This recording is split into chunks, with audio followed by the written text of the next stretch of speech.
him. You could be a Bradley's baddie too. You could be a Bradley's baddie too. So join Jovan and get your critical cap on. 'Cause there's a Bradley's baddie inside of me and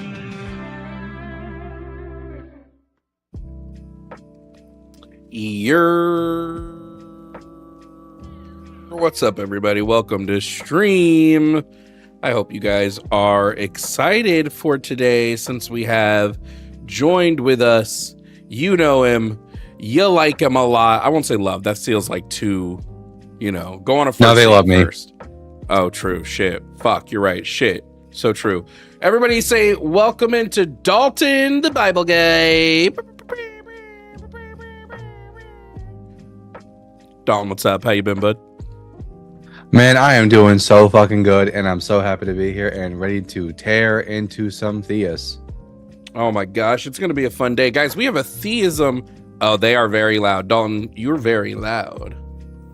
Oh, here. Hold on, let me turn automatic gain control on for you, and that should help too. Speak. Check 1 2 3. Check 1 2 3. Anything? Does that sound better at all, chat? I can also just turn him down on my end. That sounds better? Okay. We have a couple of topics on the board, guys. Topic number 1, God is real. Sorry. Let me rephrase this. We want theists to convince us of these topics. Topic number 1, God is real.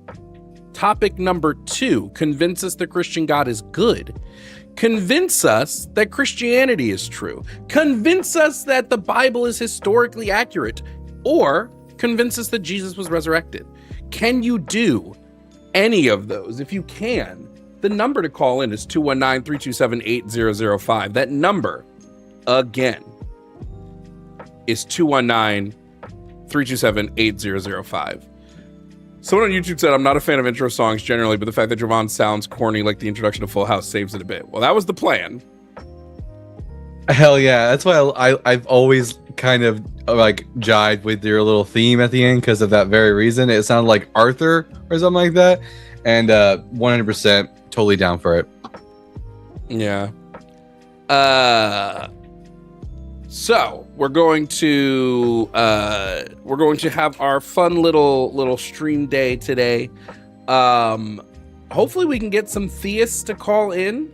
Listen, I love a good conversation with a theist, ones that know what they're talking about. We do have something new that I did steal from Dalton, that we've now implemented onto the show. So when theists call in, guys, they will be if we notice that a theist is Philbroing, they'll be hit with this, which is the Philbro commandments.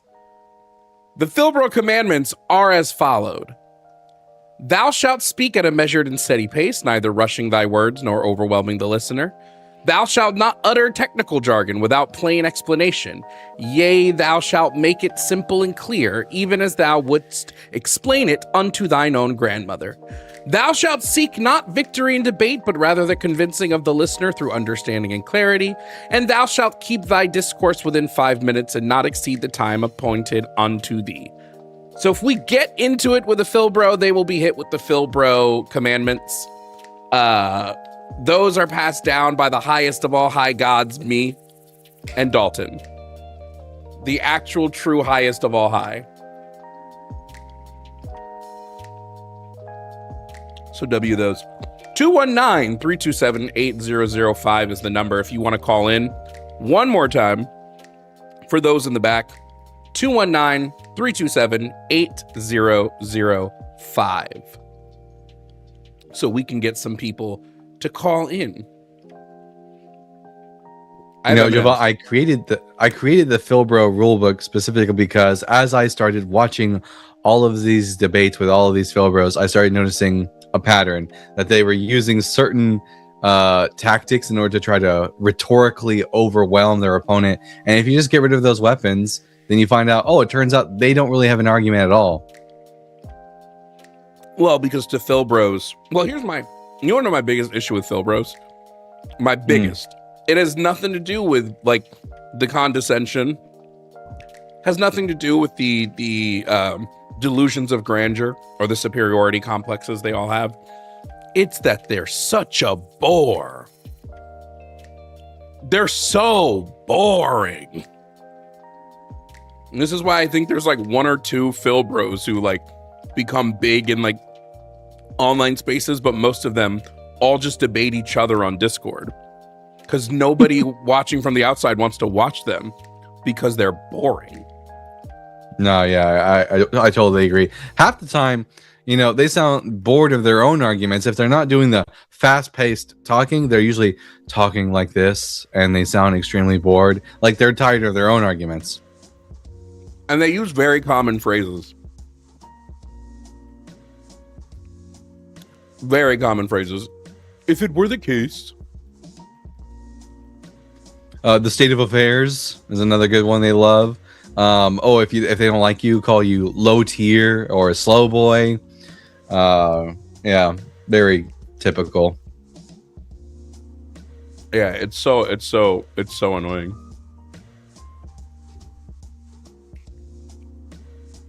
Well, this is just going to be an unfalsifiable. And if it were the case that you rejected my premise, well, then you would need to engage with the premise that and I'm like, shut the fuck up.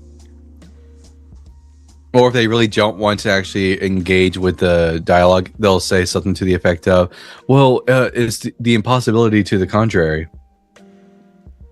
Where do you post to get people to call in? Well, I'm live on YouTube Shorts, so anybody randomly scrolling through YouTube Shorts is going to see it. Which, if you're watching on Instagram, you should move over to YouTube or Twitch.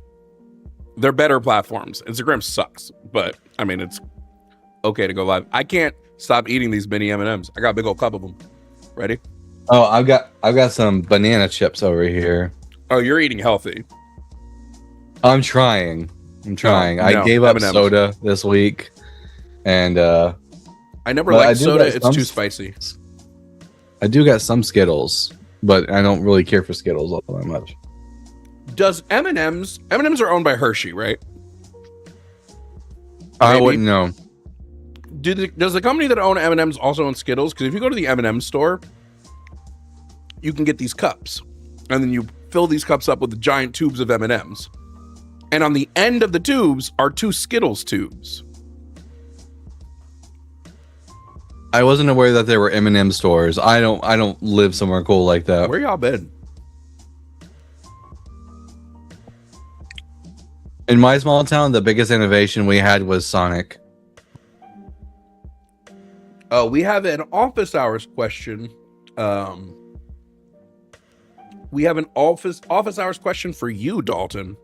So let's bring up Elias, 23 from California. Elias, hello. What are your pronouns, Elias? He, him. Wonderful. Elias, he, him. Elias, what was your question for Dalton? It was essentially just like what his history is with religion. I've never listened to Dalton before. So I just kind of wanted to know what kind of like expertise or knowledge and context basically about like where he's coming from when listening to the debates today. Man, Elias, I have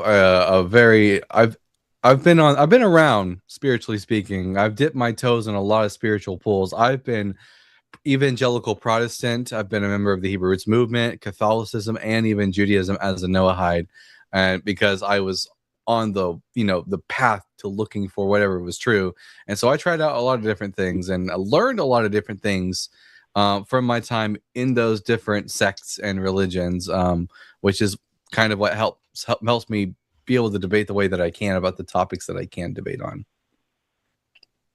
I got you. Okay, so then what would you say was like the thing that made you kind of drop all that? Yeah, well, in my Bible study group, there were people who started proposing that the earth was flat, and they were using biblical support for it. And, even though I was like a young earth creationist, so I was already some brand of crazy, I wasn't willing to go to the length of saying that the earth was flat. And so one night I'm laying in my bed and I'm thinking to myself, light has a speed. I remember learning that in high school. And so I Googled what the speed of light was. And then I Googled what was the furthest star we could see with the naked eye. And when I found out that it was at least 16,000 light years away, I was like, oh shit, I'm off by at least 10,000 years, which began, my process of like actually relearning the science and finding out why it is that the Bible isn't true. Right. Yeah, whenever I was growing up, I grew up Baptist, and we were taught, well, my grandfather taught us that the earth was only like 7,000 years old. So that was definitely something that, was questionable for me as well. So yeah, I totally understand that. That was basically my only question. I just wanted more context as a listener going forward when you're talking to other theists. Oh, well, there you go. I've got a background in Protestantism, Catholicism, and Judaism, so I'm able to cover my bases. Awesome. All right, thank you guys, and thank you for saying my name correctly. Most people don't. Oh, come on now. I'm a G. I got you, dog. I appreciate it. Y'all have a good I've one. read the King James Bible. I know how Elias is pronounced. Hey. Sweet. Thanks, Talk to Elias. y'all Have a later. good Bye-bye. one. I need to so people are like, oh, the callers are a little quiet. Here's the issue. When Call-In Studio did an update that I actually like, what happened is they now pop out your audio thing.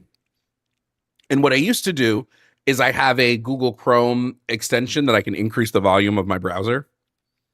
So I don't have that anymore. Because when it pops out, it goes into a pop-out window in which I cannot adjust browser volume. So you guys are just kind of stuck with, I'll just ask people to be louder, but I can't really make the callers literally I can't make them any louder. It's stinky boo-boo garbage, but unless there's a way to get my extensions, then yeah. Oh, there was. I could just click show as tab. Oh, I'm an idiot. It's all a learning process.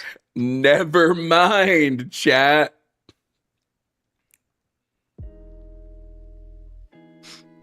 Jovan, I still have my original Bible from back when I was a Protestant Christian. This is the Bible I brought on March 22nd, 2011 on a Good Friday, and I still have it to this day. And I mean, for any of the Christians calling who don't think I know my Bible, look, this guy has been read. Look at that. It doesn't even have a fucking open to spine my anymore. favorite passage when God sicks those bears on those kids because they called that one dude bald that one time. Yeah, here, let me just pull that up.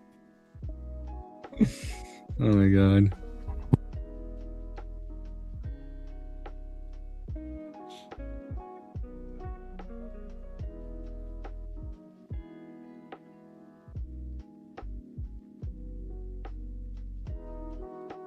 It's truly one of the best parts of the Bible.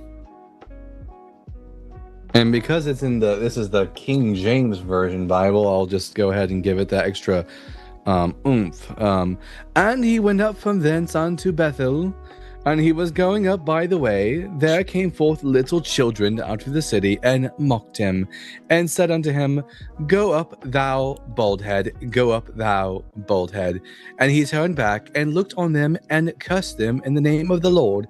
And there came forth 42 she-bears out of the wood, and tare 42 children of them. Thus saith the Lord. Thus saith the spider. Guys, there's like 300 of you on YouTube and only 79 likes. And then y'all are going to complain we don't have calls. We don't have calls because y'all ain't liking the live. Boost the algae rhythm, bro. Oh yes, my favorite musician, Algae Rhythm. Algae rhythm, bro. He's a G.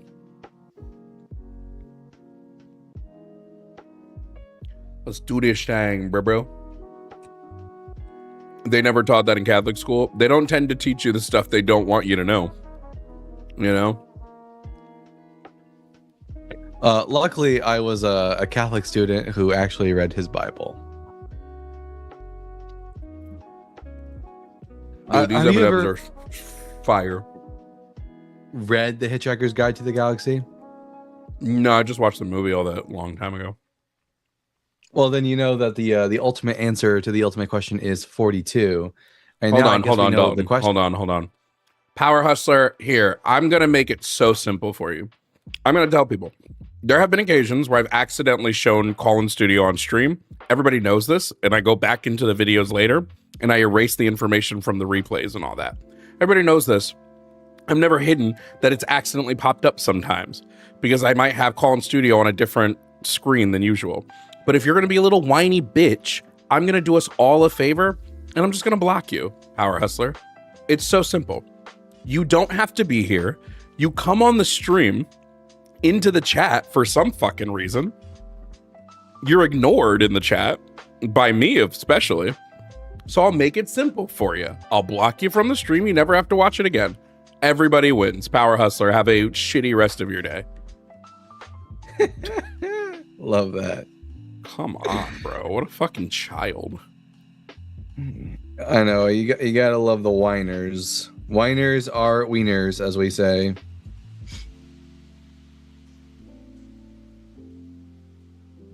And then he's like, they won't let me call in with a VPN. Yeah, so I can ban your number if you start doing shit I don't want you doing on my call-in screen. Get the fuck out of here. Yeah, that is a sketchy work out there. Don't be calling know in what? with a VPN, you weirdos. Do you know what people who've called in who think they've beaten me, do you know what they tend to do? They don't show racial back slurs? up. No. They don't show back up. They feel satisfied yeah. that they've beaten me, so they leave and they never come back. When the people keep coming back into chat, it's because they know they didn't win. So they keep coming into chat to try to egg you on. Do you know what I do when I've debated someone and I'm like, all right, have you guys seen me in Euros chats? No, because I relevantly smacked his ass down. What would be the point? It's so annoying. And I'm gonna keep eating these goddamn M&Ms. Melt in your mouth, not in your hand, bitch. And that's funny. But if the ultimate answer is 42, then the ultimate question must be, how many kids did Elisha kill? It's 42. True, that's the question. True. Here, while everyone's waiting for a caller. Oh, You keep trying to show shit on your green screen. I know. I keep forgetting about the goddamn green screen. Wait a minute. Oh, well, she's walking away now. I was going to show everybody Bible Dog, but she's gone.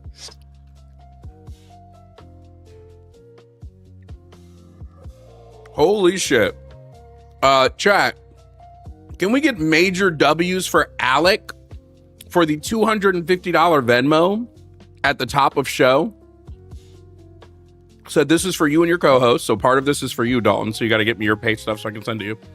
Love listening to your thoughts and deconstructing these arguments. Everybody give a big fucking W to Alec. Part of this, Alec, also goes to pay our call-in screeners and keep our call-in lines open, so thank you so much. Love that. Yeah, who has the cleanest call-in show setup? It's Jovan Bradley, everyone. It's me. It's me.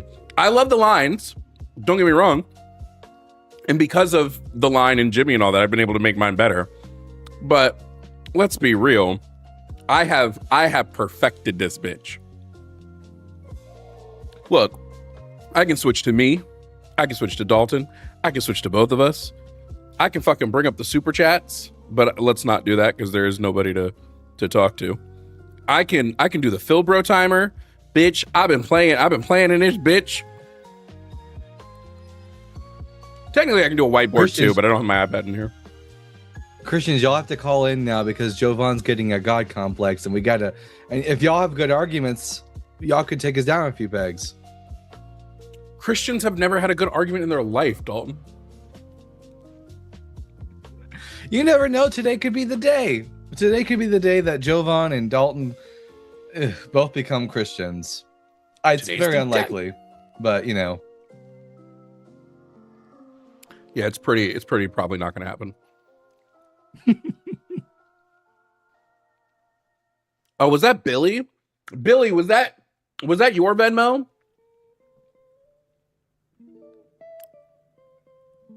Oh, that was Billy. Everybody, that was Billy Sipes. That was Billy. I didn't know that was you, Billy. My bad. The names were different. That's not on me. Love you, Billy.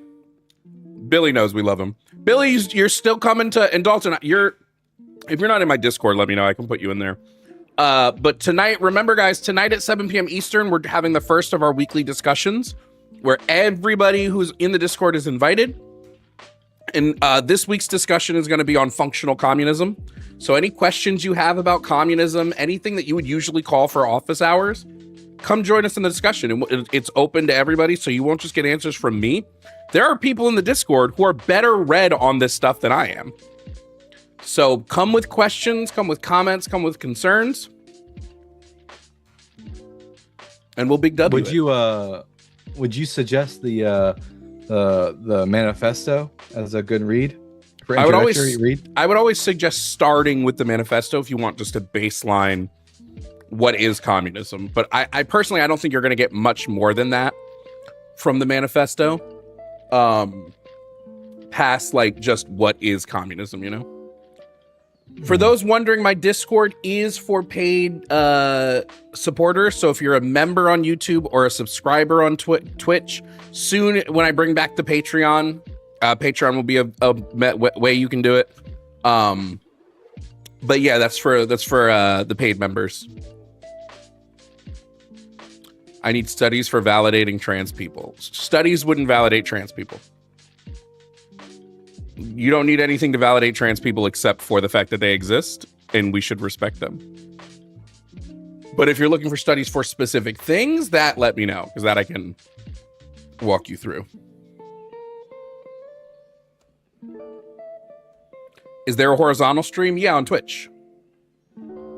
219-327-8005. Where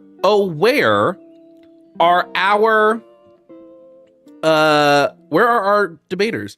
Day 3 of 4 of wanting to debate the best Halo game. It goes Halo 3, Halo 2, Halo Reach, Halo ODST, Halo 1. I don't give a fuck about any of the newer ones. That's the way I would rank them. I might even put ODST over Reach. I really can't let you know how much I loved ODST, but that would be my list. And that takes into account everything. If we're just talking like campaign, that list changes. But that takes into account online, Forge, all that stuff. What do you think of the newest RPG style Assassin's Creed games? I haven't liked an Assassin's Creed game since Syndicate. Literally, I just don't find them fun anymore. Yeah, here's my issue. I was so hooked on Assassin's Creed on the past and present thing. Like, I liked the overarching story that it told, and then it just stopped doing that, so I stopped caring.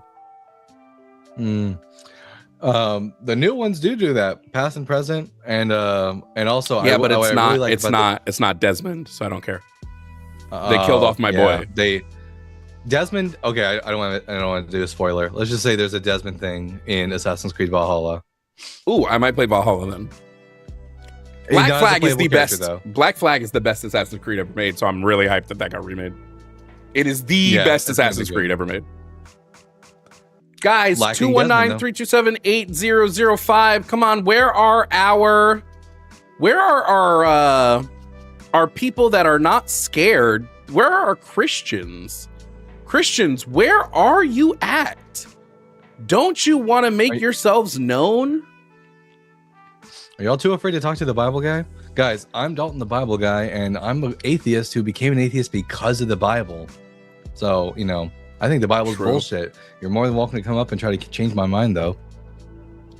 If you guys played Halo 3 online, like if you ever played Halo 3 online, you probably got killed by me. I was really fucking good at Halo 3 online. Like, disgustingly good at Halo 3. It's probably the last time I've been good at a video game was Halo 3. I've never been one for playing online games. I think the only game I've ever played online was Elder Scrolls Online once, and Star Wars battlefront.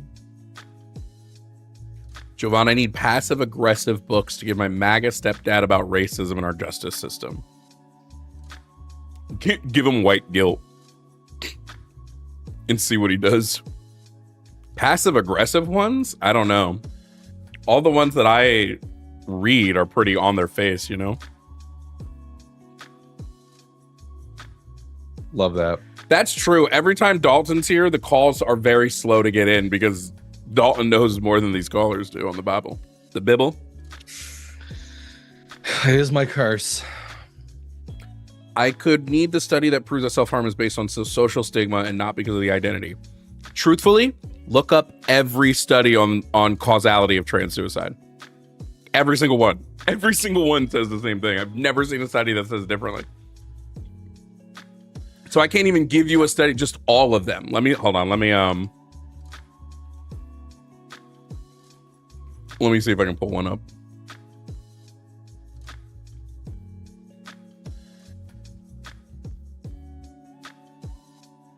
It seems so obvious to me. Like every time I've had someone call in and they say, you know, trans people have like these really high suicide rates. I'm like, well, stop being assholes to them. Yeah, literally just stop being a dick. It's so simple.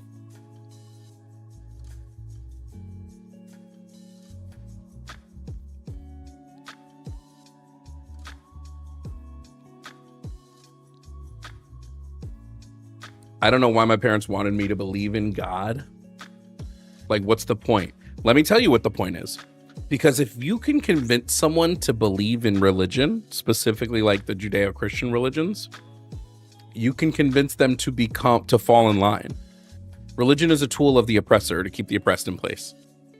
That's why do you think like religion teaches you to be subservient?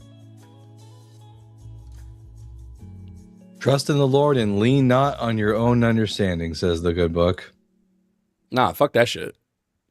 Yeah. I got into it the other day with somebody because we were having a conversation on whether God is evil, which you know is one of my favorite topics. And he was like, well, how do you know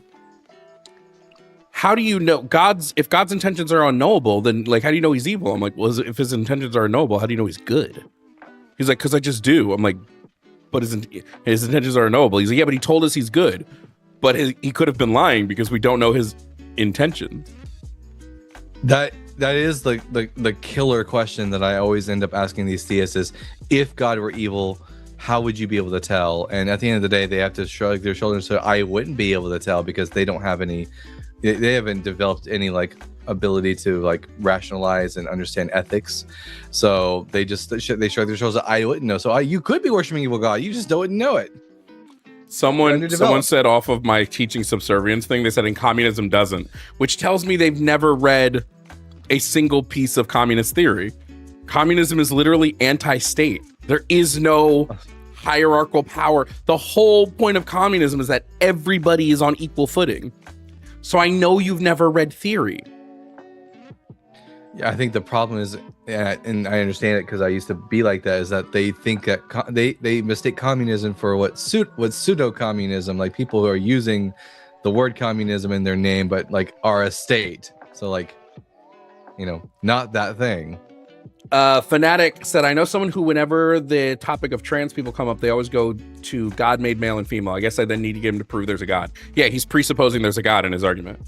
So by his logic, if God is not real, then there's nothing. But also, like, there are more sexes than male and female. We're mammals, so we only have two sexes. But that's not all that exists in, like, nature. Also, if you really want to get pedantic about it, the text talks about Adam and Eve. God made them male and female. That doesn't say anything about anyone else who comes forth from their loins. It's not prescriptive. It's just describing something. Someone said, so nobody thinks that people who struggle with gender dysphoria might not just get to a point they don't want to deal with it anymore. Well, the reason why they would get to that point is because they're not given access to gender-affirming medical care because of societal and familial stigmatization. The success rate of lowering gender dysphoria through gender affirming care is fucking high as shit, bruh. There is a book. If you're a Christian out there, or you got Christian family members and you're struggling to get them to be more accepting of members of the LGBT community, I suggest a book by a pastor called Unclobbered by Colby Martin. This guy is a pastor. What was this it called? Is a pro LGBT Unclobbered. That sounds like the autobiography for the thing. Basically, the idea is that, there are these very specific verses that get used by Christians to clobber members of the LGBT community, and this book is about unclobbering them, showing how these verses are used, sometimes out of context and in order to oppress people for no good reason, obviously.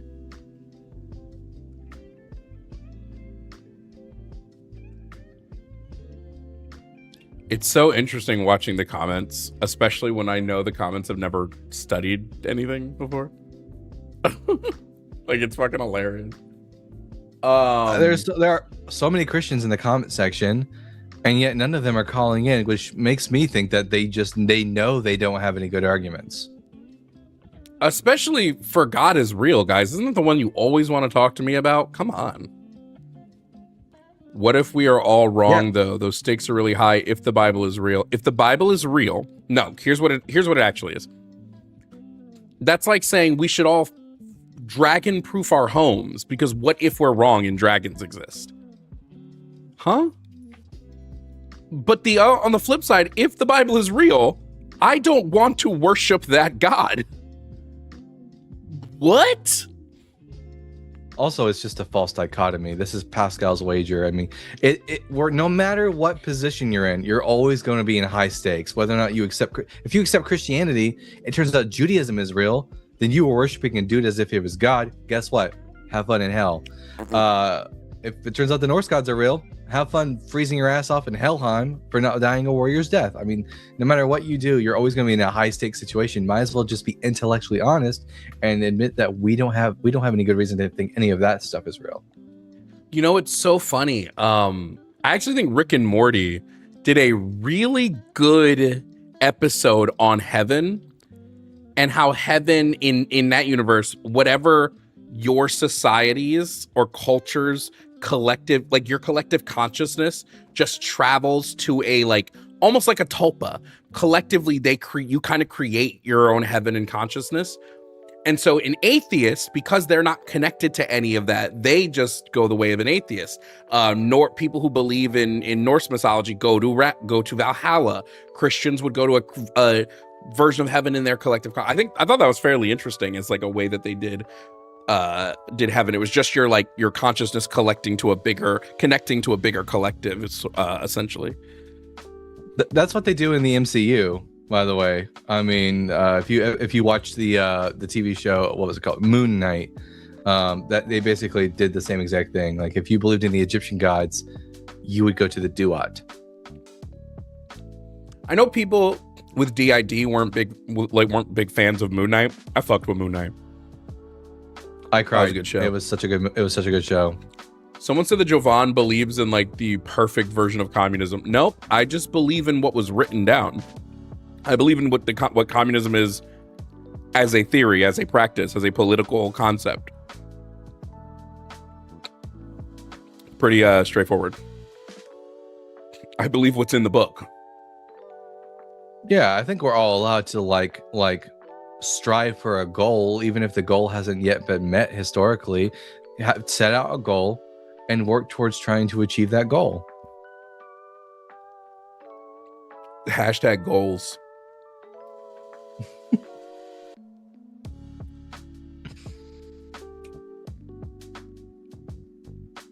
Rick was trying to die a warrior's death to get to Valhalla. Yeah, because you had to get to their heaven, and so he had Bigfoot kill him, which is honestly so funny. Rick, I did a complete rewatch of Rick and Morty. Literally, I just finished it yesterday. I refinished like all the episodes. I actually take it back. For the longest time, I was like, God, some of these seasons are just so bad. No, I disagree. I think it's actually a really solid show all the way through the 8 seasons. It's just every season has some stinker episodes. But there were episodes in that middle where people were like, Rick and Morty fell off, where I'm dying laughing. And then there are episodes in like the newer seasons with the new voice actors where everyone's like, this is terrible. Or I'm like, this is one of the best episodes they've ever done. So I am fully on the train of Rick and Morty is actually pretty good all the way through. Except for all the incest stuff. That I agree with. Don't understand that. I don't like the episode with the giant incest space baby. I don't like the episode where they're all fucking the dragon. I don't like the episode where fucking Easter episode where everybody's having an orgy. That I'm just like, somebody's kink is shining through, dog. You didn't care for Slut Dragon? I think that's one of the worst episodes they've ever done. But the bee story in that episode is one of the best. The one with the talking cat. The talking cat bit is so fucking good that it brings that episode up. But no, the Slut Dragons episode is terrible. Perfect. Yeah. The fact that the episode with Hugh Jackman, they actually got Hugh Jackman to play himself is crazy to me. Man, yeah, if I had to pick a favorite episode of Rick and Morty, ooh boy, oh boy. I think the Fear Hole might be my favorite episode, and that's from a very, very much later in the series. It's so good. I do like the Planetina episode. I quite liked. Planetina's pretty good. I like any episode where it's Rick and Morty versus the president. Like the president. I think they overuse the president character way too much. He's in like 3 episodes a season. At this point, I'm like, just give him a spinoff. You want to use him so badly. Just give him a spinoff at this point. He's so funny. There is a peak where his episode gets real good, and then, but even episodes I don't like the Easter episode has one of the funniest jokes in it. And that's what's annoying, is that even the bad episodes have banger jokes. Macca, if you believe Christ is king, call in and prove otherwise. The Easter episode, Rick is like, yeah, we have to go to Andromeda. That's where the thing is. And Morty's like, to a Matabra. Rick's like, are you fucking with me? Shit is so good. Wait, I need to find that clip real quick. I need to play that because it's legitimately one of the funniest moments to me on the show. Just like, to a Matabra. But Christ is the only thing Christ is king of is king of the worms, because he's a dead guy. Jesus is dead. Get over it. Unless you can give me a reason to think he was resurrected.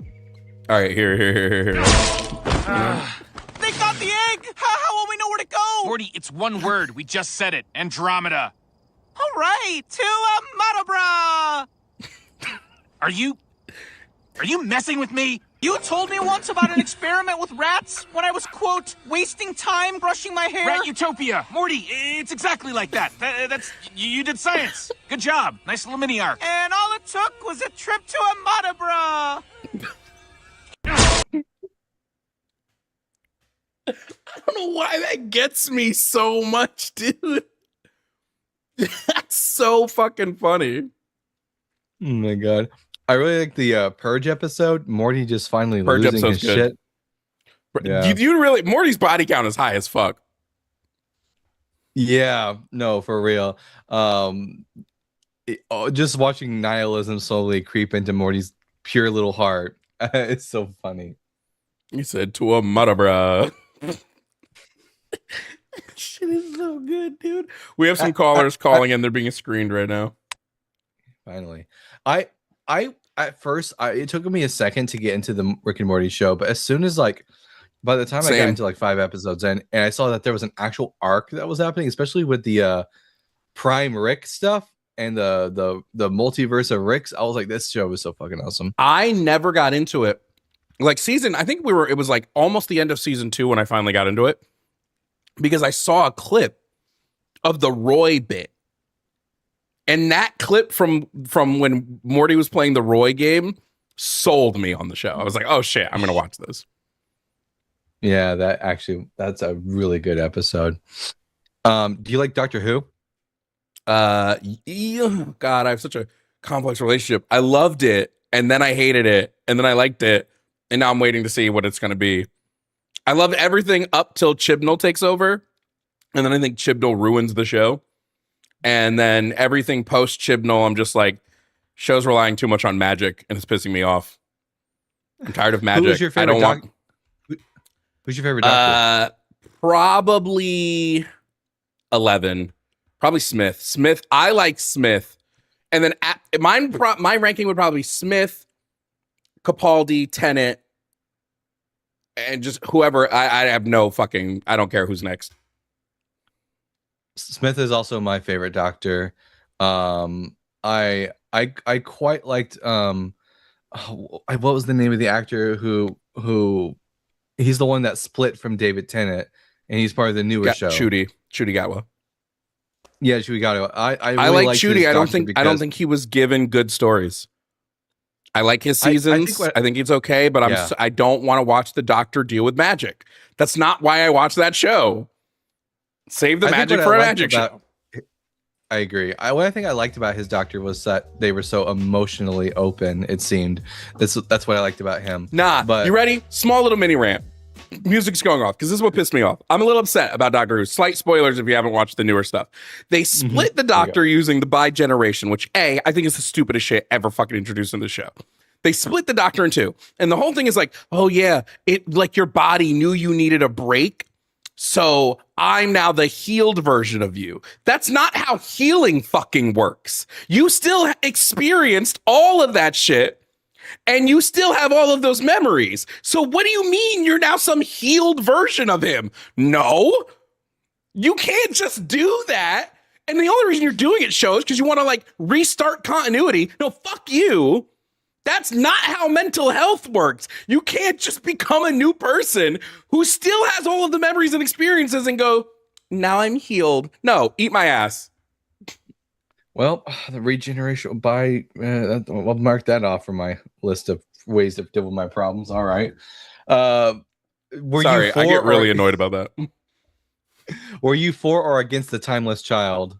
So against. But, had they made the timeless child the master, would have been so for it. It being the doctor is stupid. I actually love the timeless child reveal. I think the timeless child would have been a dope reveal had the master been the timeless child. It would have explained so much fucking more.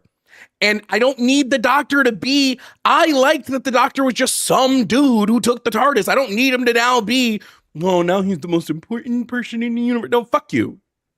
Fuck you, Chibnall. What I did. The one thing I really didn't like about the new Doctor Who series was, starting with 13, was the fact that they kind of went back on the Masters. Like, Missy had her redemption arc. Missy had the perfect story arc, and they said, fuck all of it. We're bringing the Master back in immediately. Fuck you, show. We have a call out, by the way. All right. Let's bring up our first guest of the show. 48 minutes into the show, we have... Oh, wait. Huh? Wait. Return that person to queue. That person wasn't ready. Hold on. That person still needs to be screened. Wait, do they? Pillow, call number 3. Was that one done?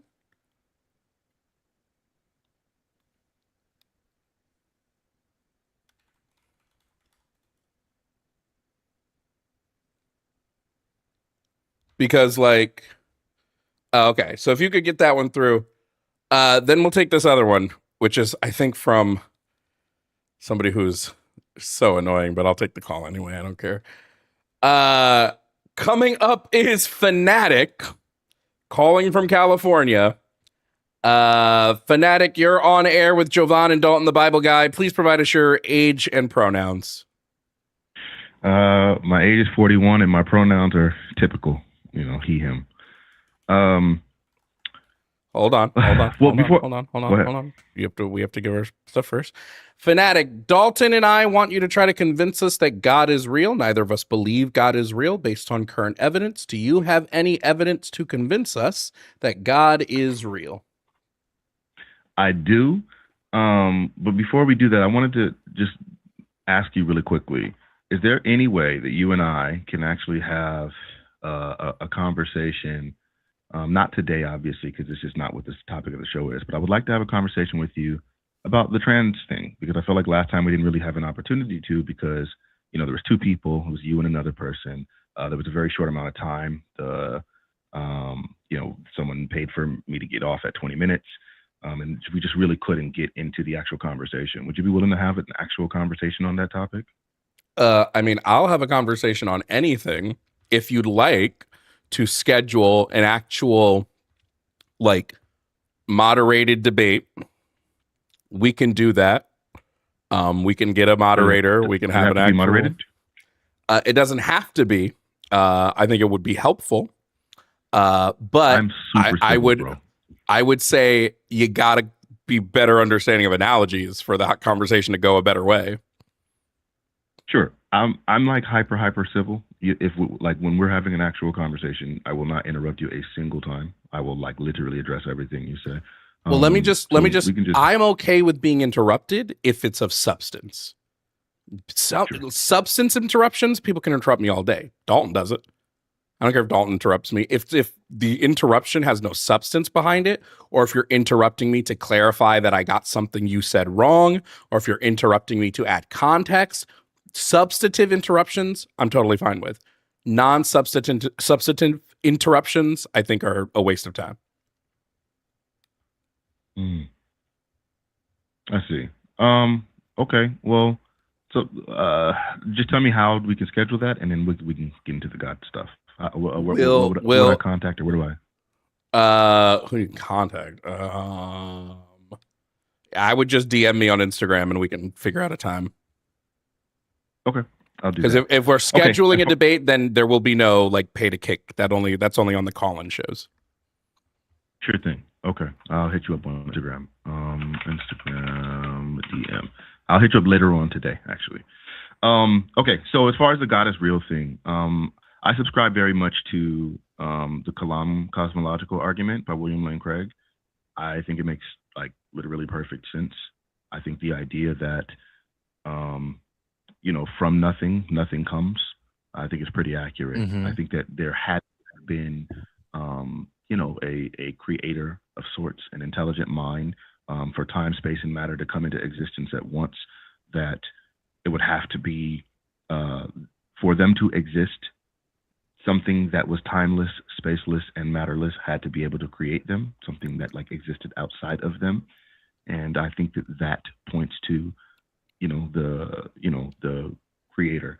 Lastly, as far as like my personal belief, I think the Kalam cosmological argument only leads you towards deism of sorts, like some reason to believe in a God and whatever. But the reason why I personally believe in God is because of my personal experience.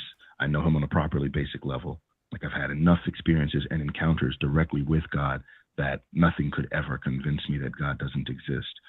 With that, I understand that it would be really easy for other people to not want to believe God exists, or what they couldn't share my belief. Yo, chat, you're funny right now. If they haven't experienced my experiences, then yeah, I can understand why they wouldn't know for sure which God is God. But so just so we don't get too far from it, what I want to I want to touch on the cosmological argument, because I don't think it's convincing.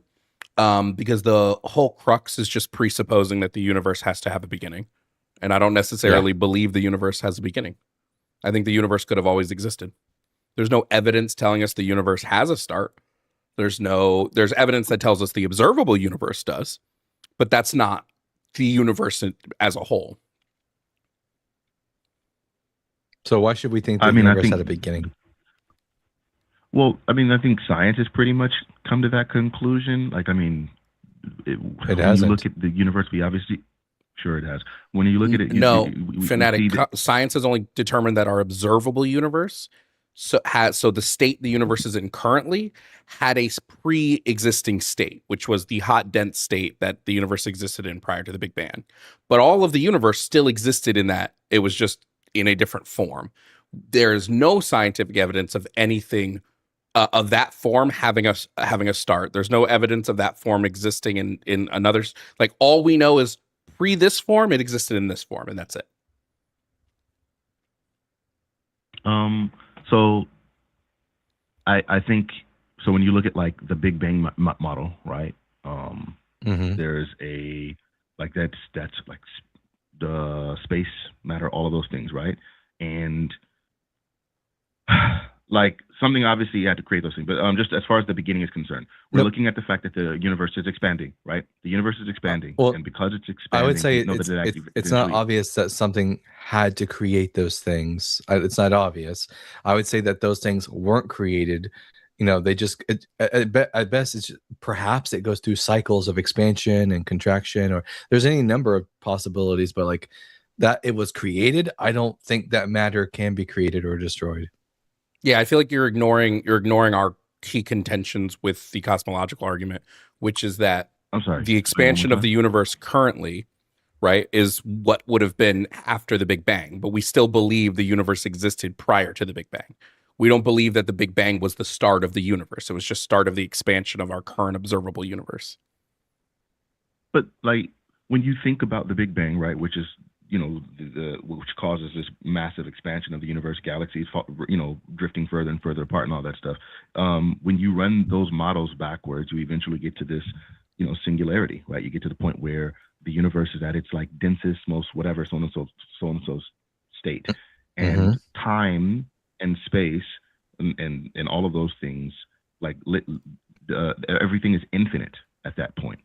So if everything is infinite at that point, then that means there's no time, right? And Infinitely dense.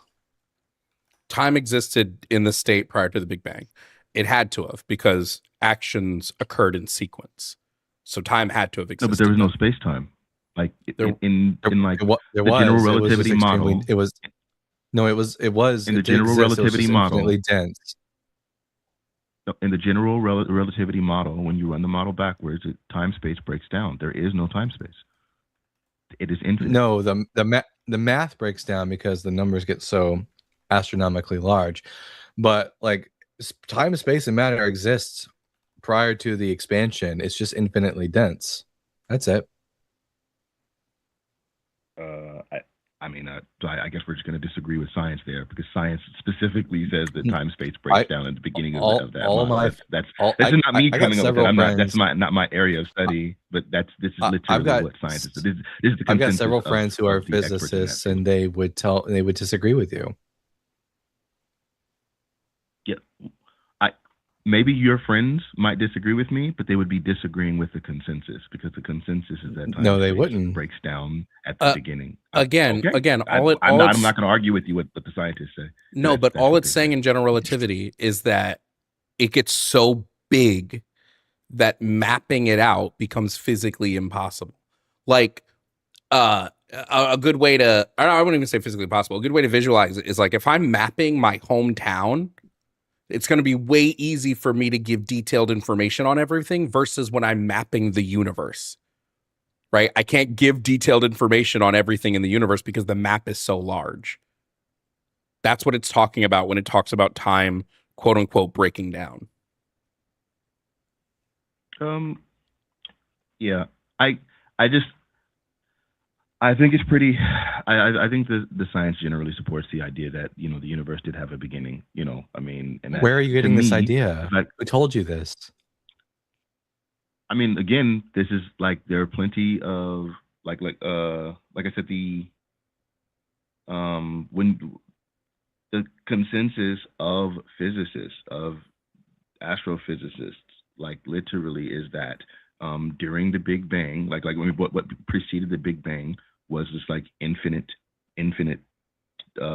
density, infinite whatever, where like the time space is broken down, and because of that, then that's the beginning. It's not an individual told me that. The math breaks down, but like time, space, and matter still exist. It's infinitely dense. The time can't be infinite. Why not? Because time has a function, and it's finite, and there's never been an infinite time. Infinite. No, you need to give infinite us time a reason would be to eternal. think that time is finite. Yeah, I don't have any reason to think that time isn't eternal. I don't have to give you. I don't have to give you a reason why time is that, because that's just what it is. Like time is a measurement. So wait. Time is infinite now. Like time has an time. That doesn't make sense. What do you mean doesn't make sense? Time is measurable. This time is measurable. time in the current model, we can only measure time up to a certain point. There's nothing suggesting that time is finite. We just don't know because we can't measure it past a certain point, which I think is like, it's like 10 to the 43rd or something seconds after the Big Bang. The We can only Planck. measure time. Yeah, the Planck, what is it? Planck E, it starts with an E. What's the second one? Epoch. Yeah, Planck epoch. We can only get it to, we can only measure it up to a certain point. We don't know what's after that point. So by Yeah. claiming that what's after that point is God is essentially just doing a God of the gaps because we don't I'm know. not, right It now, we're must not be even talking God. about God. Right now, I'm not talking about God. Right now, I'm just talking about time, right? Like, because that's where you guys had a disagreement. Like, and I think this, yes, eventually we will get to God, but like right now we're talking about the existence of time and whether or not time is infinite. And according to general relativity, time is literally directly tethered to space and matter. These three And space has things always all existed. function together. And so if time is perfectly related to space and matter, then that means that Mhm. time is finite, right? And then furthermore, when we're talking about time, space, and No, matter in because general Ti- relativity, it's ti- time hold on, isn't finite. one Like, last thing. If we're, I mean, it might be Okay. finite in the sense that, like the universe was infinitely dense, but time goes back ad infinitum, just like matter has always existed. Time has always existed. Yeah. So when talking about general relativity, time is directly related to matter. Like space-time is Mhm. going to be finite because general relativity is finite. General relativity believes that the universe came into, like, time, space, and matter came into existence with the Big Bang. I want you to show me General where relativity the theory of begins that show me where the time, theory space, of and matter relativity demands began that the with the Big universe Bang. came into existence. I mean, this is just known things. I can Google it if you need me to. You can find me a peer-reviewed paper that supports that position. That'd be fantastic. This is like literally like a fundamental understanding of general relativity. What are we talking about? Like, General relativity doesn't really doesn't not. claim that the time, universe came space- into existence. Okay, where's your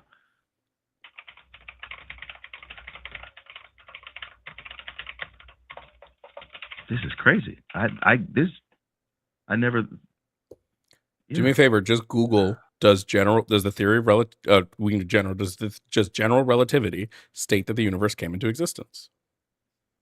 I said I asked this according to general. Oh, I didn't type general relativity. I'm sorry, but it filled it out for me anyway. I asked according to general, and I meant to put relativity. Did time, space, and matter begin with the Big Bang? And then it says yes. According to a pure interpretation of general relativity, space, time, and matter all began at the Big Bang. The event is mathematically described as a singularity, a point where the density of matter and the curvature of space-time become infinite. That's what I was saying. It was, infinite. At this point, the standard laws of physics I just break Googled down, it, and you want making the concept of before the Big Bang not to go with that framework. General relativity does not explicitly state that space, time, and matter came into existence, but rather predicts they began at a singular point, known as the Big Bang, roughly 15 billion years ago. The theory treats space-time as a connected 4D fabric. It says, does not explicitly state that space, time, and matter came into existence. But Wait, again, this is what read it one more time. Read it one more time. No. But this is what I think the breakdown of understanding is here.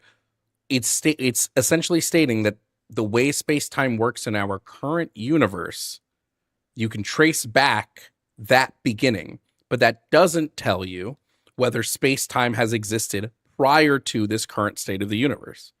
All it can tell you is that this is the beginning of space-time in the current state of the universe. Okay. Can you read your source one more time? Yeah, although I would say my source is it's AI overview. It's just Google AI. Reddit. I got you. Yeah, I got you. Sure, it's fine. Read it one more time. What did it say?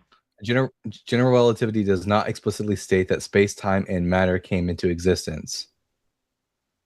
Keep going. But rather predicts that they began at a singular point known as the Big Bang, which is a contradictory statement. I know, because the second part is, but rather predicts. Hold on, but the rather predicts, right? Because general relativity is a theory, and it does have predictions. And according to general relativity, it predicts that time, space, and matter began, To began means to come into existence. It began at a singular point known as a singularity, which is literally the same thing that mine is saying. Yes, according to a pure interpretation of general relativity, space, time, and matter all began it at says the that Big it does Bang. not explicitly state that space, time, and matter came into existence. It doesn't have to So you're explicitly state that, but so what you're it only does do focusing is on it the says latter this is half where of the it sentence, and began. you ignore the former half of the sentence because you like the latter half of the sentence. It says does Nope. not Let's go explicitly ahead and say break came that into down in English. existence. No. Wait, It doesn't I feel like explicitly- again, it doesn't explicitly we're state it, it ignoring implicitly the states it. part that it's only talking about the way that space time works in our observable current universe. Yeah.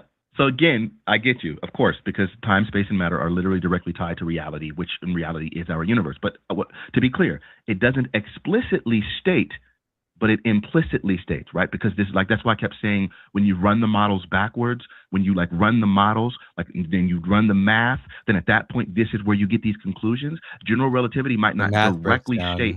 By the way, this yada yada yada yada yada yada, but but these are the implications when you run the model, which is why I'm saying this is what contemporary science the math agrees with, breaks because down. contemporary science That doesn't and mean that time, and space, general and matter relativity came into cannot be existence. divorced.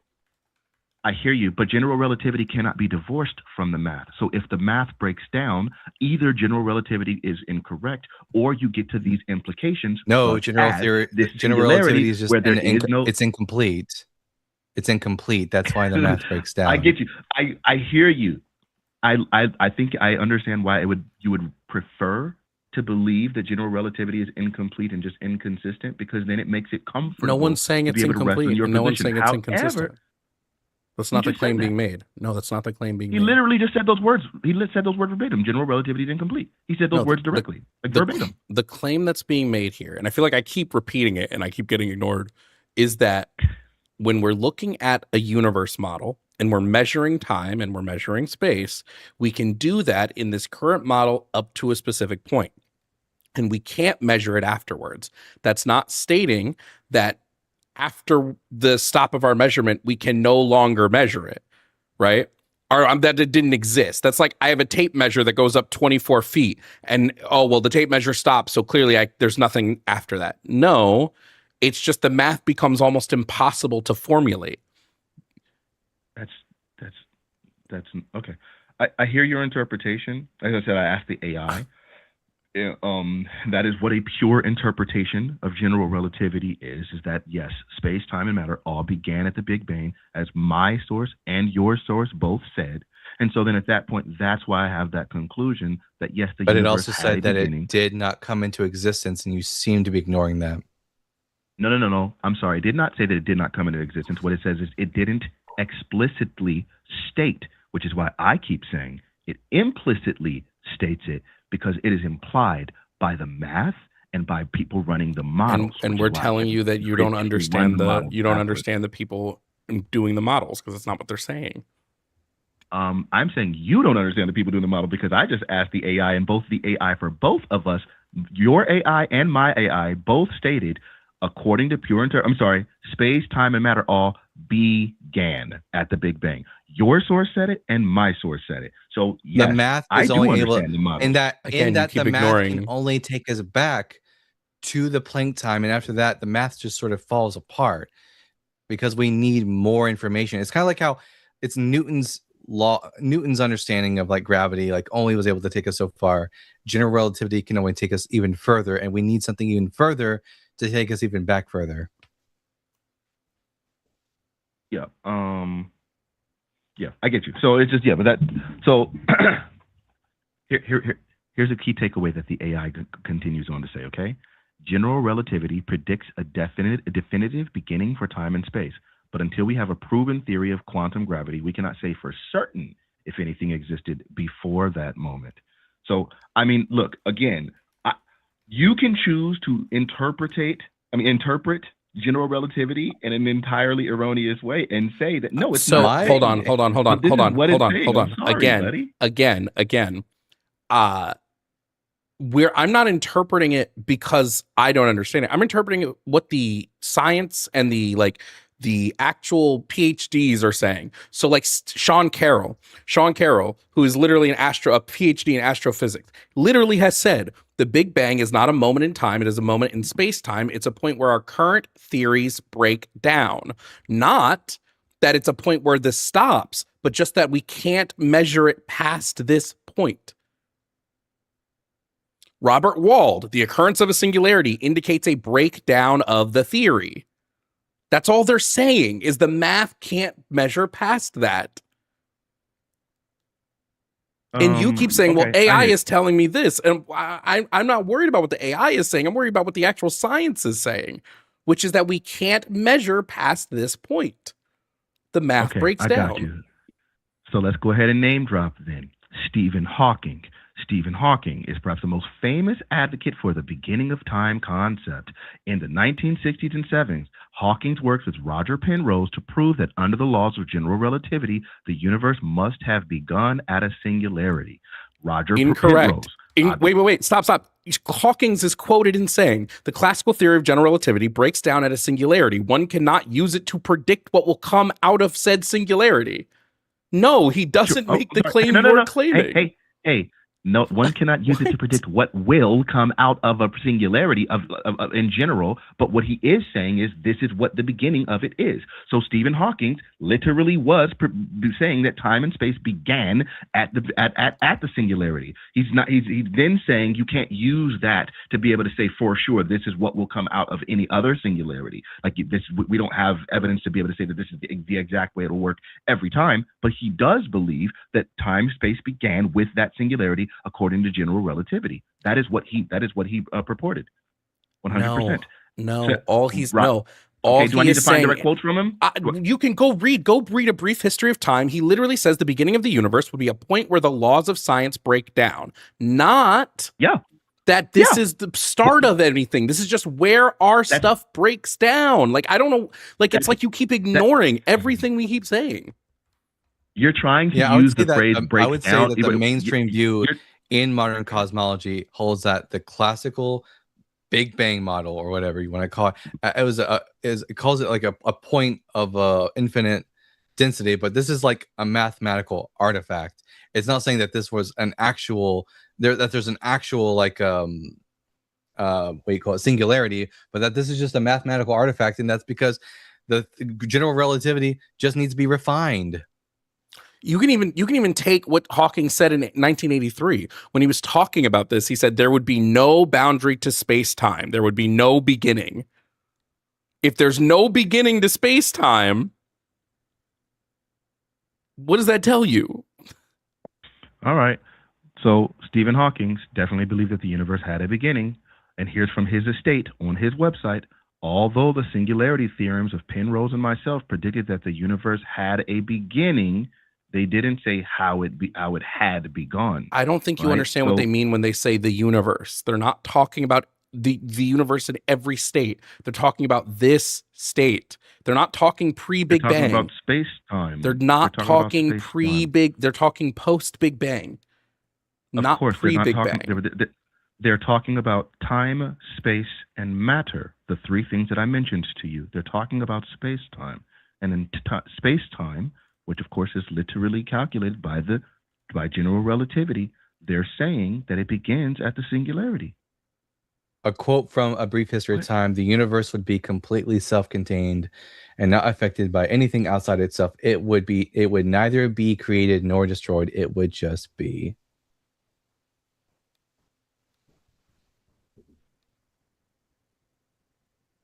I get you. So, all right. So, yeah, basically based off of, like I said, you can look at modern cosmology, like the general consensus, especially based off of the. Wait, can you address what Dalton just said? I don't know why we're skipping past that. Because it just seems like a non sequitur. It seems like you're just saying the exact same thing. We're using your own source. It's a quote from Hawkins. You brought up Hawkins. We're using your own source. Yeah, and I quoted something from Hawkins that you guys kind of we're just glossing past it. Like we're just nope. I haven't glossed past a single thing you said. I've addressed every single thing you said. I'm reading a quote from Stephen Hawking, and you go, yeah, but I don't think you understand what he's saying, and then you start literally. So that's not glossing past what you said. That's addressing what you said directly. And And then, okay, maybe I should use the phrase glossing for, if you want to get semantical about it. The fact of the matter is, every time I give you a point, which I think very clearly dictates exactly what the hell he's talking about, you then say, I just don't think you understand what he means. Here, and then you what- literally just here, go on what and are- reaffirm what are what we- you're And then what are we we explain what he misunderstanding? meant. And then we explain what he meant. Could you explain what Hawkins means by saying that about the universe, that it would neither be created nor destroyed? I don't know. I'm sorry. Can you read the context around it? Read it one more time, please. One could say the boundary condition of the universe is that it has no boundary. The universe would be completely self-contained and not affected by anything outside itself. It would neither be created nor destroyed. It would just be. Sure. I mean, I guess that's like the idea that that's him arguing basically that there's no creator, that there's no like It's no not intelligent design, created. there's no separate mind. That's what I said that would be his argument, because if it's not created, there would be no creator. That there's no like separate mind or separate entity that created it, that it just kind of exists in and of itself. I think that's what his argument is.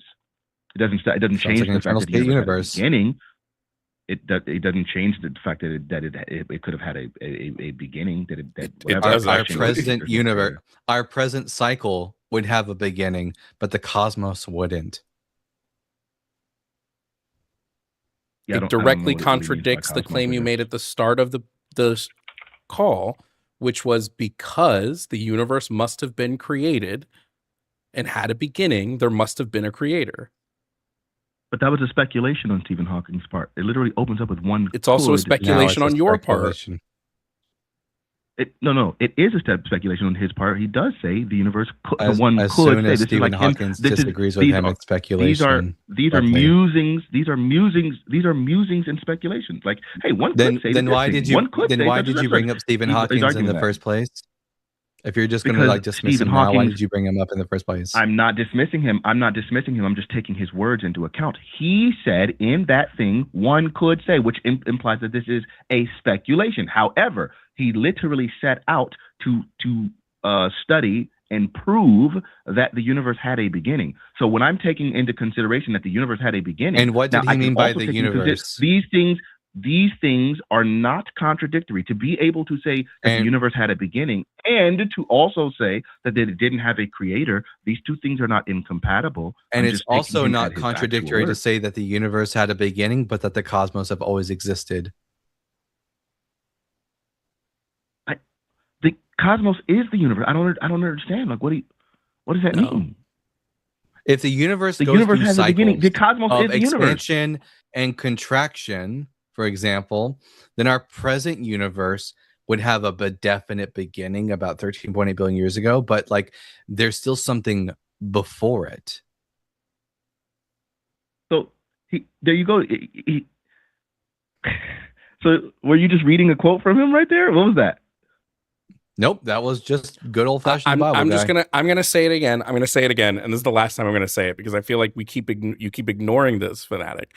When Stephen Hawking talks about the universe, he is talking about space, time, and like physical matter and physical laws within said universe.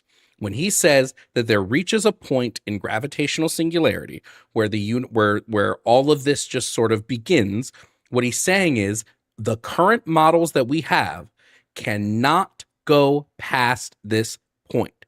At this point, the current laws of physics that we know to be true, they break down. We can't move past them. There's none of this. He does not make a claim that the universe came from nothing. He does not make a claim that there was any of this happening. All he and the rest of the people that are making these points are claiming is that we cannot account for the math past this point.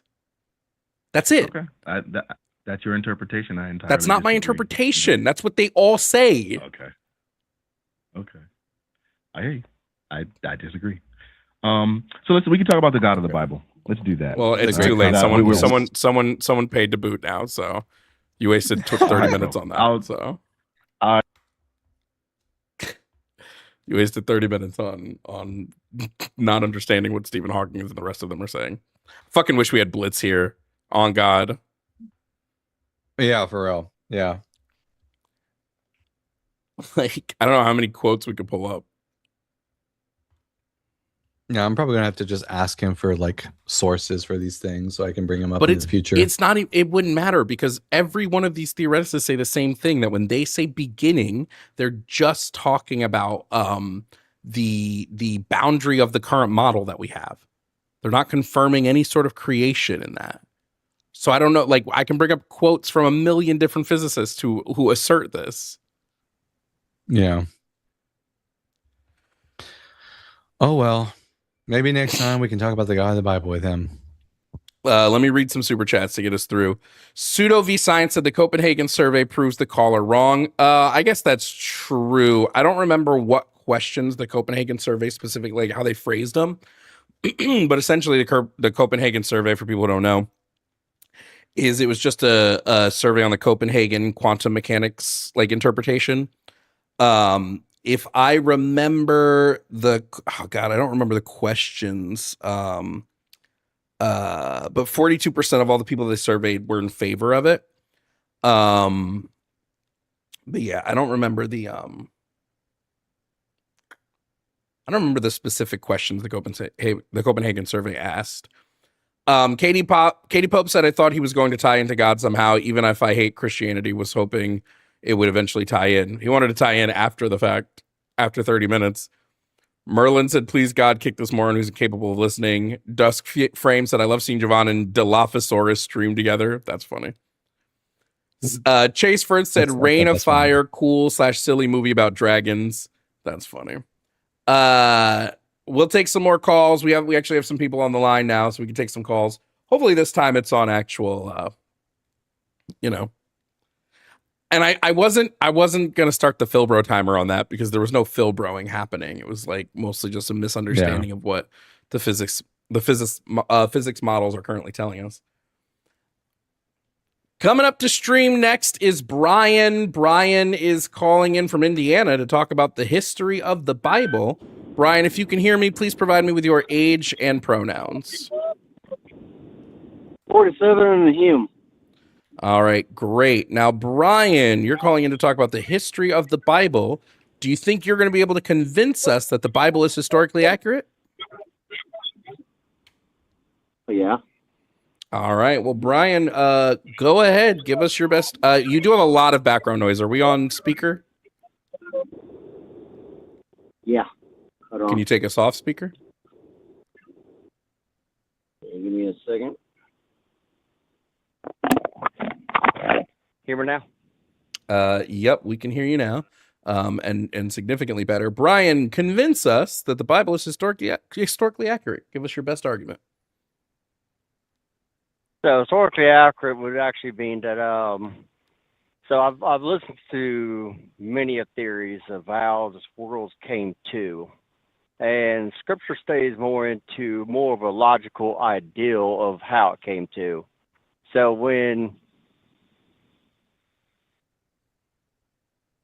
sorry, I have this genius playing around. So when I go into like scriptures, I don't go into like anything past Paleo-Hebrew. Paleo-Hebrew is more accurate to exactly our Heavenly Father was. Oh my God! In its original text. No, Paleo-Hebrew is not more or less accurate than the Hebrew we have now. The only difference between the Hebrew Bible we have now and Paleo-Hebrew script is just that it's a different script, but all of the words are exactly the same. So Paleo-Hebrew was before the fall of Babylonian, so that would not make sense.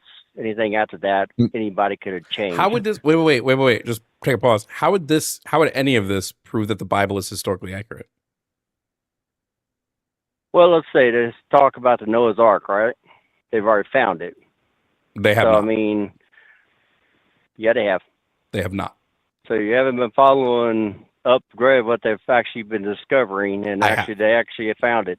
They have not. It's actually buried into the mountain. It's not. That is a natural. I can't change what they found. That first and foremost, that is a natural formation. Secondly, that's not even. We don't even know that that's supposed to be the location. Yes. Yeah. By the way, Noah's Ark. wasn't a ship in the Bible. Not once in the Bible does it call it a ship or a boat. It actually tells us that the shape of the ark is like a box, and the mount and the formation you have on what we now call Mount Ararat is not shaped like a box. It's shaped like it's shaped like this, and it's a natural formation made of earth and rock and not made of wood. And again, like it's not even like when the Bible says You made out of that gopher wood, you Noah's mean? ark, yeah, it's not made of gopher wood. It's just made of earth. That formation. Gopher wood. It's They not made actually of gopher identify wood. it as gopher wood.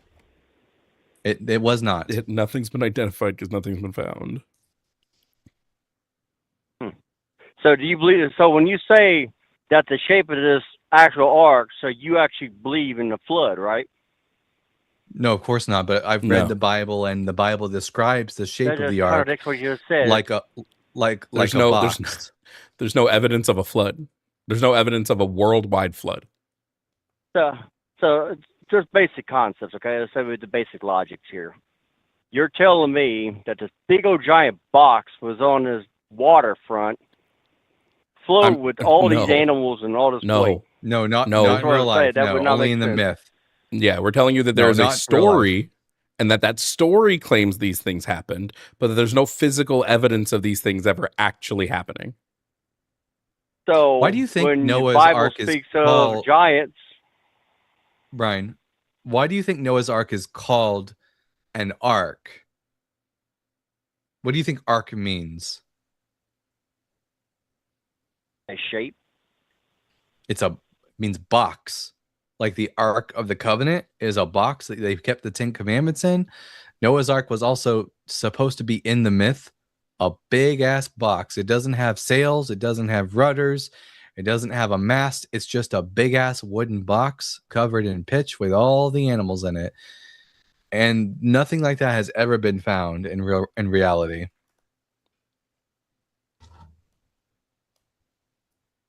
Here's a good question for you. What year, Brian, did the flood take place? What year did the flood take place?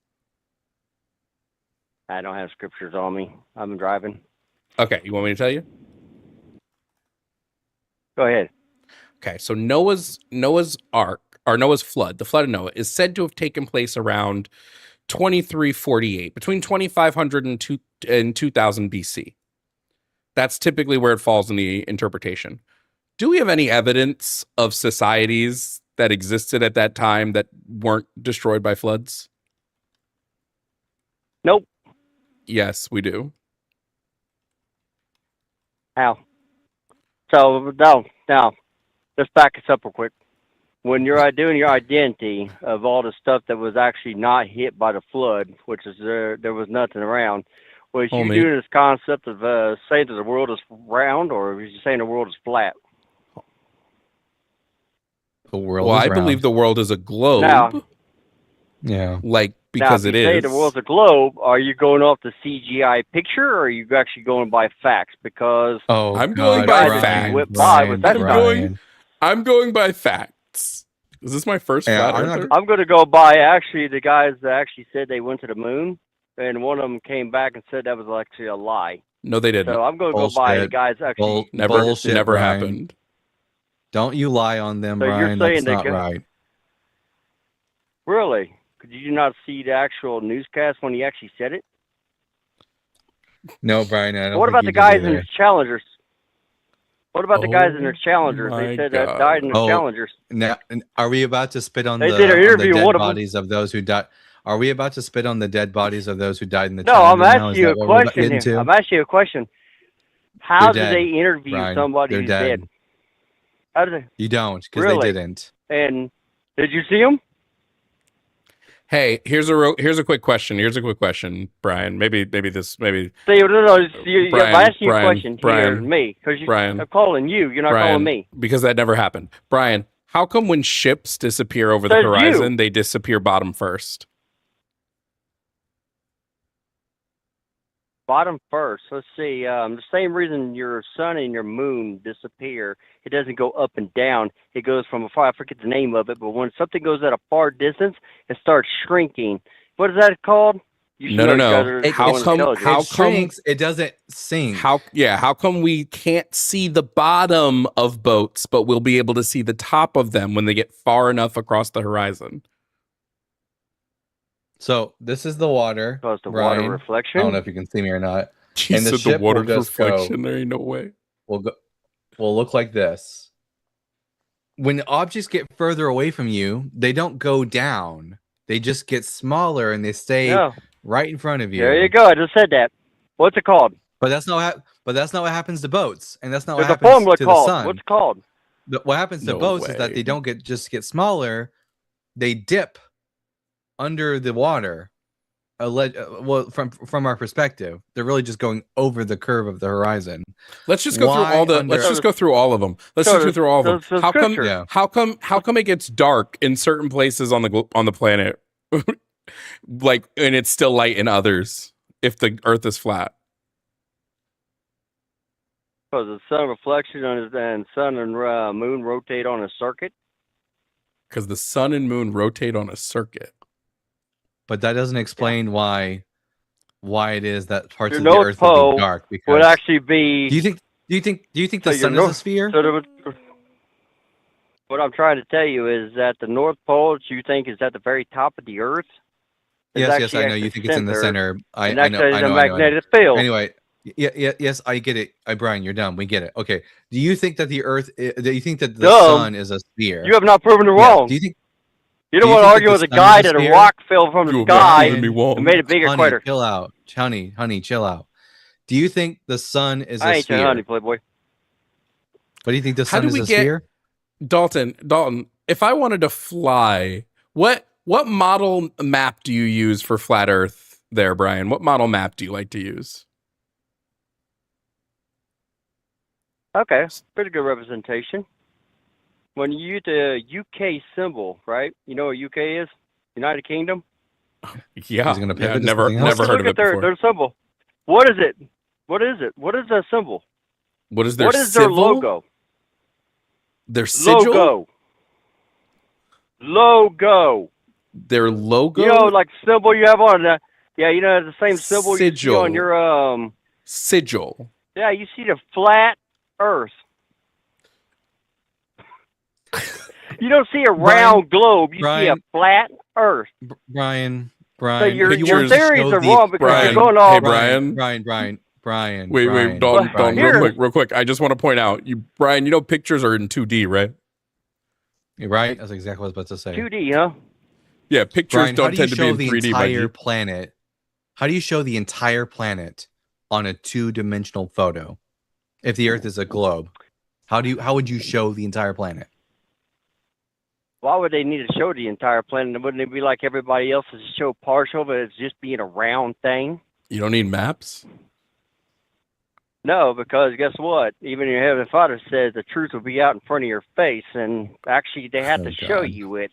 So they actually rub it in your face. Oh, hey, what about this? What about this? You guys said you guys don't know much about history, okay? Every single was the day, I fishbowl? lose No, more Hold and on. more faith. Also, I think Now he you was mean talking 20 about. I think he was talking Hold about the UN, That's not what the I'm UK. No, I'm saying. Wait.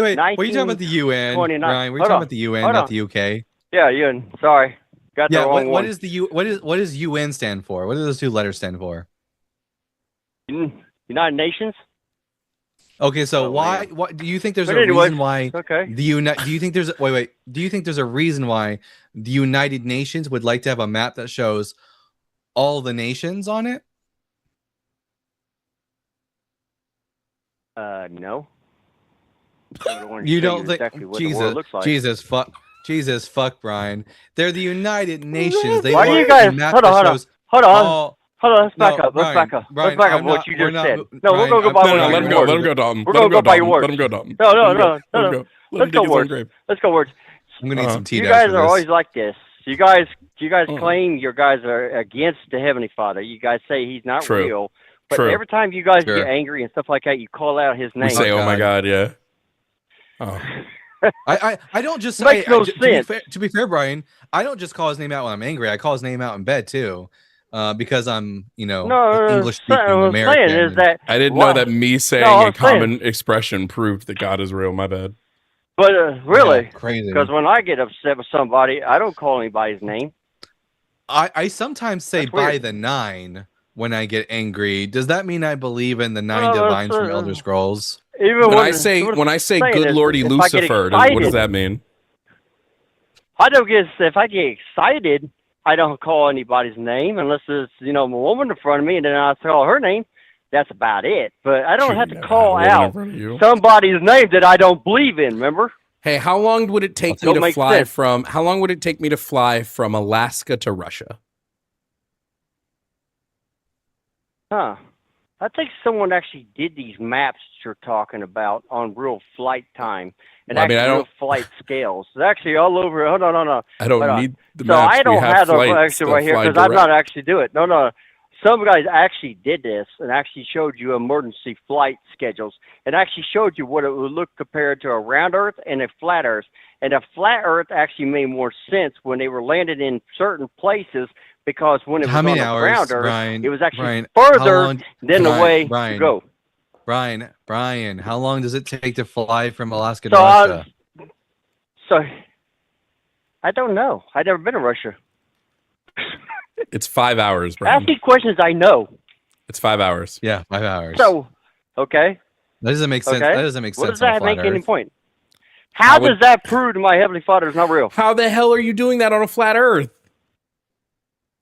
Really? Because the flat Earth, guess what would actually align with scriptures? By the way, Have you guys ever heard of the firmament? And The even firmament? Elon That's why Musk we said don't there was believe a in the firmament. Bible. Brian, that's why we don't fucking believe Elon in the Musk said Bible it too. because it's a Brian. That's I a way. thought That's why Elon we Musk don't said believe in it the too. Bible. I thought for a second that this might be a Elon- troll, but he's kind of too Elon dumb for it to Musk be a troll. said it.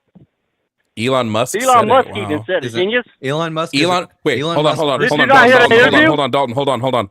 Elon Musk said Donald Trump No, is in you the go say- Epstein. hold on. No, Hold on. Brian, stop Hold talking. on. Elon Musk said Donald Trump is in the Epstein files. Do you believe him?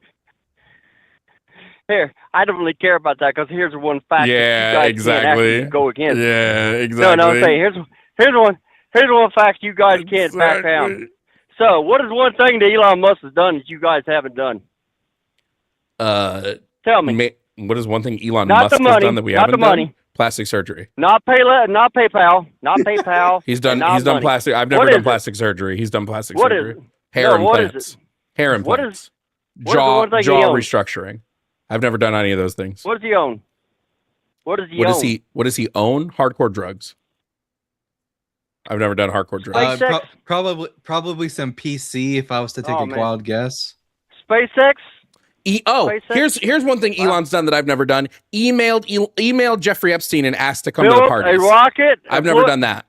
I've never Built a emailed rocket? Jeffrey Epstein Built and a asked to go to rocket? his sex parties. Hey, Elon Musk has. Hey, he built a rocket. Actually He didn't build a rocket. No, he didn't build a Yeah, rocket. he did. No. He designed No. it, and it was He built. didn't design any rockets. No.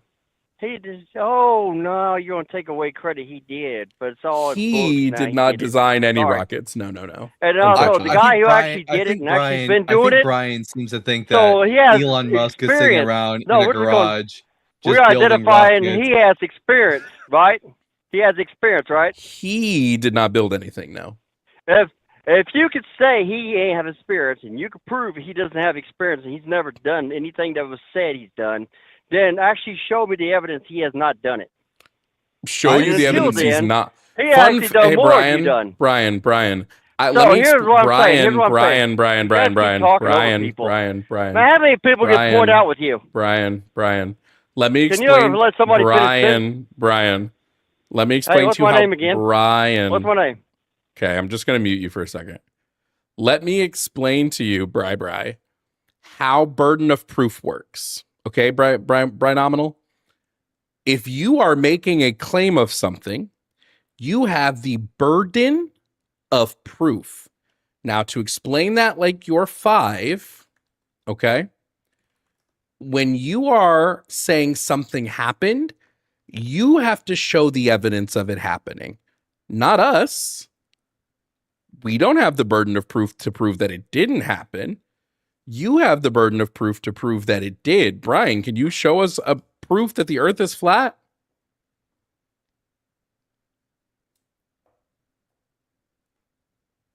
That Oh, I'm beep sorry. means you're unmuted.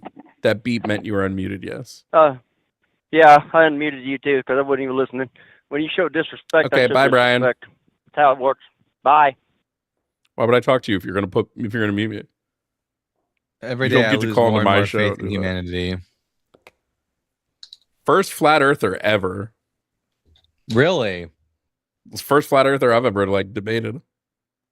Wow. What a momentous day. What kind of dumb shit? I don't know. I thought it's crazy. I thought we did leave this behind a long time ago, but I don't know. The internet's great, but it's also like if you don't know how to use it properly, it can make you really dumb. He straight up said the firmament, bro. Billy, thank you for the other Venmo. Said I can't take his lazy arguments anymore, and I still can't super chat on YouTube. Feel free to bounce. That was for Fanatic. I didn't see that when Fanatic was in here. And then we have some super chats. Resistance said Brian is giving me brain damage. Pat in the chat said little known fact: the dragon's shout for unrelenting flat earther is Fusro dumb. Resistance also said Jesus fucking Christ, Brian is dense. Pat in the chat also said, fellas, save your breath with the flat earther. There's no distance they can't carry a goalpost to or a physics phenomenon they grossly misunderstand. True. Joshua Everett said, as I understand it, caller was correct that Hawkins' equation predicted a beginning, but wrong that one was ever actually found. Possibly. Crack a Killer said his cornbread ain't done in the middle. That's fucking funny. Let's fucking Oh, you know what I never did was Twitch today. Tricky Nia, thank you for subscribing with Prime on Twitch. Simply Rex, thank you for resubscribing with Prime. Chips1313, thank you for resubscribing on Prime. Ramian B, thank you for resubscribing on Prime. Fiona the Foxy, thank you for resubscribing at tier 1. And Poggy Style, thank you for subscribing with Amazon Prime over on Twitch.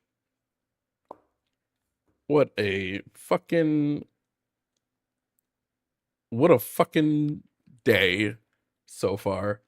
Ready for the next call? You bet. Let's see if we get another crazy. Coming up next is Alex calling in from Spain to talk about Christianity being true. Alex, if you can hear me, please provide me with your age and pronouns. Hello, you can hear me?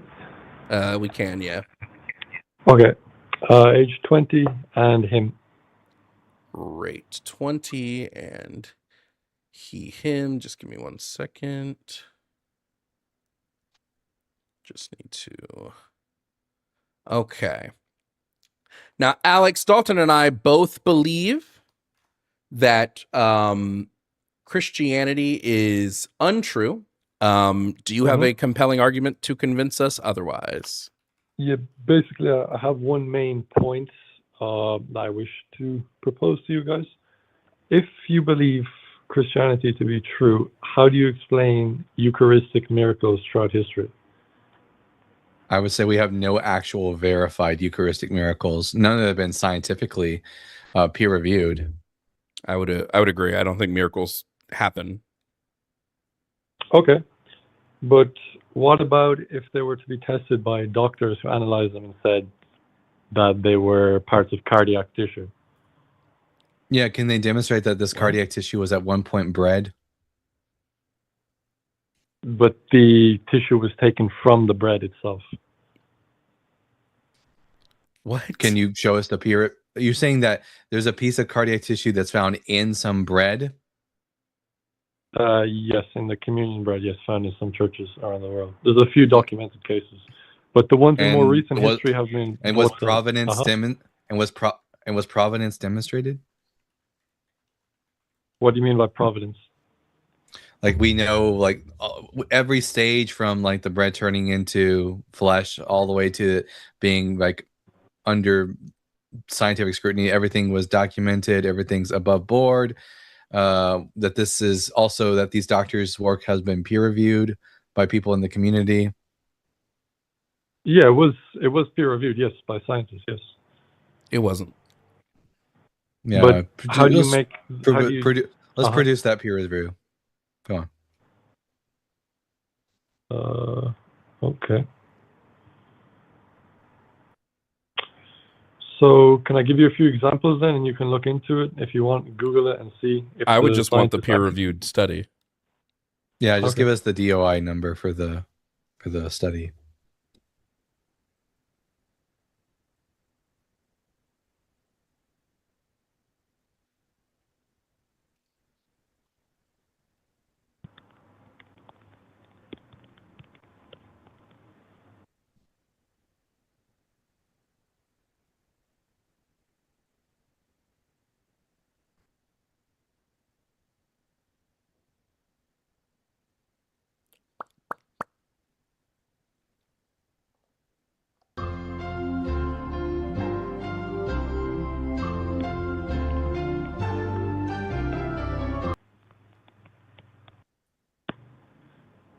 Sorry, one moment.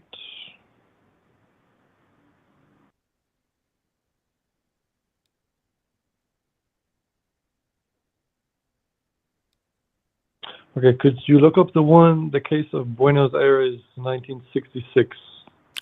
Yeah, that one wasn't peer reviewed. But scientists took a look at it. They Yes, they tested did. it and they found it to be cardiac tissue. Nope. They made a claim that it was cardiac tissue. They did not allow any independent replication of this. They did not allow anyone to peer review their evidence or their work. That's not nothing. That's So you quite think they literally were nothing. lying? Yes, I don't think You they think were the lying. scientists? I know they were lying.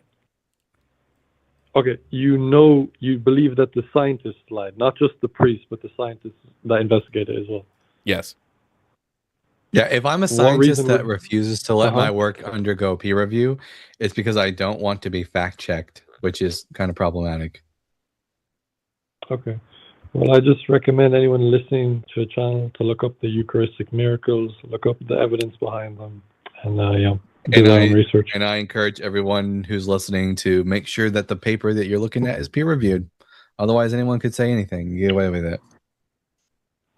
Okay, no worries. Thank you. Anyways, I don't want to take up too much of your time, but I encourage everyone. Wait, please I'm sorry. please, Hold on. Alex, is that really it?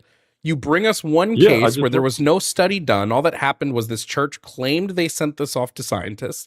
They That's not the claimed. only Hold case. on. Stop. Hold on. Uh-huh. But we're going to talk about the case that you're talking about right now. This Okay. church found a communion wafer on the floor. They put it in water to dissolve and it didn't dissolve.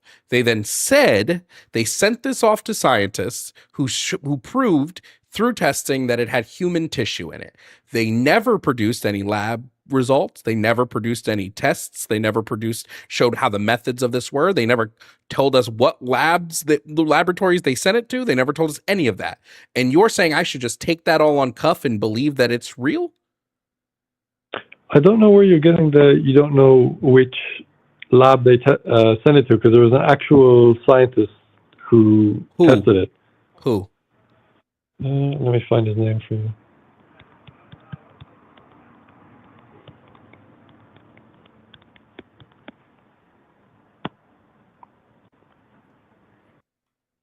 Okay, if you're ready to copy down, Dr. Ricardo Castagnon Gomez and Dr. Frederick Zugib.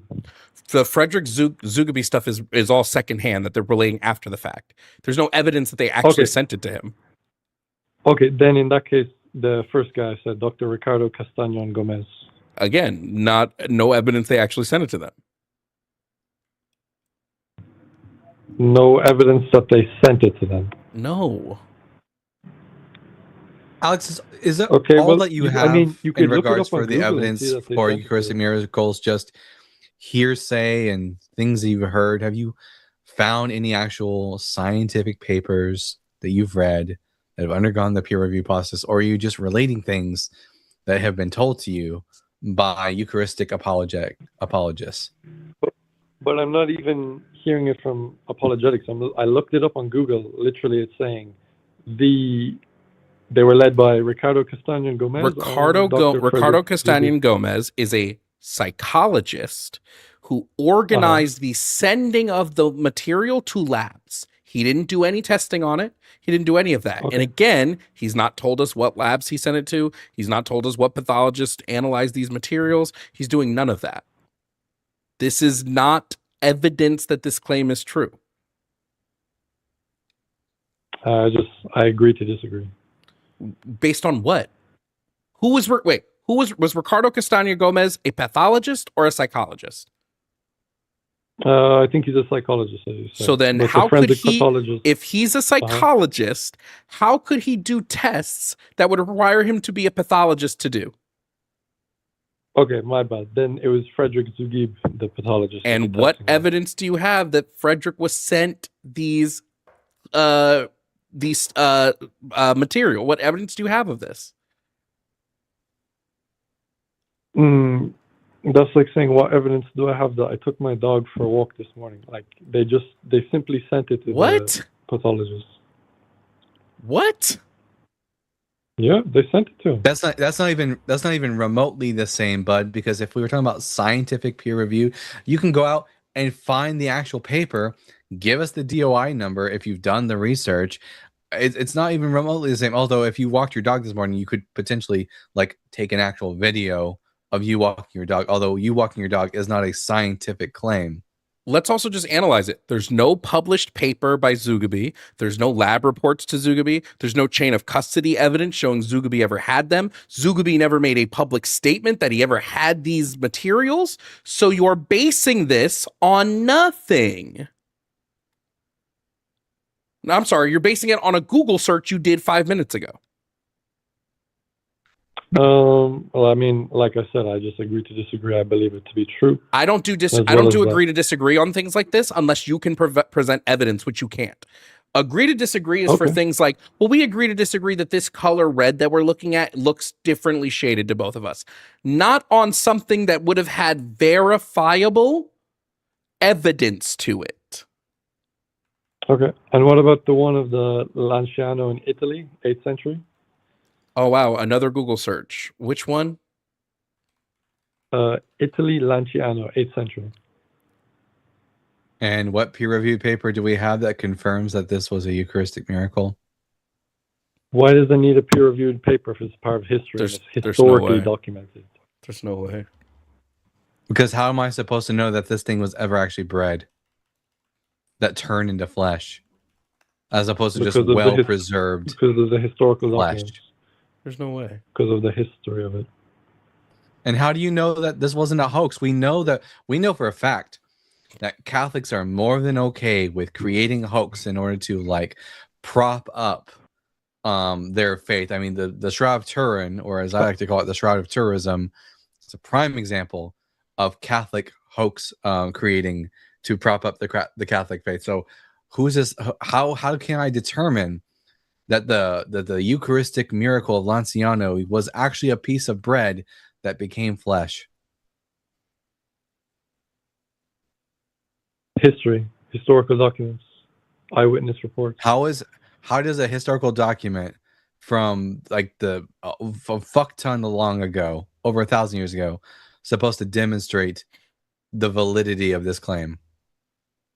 That's like saying, how can a historical document from thousands of years ago that Alexander the Great existed? Alex, do you truly believe in existed? mermaids?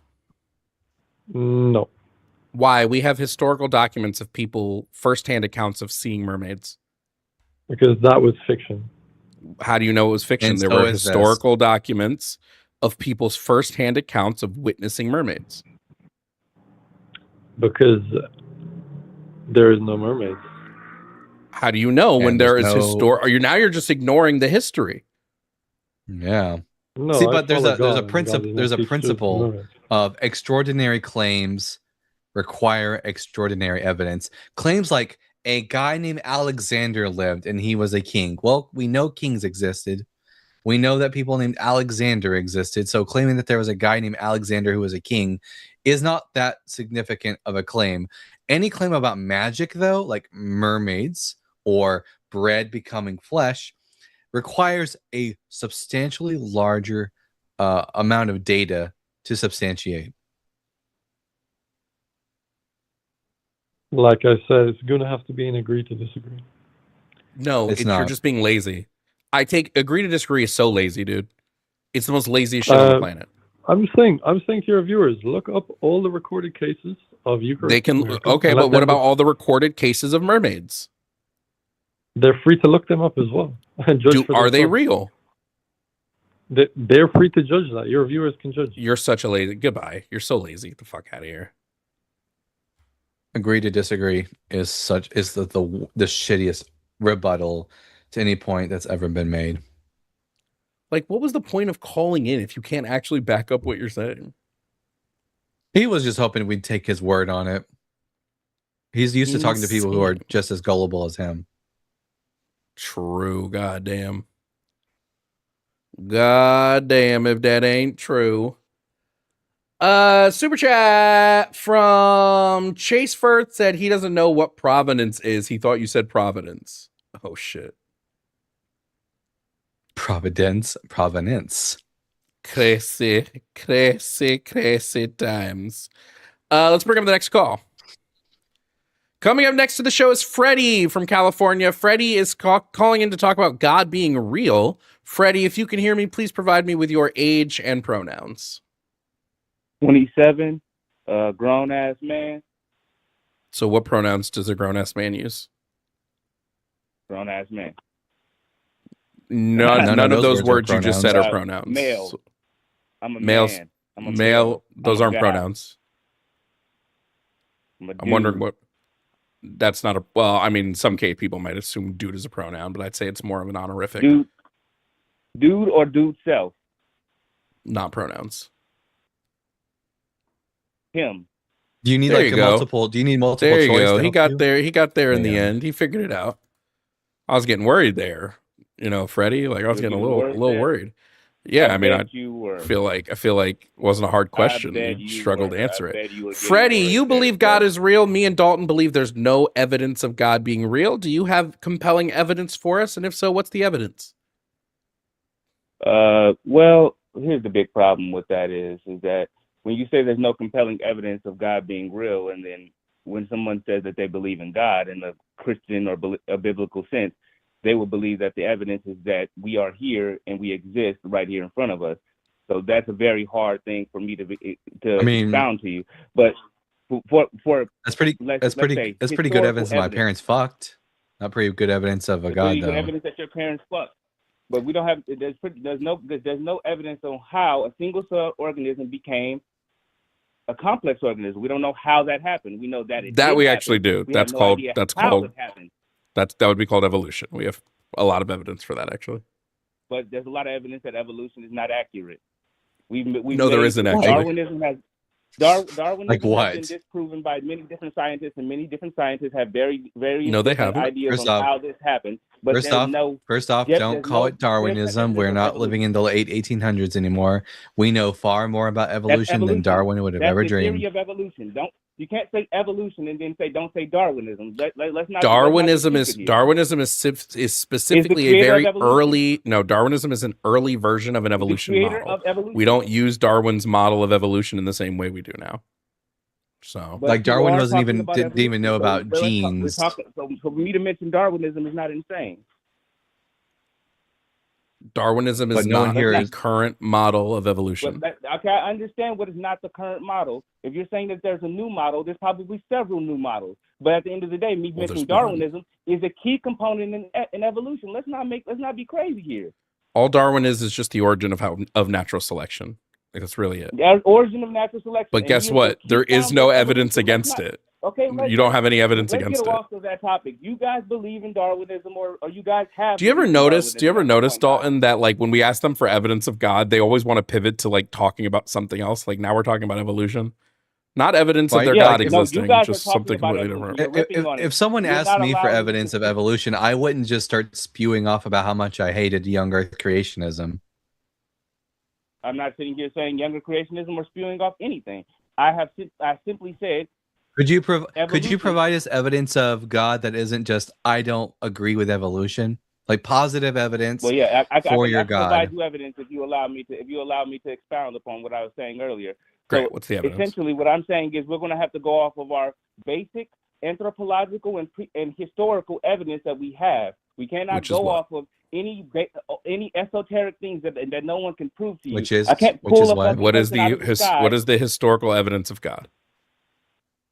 Well, they do have prehistoric slings and stones found between 500 and 4800 BC, right? So that supports early existence of organized warfare that was mentioned in Genesis. That doesn't right? prove God. We do have. That proves Yes, that but the ancient Near Eastern peoples engaged in warfare. it We asked for proves the that evidence what of they God. said in the Bible happened.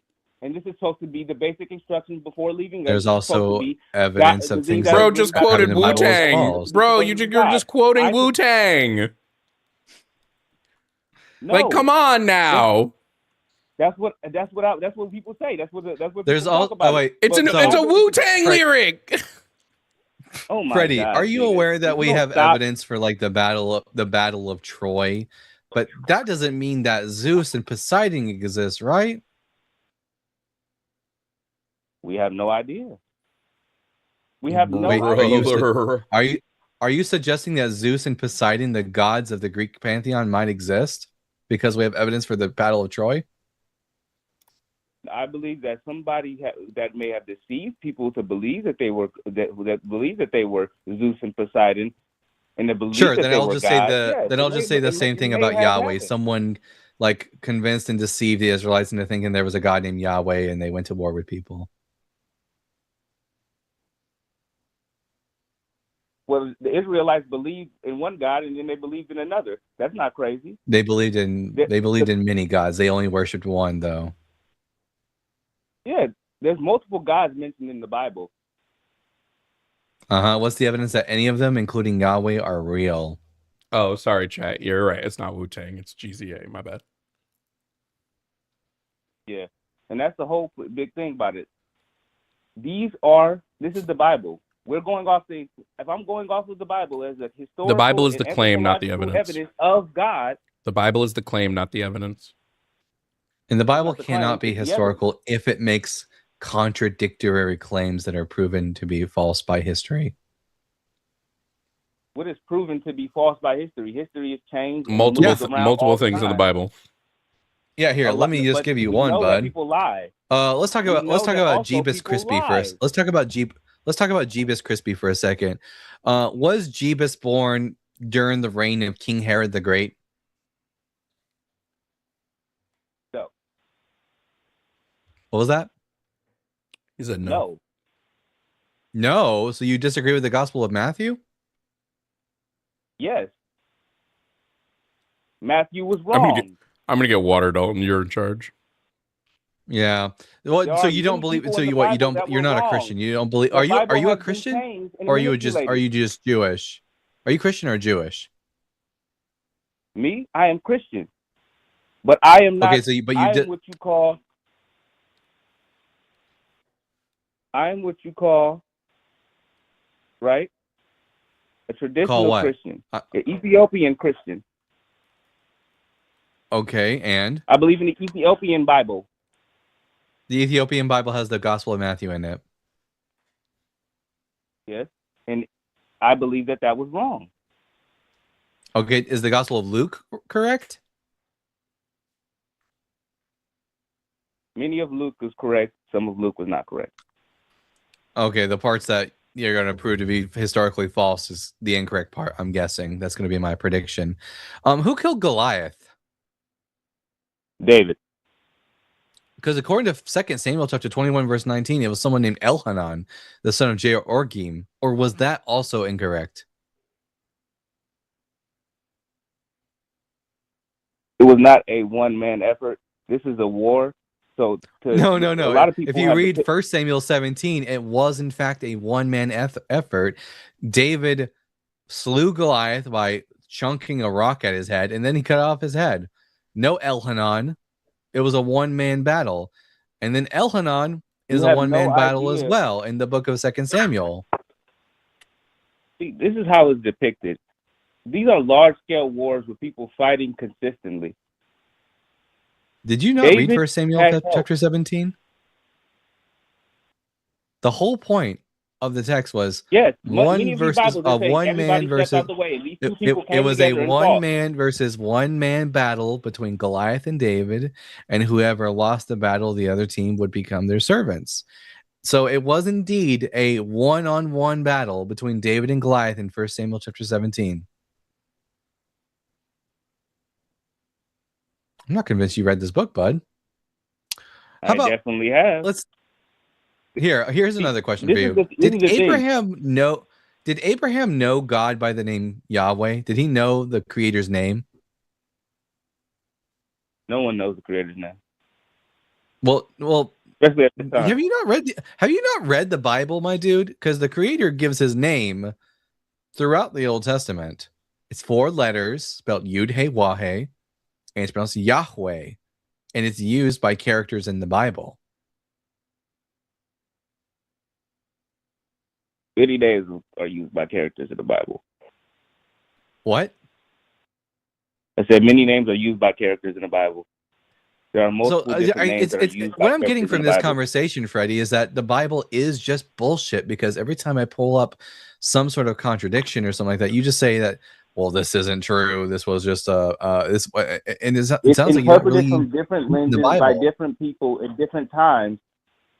Yep, sounds like bullshit. Then, like, sounds like this book isn't true. Every single point I bring up, Sounds like you it's end up saying very is not true. It just has various different perspectives, and you got to realize that these are churches that are broken apart, that are all trying to prove their own different things, and they are skewing Nope. the truth that now. No, when we're just talking like history. when we're talking about the Old Testament, we're not talking about It's just churches. like The Old Testament was history. written before churches existed, bud. This is what you're talking about. How is it written before churches existed? When Judaism existed, when all these things were established and they had Judaism, their own. Judaism doesn't have churches. Judaism doesn't have churches, and churches didn't exist in the Old Testament time. Churches didn't exist until Christianity came along. Just like No. a motherfucking, all these things are churches. They're just churches. Synagogues didn't exist in the Old Testament either, bud. I'm using a colloquial term to describe something, and you're trying to dictate my conversation. Freddie, chill out.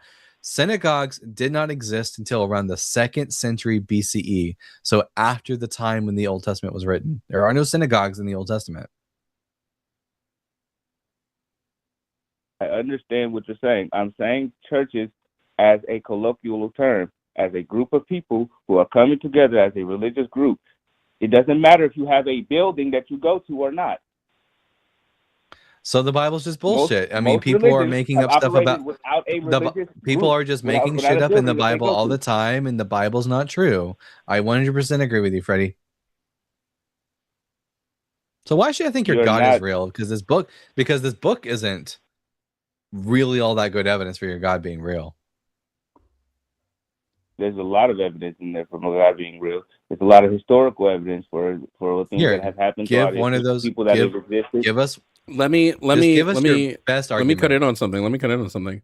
Hey, just really quickly there, Freddie. Did the flood happen? Oh, you talking about the ancient biblical flood? Yeah. Yeah. 100%. How come we have no evidence of a global flood happening at the time the claim is made in the Bible? We don't know the time that it is. Yes, we do. We don't know this time. You don't know the day or month. What month was it when the flood? We don't. No. We have about a 500-year estimate of when it would have happened. 500 years. What estimate do you have, and where did you get it from? It would have been between. Oh, here I'll pull up the exact. How? No, where did you get this from? I'll pull up the exact biblical scholar. Give me a second. I'll pull the exact scholar up for you. By the way, the book of Genesis does give us the month and day that the flood occurred. What month and day does it occur? Yeah, and the 2nd month of the Jewish calendar on the 16th day of the month. That's in early spring. But irrelevant, but it's just funny that you don't know the Bible all that well. There's no month. That makes no sense. I've never seen this. I agree. It also doesn't make any sense, but that's how mythology works. No, you should have read it closer, bud. Genesis 7:11.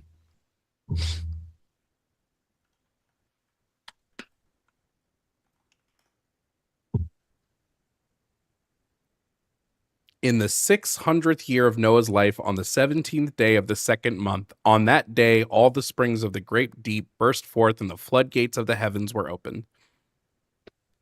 Guess you didn't read Genesis too hard, did you? I've read that 1,000,000 times, and I've never heard that expression ever. Then you have not read it 1,000,000 times. I guess we all are reading different translations. What translation would you like me to read? Yeah, Hold what on, hold on. translation What doesn't translation would say you like that? us to read? Give us a translation. We have to read the Genesis and Give us a translation. King James. King James, beautiful. King James Version. In the 600th year of Noah's life, in the second month, the 17th day of the month, the same day where all the fountains of the great deep broke open and the windows of heaven were opened. So you didn't read it because it was in there too. Is there another translation you'd like? I've never seen that. I will concede on that you guys have got me on that one. I've just probably skipped over that my whole time. So the You flood have, is. because I've read, that's the translation I've read. I cannot concede. I will concede that I have not read that part, and I've never seen that. Maybe I have not been reading as closely as I should have. And that's my fault. So real quick, the flood is estimated to have happened between 2500 and 2000 BC. Except we know that like ancient Egypt existed at this time and they were never wiped out by a flood. And Mesopotamia existed at this time and they were never wiped out by a flood. And Indus Valley civilizations existed at this time and were never wiped out by a flood. And ancient China existed at this time and was never wiped out by a flood. So how could the flood have happened and killed everyone on earth except for Noah and his children, who the Bible says are the only people left after the flood, if all of these other people were alive and well? You see, this is a big problem with that. It's a bad translation. It's just overall that. Oh that no, doesn't really make sense. the problem is not with the translation. I can read the original Hebrew, and the problem is not with the translation. Yeah, I feel like it's probably a big problem with the translation. You probably just have to It's not. look more deeper into it and figure out exactly when this is supposed to happen. Because I never heard of this happening an exact date close to basic times where people would have been living. The way that scholars are able to deduce when the flood occurred, Bud, is that, for example, in the long while ago, there was a fellow by the name of Usher, not the rapper, the Bishop Usher. He was a Irish Did you just call bishop. Usher a rapper? No, wait one and motherfucking he- moment. Did you just call Usher a No, rapper? we're not gonna get hung up on that. No. That's Anyways, wild. there was Bishop Usher, and he Nah, that's used fucked the up. time and dates in the Bible to come to a rough estimation as to, according to the Bible, how old the earth was. And then using the Bible, it tells you how long everybody lived from Adam to Noah. You're able to deduce when the flood would have occurred according to the Bible. What Jovan said was on the money, correct.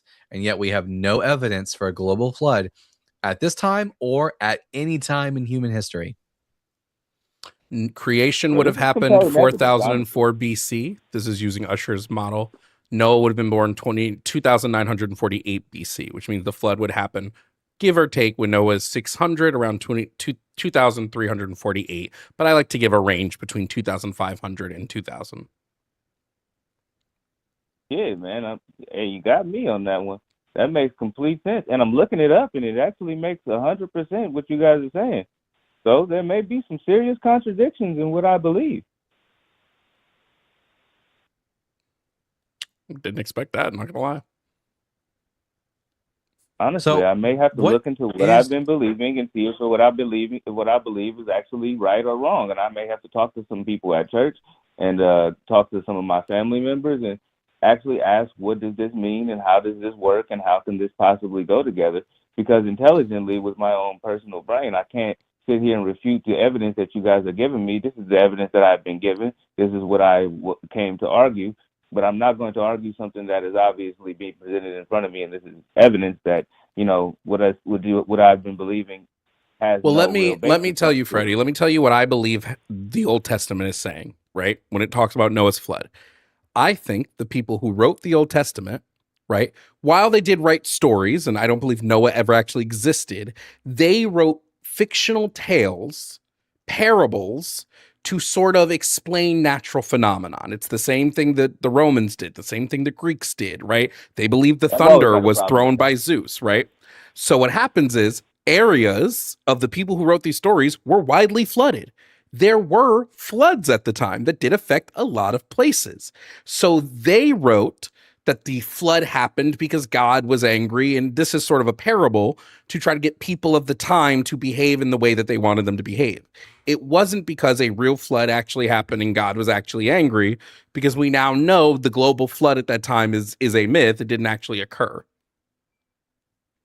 Oh, well, that actually makes a lot of fucking sense, and I'm not a dummy, so I actually have to really look into this. Honestly, this is something that is goes against my personal beliefs, but what you believe does not necessarily make you right.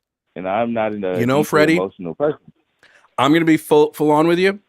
Like 10 minutes ago, I would have been right to agree or to disagree with you on the dummy status. I don't think I could disagree with you right now that I don't think I would say you're a dummy. You're doing what should be done. You're getting conflicting information. You're going, wait, this doesn't actually make sense to what I was told and what I believe. So now I have to go back and do more research on this. A dummy wouldn't do that. So I agree. You're not a dummy. Yeah, I'm not a dumbass. I'm not going to sit there and say, oh, you're an idiot and you don't believe in this and that. I'm just like, hey, I believe in this. This is what I really believe in. And if what I believe in doesn't stand up, then what the fuck am I believing in? That's what I have to sit there and think now. And I have to talk to some real people who I've been, having deep relationships with for a long time. And, I feel like it's going to be hard for me, and it's really kind of surreal right now. But let me tell you this. Let me tell you this, right? Neither Dalton or myself think that people should have to stop being religious. Okay. I think if you're religious because on just blind faith, you want to believe in something, that's fine. All I say is that none of these claims that religion are making have any factual backing in the universe. And I know people who acknowledge this and are still religious. I know people who are like, well, I believe in Christ, but I don't think anything the Bible says is true. I just have faith because I like what this figure in this religion tells me. But that's kind of dumb as fuck. I don't think it's the smartest position in the world, but I respect it a lot more than God got angry and then did a flood, Yeah, that's true, but that is the dumbest fuck. You can't believe. That's like not believing the instructions. Yeah. Cognitive dissonance is a hell of a drug. Yeah, it is true. Like I've seen propaganda and bullshit, and people follow blind things blindly my whole life. So it's like I can't be that person. I'm a critical thinker. I came to find debates on people. I see that you have debates on many things, and I've always wanted to debate you on things. And I found that this is one of the things I, also would love to debate on. And you got me on this one. Honestly. Okay, well, Freddie, thanks for calling in, and thanks for being open and honest. Yeah, I can see.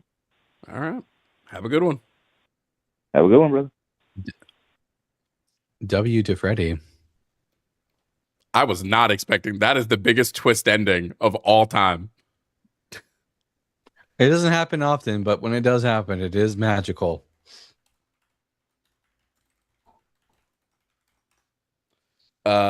What's so funny is people on there were a bunch of people complaining in my Instagram chat, like there's never any progress made on these shows, and then literally we make progress. I do have to remind people all the time, the debate, I'm not having debates for the sake of convincing the other person. It's to give the audience information, and so the audience knows how to combat what I believe are weak talking points and weak arguments. It's almost never for the other person to change. So W to Freddie. Did the work. Let me see if we had any super chats between the last one and this one. We do.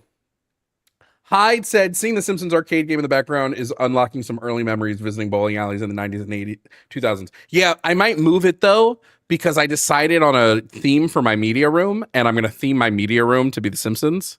It's also going to become my studio for video essays, so I might move the Simpsons arcade game into there and just have the Ninja Turtle one in here. I haven't decided yet, but that's a thought.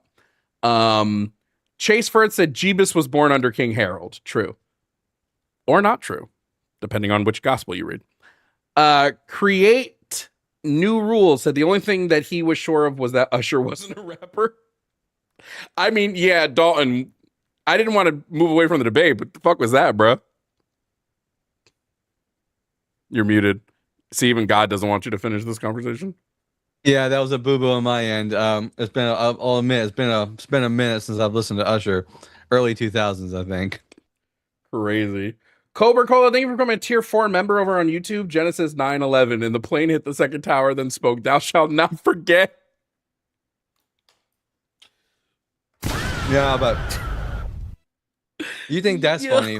There is an actual TV evangelist. His name was something Jonathan Kahn, who made a claim that 9/11 was predicted in Isaiah chapter 9 verse 11. Insane. Yeah. Let's bring up our next guest. And we'll continue on with the debates. We always have the call-in lines are full now. Like, not full, people can still call in. But like once we get going, people love calling in to me and Dalton. So coming up next on the stream is Carl. Carl calling from California. Carl wants to talk about God being real. Carl, if you can hear me, please provide me with your age and pronouns. I'm 36. Just recently had my birthday, and it's he, him. 36 and he, him. Let me just turn your volume back down a little bit on my end. Carl, 36, he, him. Okay, Carl. Both Dalton and I believe there's no compelling evidence for the belief of the Christian God. Do you have any evidence for us? And if so, what is it? What do you mean by evidence in this case? Yeah, I would just be looking for something like that can be tested, possibly something repeatable, it could possibly be mass scale, like visual, audio, like whatever you would define as evidence, I would define too. It would just be about like, is that evidence compelling? So an example of this is I believe like external evidence is the best. So like if somebody's like, well, I believe God is real because I've spoken to him, I can never verify that. The conversation just stops there. Yeah. Right. There's no way to verify evidence that. But you would agree that like repeatability of experiment relies on an assumption about reality, right? Would rely on an assumption about reality, potentially. Yeah. Okay. All right. Cool. So then we're like, so then you're not asking for like, definitive proof in a sense. You have like an epistemic standard that upon using, you say that there is insufficient evidence to conclude that God exists, right? I just want to know about that standard real quick, because otherwise I don't feel like there's a point in having the debate unless like how would another any bit of evidence that just raises the likelihood that Christianity is true? Let me, and I'll also rephrase it. No available information. Right? Let me just rephrase it. No available information or argument sufficiently justifies belief in God, in my opinion. Yeah. I understand what you mean. I'm just questioning. Okay, so do you know like what scientific underdeterminism is? I feel like we're getting close. I feel like we're getting close to it, Dalton. Yeah, I know. I feel it coming. I'm waiting to see if it happens.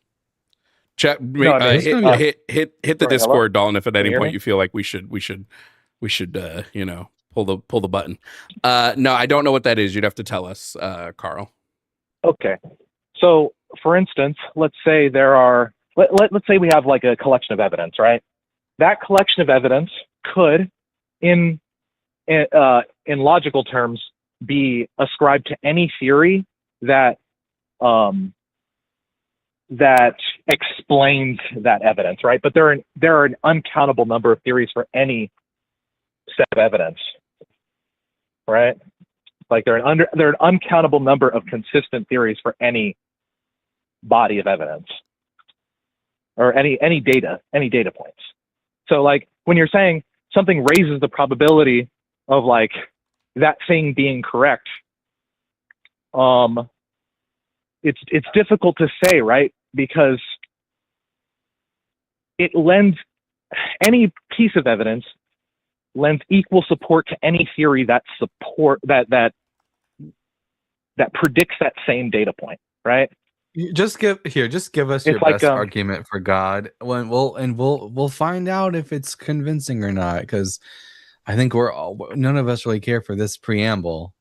I feel like this is just a Well, and I encounter this quite a bit when I talk to certain types of Christians. Is it seems to be a way of just sort of positioning the argument as, well, you guys are just unconvincible, and what's the point? Just give us your best argument. No, for it's God, not. dude. It's not a matter of unconvincible. It's the fact that I don't want to get trapped in this thing where I give what I consider to be evidence for God, and then you say, actually, it's evidence for this other theory, right? Which both explain the exact same data points. So but you don't want to prefer have the just other a one. good, honest, old-fashioned dialogue where you present a position and then we critique it. No. No. I'm fully willing to present a position. I just want to make sure that the standards for deciding whether or not that position is true in your eyes are explicit. My standard for deciding whether or not have the Christianity is true is the conversation. same as my standard for every other claim. Yeah, but that doesn't mean anything to me because I'm not you. We'll just present the evidence and then we'll get to the conversation. Jesus fucking Christ. For instance, I think that there's a connection between human goodness and God's existence, right? Now, I'm not saying that there is an exclusive connection, right? There's plenty of theories that could result in human goodness as well. But I believe that is a piece of evidence that. And by goodness, you mean support. What exactly? Like an inherent goodness. I don't really know how to define it personally. I understand good to be a word that we use to describe something which is beneficial towards a specific goal. And for me, my goal is fairness and well-being. So humans would have goodness if they have actions that seem to align and benefit the goal of fairness and well-being. That's what I think human goodness would be. Yeah. Well, yeah. And maybe we differ on what we mean when we define well-being, right? But I would agree too that goodness is the intent to improve well-being and maybe even diminish suffering, right? I can hit the button. We have a different I feel definition of well-being. I can hit the button. It's getting there. It's definitely feeling like it. What's your definition of well-being?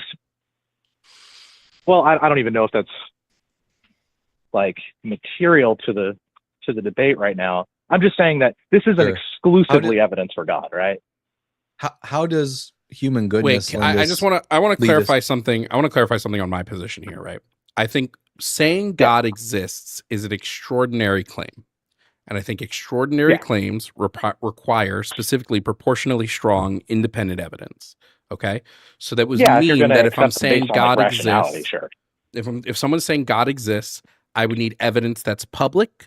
So this is like what we said, like they're like external. That's not like some private person's experience. I would need evidence that's testable or at least predictively useful in some like relevant way. I would need evidence that's reproducible, or at least able to be confirmed independently by observers. And then I would need specific evidence that's specific. It's not vague and it's not post hoc. I don't think any of that exists. Specific. When you say specific, do you mean something that couldn't be interpreted as for some other reason? I just mean not vague. Not vague or post hoc claims. Okay. Well, what do you mean by vague? Do you mean is this because like there are like what do I mean a by lot of like doing scientific positions will have like I'm just trying to be clear because a lot of debates typically get bogged down in like a mutual misunderstanding of each other's terms, right? Something that is not clearly expressed, understood, or defined, often marked by a lack of precise detail in distinct shape, or when referring to a person. So an absent-minded demeanor. And anything we say is going to lack precision depending on what the scope is we're trying to say it about. So like, okay, we know we would be reasonable. We would be reasonable on what specific is. Like, what does that mean? I would love it. I would love if we could actually get to an argument for God instead of all of this. Should we do it? Should we do it? Yeah. Okay. We have to do this, and I'm sorry, Carl, but you've elicited the Philbro commandments. So the Philbro commandments have now been implemented on the stream. There are 4 Philbro commandments. Number 1, thou shalt Mhm. speak at measured and steady pace, neither rushing thy words nor overwhelming the listener. I feel you've done this already, so you haven't broken the first commandment. 2, thou shalt not utter technical jargon without plain explanation. Yea, thou shalt make it simple and clean, even as thou wouldst explain it unto thine own grandmother. Commandment number 3, thou shalt seek not victory in debate, but rather the convincing of the Wait, listener what through did I? understanding and clarity. And 4, thou shalt keep thy discourse within 5 minutes and not exceed the time appointed unto thee. So starting now, you have 5 minutes. Please follow the Philbro commandments, and we can continue the Okay. conversation.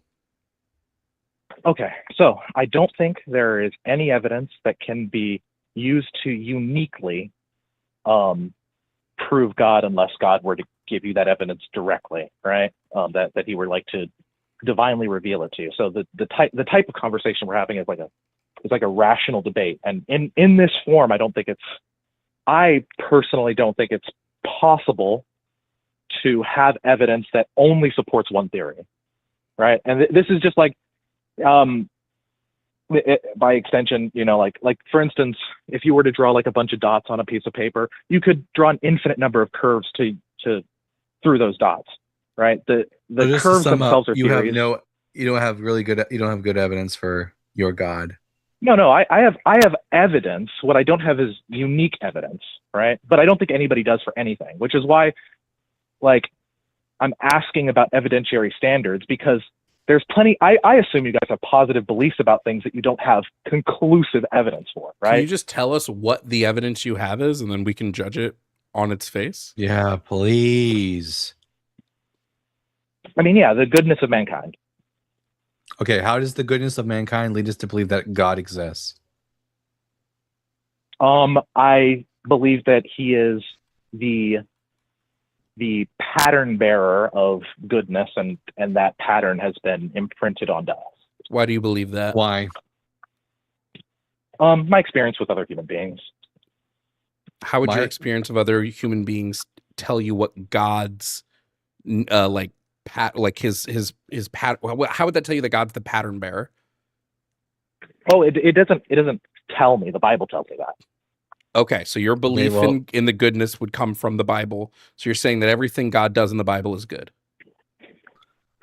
I believe that, yes, everything in the Bible that God has done is good. Yes, including allowing for slavery. Yeah, I was about to say, Yeah. if God were evil, the God of the Bible, how would you be able to determine that? I personally don't think I would be able to determine that. So you could be worshiping an evil. So you could be worshiping an evil God, and you wouldn't know it. No, I don't personally ascribe any like credence to that belief, but I know rationally that that's the case. Sure. So we're just skipping over where he said that slavery in the Bible was a good thing. Is that the case? I mean, it's not knowably good, right? No, using jargon. It's not knowable how. It's not knowable how it is good, right? It's just it is good. Are So God's intentions knowable? Is. Are God's intentions knowable? No. So how do you know that God is good? Huh? So how do you know God is good? I don't know via like rationality. What would you know via then? I have a high credence in it, which is just an expression of faith. Why do you have that? But I faith? argue that like everybody has faith in any positive position. Why do you because have otherwise that they couldn't rationally justify it. So this is just all post hoc rationalization. Yeah, like I don't see how it seems like you have an underdeveloped like ability to like discern the difference between what's good and bad, and as a result you can't really determine if God is good or bad. You just have to like submit. Oh no, I 100% agree. I think as a human being I don't have access to what it means to be good and bad directly. I have aspects of it. I think you do have access to it. You're just not utilizing it. It's underdeveloped. It's like a muscle that you've never really put to work. I think people tend to mistake their own perception of good and bad as good and bad, right? And it comes from like a limitation, comes from like the limitation of their own perspective. Is Everyone something has a good? limitation. Like if we were not limited in the way God was, we would agree. Is something good because God commands it, or does God command it because it's good? Goodness is an aspect of God's nature, and so everything that He does is extended goodness from that, including slaves. At that point, the word good you just don't know really how. have any I'd agree. I also don't know how. I'd love to ask. At that point, the word good doesn't have any meaning. You might as well say God is jibber jab, and it would have the same exact meaning as saying God is good. Doesn't matter. Time is Well, up. it doesn't have no meaning. Time is up, Carl. That goes our 5 minutes. Okay. All right. Good talking to you guys. Thank you for being here. Appreciate it. See, I told you, man. They have atrophied their ethical muscle, and they cannot actually know if whether or not they worship an evil god or not. They just submit. I don't know how we can say God's intentions are unknowable, but God is all good, right? And by the way, 1 Corinthians 2:16 says, "For who has known the mind of the Lord so as to instruct him? But we have the mind of Christ." So if you're a Christian, you should be able to like understand God's mind because you have the mind of Christ. Let's take the next call. What did you think of the very first instance of the Philbro timer? Stolen from Dalton, but I think perfected by me. Coming up next to stream, we have Trip. Trip is calling to talk about God being real. Trip, if you can hear me, please provide me with your age and pronouns. My age is 50. Pronouns. Hold on, because okay, hello? Yep, we're here. Okay, yeah. My age is 50. And we said that about pronouns? Yeah, what are your pronouns? What I sound like? A man, person. a him. Yeah, right. No, I sound like a man. Yeah. So my pronouns would be him. Okay, your pronouns are he, him. No problem.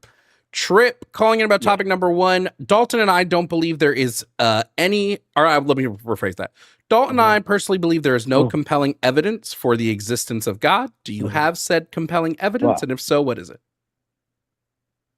Well, the compelling evidence of God is the creation of life, for one. Now, let me break this down to make you understand something, right? So we have let me ask you this. What did man create that God didn't create? See, man ain't created nothing. My computer. Hold on, wait, listen.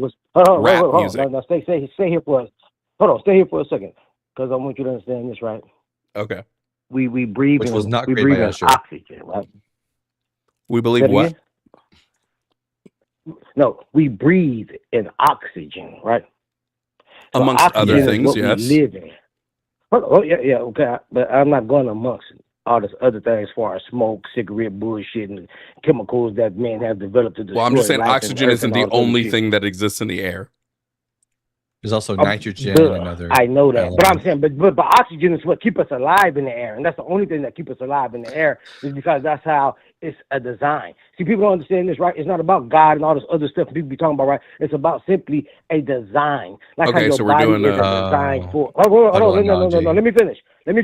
Hold on, let me finish. Mm-hmm. So everything is a design for a purpose. Listen, hold on. Everything is a design for a purpose and a reason. And how do we have all these materials as men? Hold on. How we have all these materials as a man, from whatever to whatever, so we create things such as cars, electricity, houses.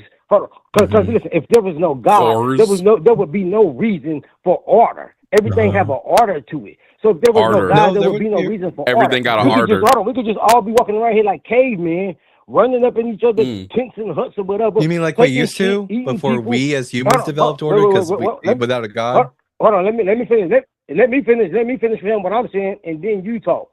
Then you talk after I finish what I'm saying. Because I understand. Hold on, because I understand the creation of things, just like pronouns. I don't give a fuck about nobody goddamn pronoun. dog. Because let me tell you You something. says God as he made uses a male pronoun. and female. Hold on. God made Trip. male. God made male Why you and tripping? female only. God made male and female only. You ain't made What nothing. does that have Man to ain't do with created, man. anything? Wait, hold on, wait. Where do life come from? Man do not create life. Yeah, we have sex to reproduce it, but our bodies are designed. Hold on, but our bodies are. Hold on, wait. Let me finish. But our bodies are designed to reproduce because we built like that because God created Wait, us what like about that. the Man people? didn't What about the create people man. who can't reproduce? No, man What did about not the create people who man. can't Man reproduce? did not create man. Listen, hold on, let me finish.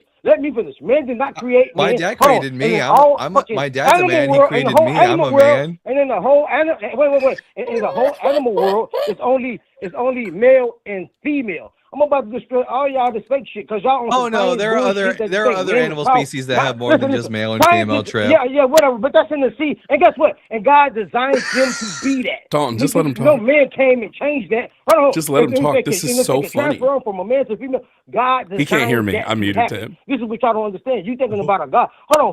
Who is Satan though? Who is it? And this not only that, God is not just God. He is the creator. And this is what you start. And I won't even say like he, because there's like that's that right there's like fleshly word type to say to describe God as a he or anything like he. I would prefer to say the creator. You understand what I'm saying? Okay. So check this out, right? So even just like the little flood and everything, right? Yeah, people get a lot of things misconstrued under the Bible because they're not being taught right and they don't have the spirit to explain and educate this thing. See, I don't even think y'all even believe that God even talked to people or had people on this earth that's gonna stand up for the truth. But how couldn't he? Trip, If can he's I the ask you a creator of question, all Trip? things, hold on. Even your soul. Trip, Even, you've let me talked for finish. Can I 5 minutes. let Trip, me you've finish. been Hold on, talking. let Trip, me you've finish been my rant. talking Let me for finish my rant, 5 bro. minutes. Hold on, bro. No, you're literally admitting to us that you're just ranting right Have now. I been talking nonstop for 5 minutes? Yes, By the way, yes, you have. Yes. I only feel like I've been talking for 2 minutes, bro. Yes, you said you've I been got talking. 5. I feel like I've been talking for 2 minutes. There's a timer on the screen. Everyone can see how long you've been talking. Trip. Well, I'm not looking at the screen, bro. I'm on the Trip. phone talking to you. That's why I'm telling you how long you've been talking. Trip. This is all. Man, you gave me 2 minutes, bro. I believe you cut my time off, man. Trip. This is I believe you cut my time Trip, off. do you have a brother? Do you have a Go brother? ahead on. Let's talk. Do you have a brother? Do you have a brother Do at I have all? a brother? Yeah. Yeah, I have a brother. Is his name Bad? Yeah. Is his name what? Bad. Dad? Yeah. Nah, hell no. No? Okay. Just making sure. Trip, none of what you've given us is evidence of God. Do you have any evidence of God, or is it just Hold on, man. Now you lying. Also, but now you're lying. also, You're Trip, lying. I want to introduce this concept. I just gave you evidence of oxygen that we breathe for to your keep us alive. sentences. It's Who called created that? punctuation Tell me the man that created oxygen. and spaces hold on, between words. Hold on, bro. Those would be Listen, great listen. to implement Tell me the man. into your Tell speech me the man that created oxygen. so that we could Tell me understand the what man you're that saying. created oxygen. Tell me the man created oxygen. Nigga, you lying, bro, and you don't know you lying. That's what I'm gonna say. Who is Satan? Man, Satan putting them lies on your tongue. is so Satan is putting accurate them to him. lies on your tongue so you can keep deceiving people like how he did Eve in the garden. So see, Satan go to the weaker vessel. He can't get through the stronger vessel like me. I'm a man. You know what I'm talking about? But he gonna get through these women and feminist ass niggas though. You know what I'm talking about? And that's why y'all keep spreading these lies about God. Hey, but who is Satan though? Let's forget God. Let's talk about the devil. Mr. Pronouns, Mr. Pronouns. Who give a fuck about a pronoun? God made male and female. All that other shit ain't real and it don't exist. Now let's speak on some God shit. Because I'm a God soldier. And now you're talking to a real one though. You know what I'm talking about? Yeah, I'm talking Jesus to a walks, real right? one, man. You ain't talking to you ain't talking to these fake ass people that you know. I'm talking about you talking to a real one though.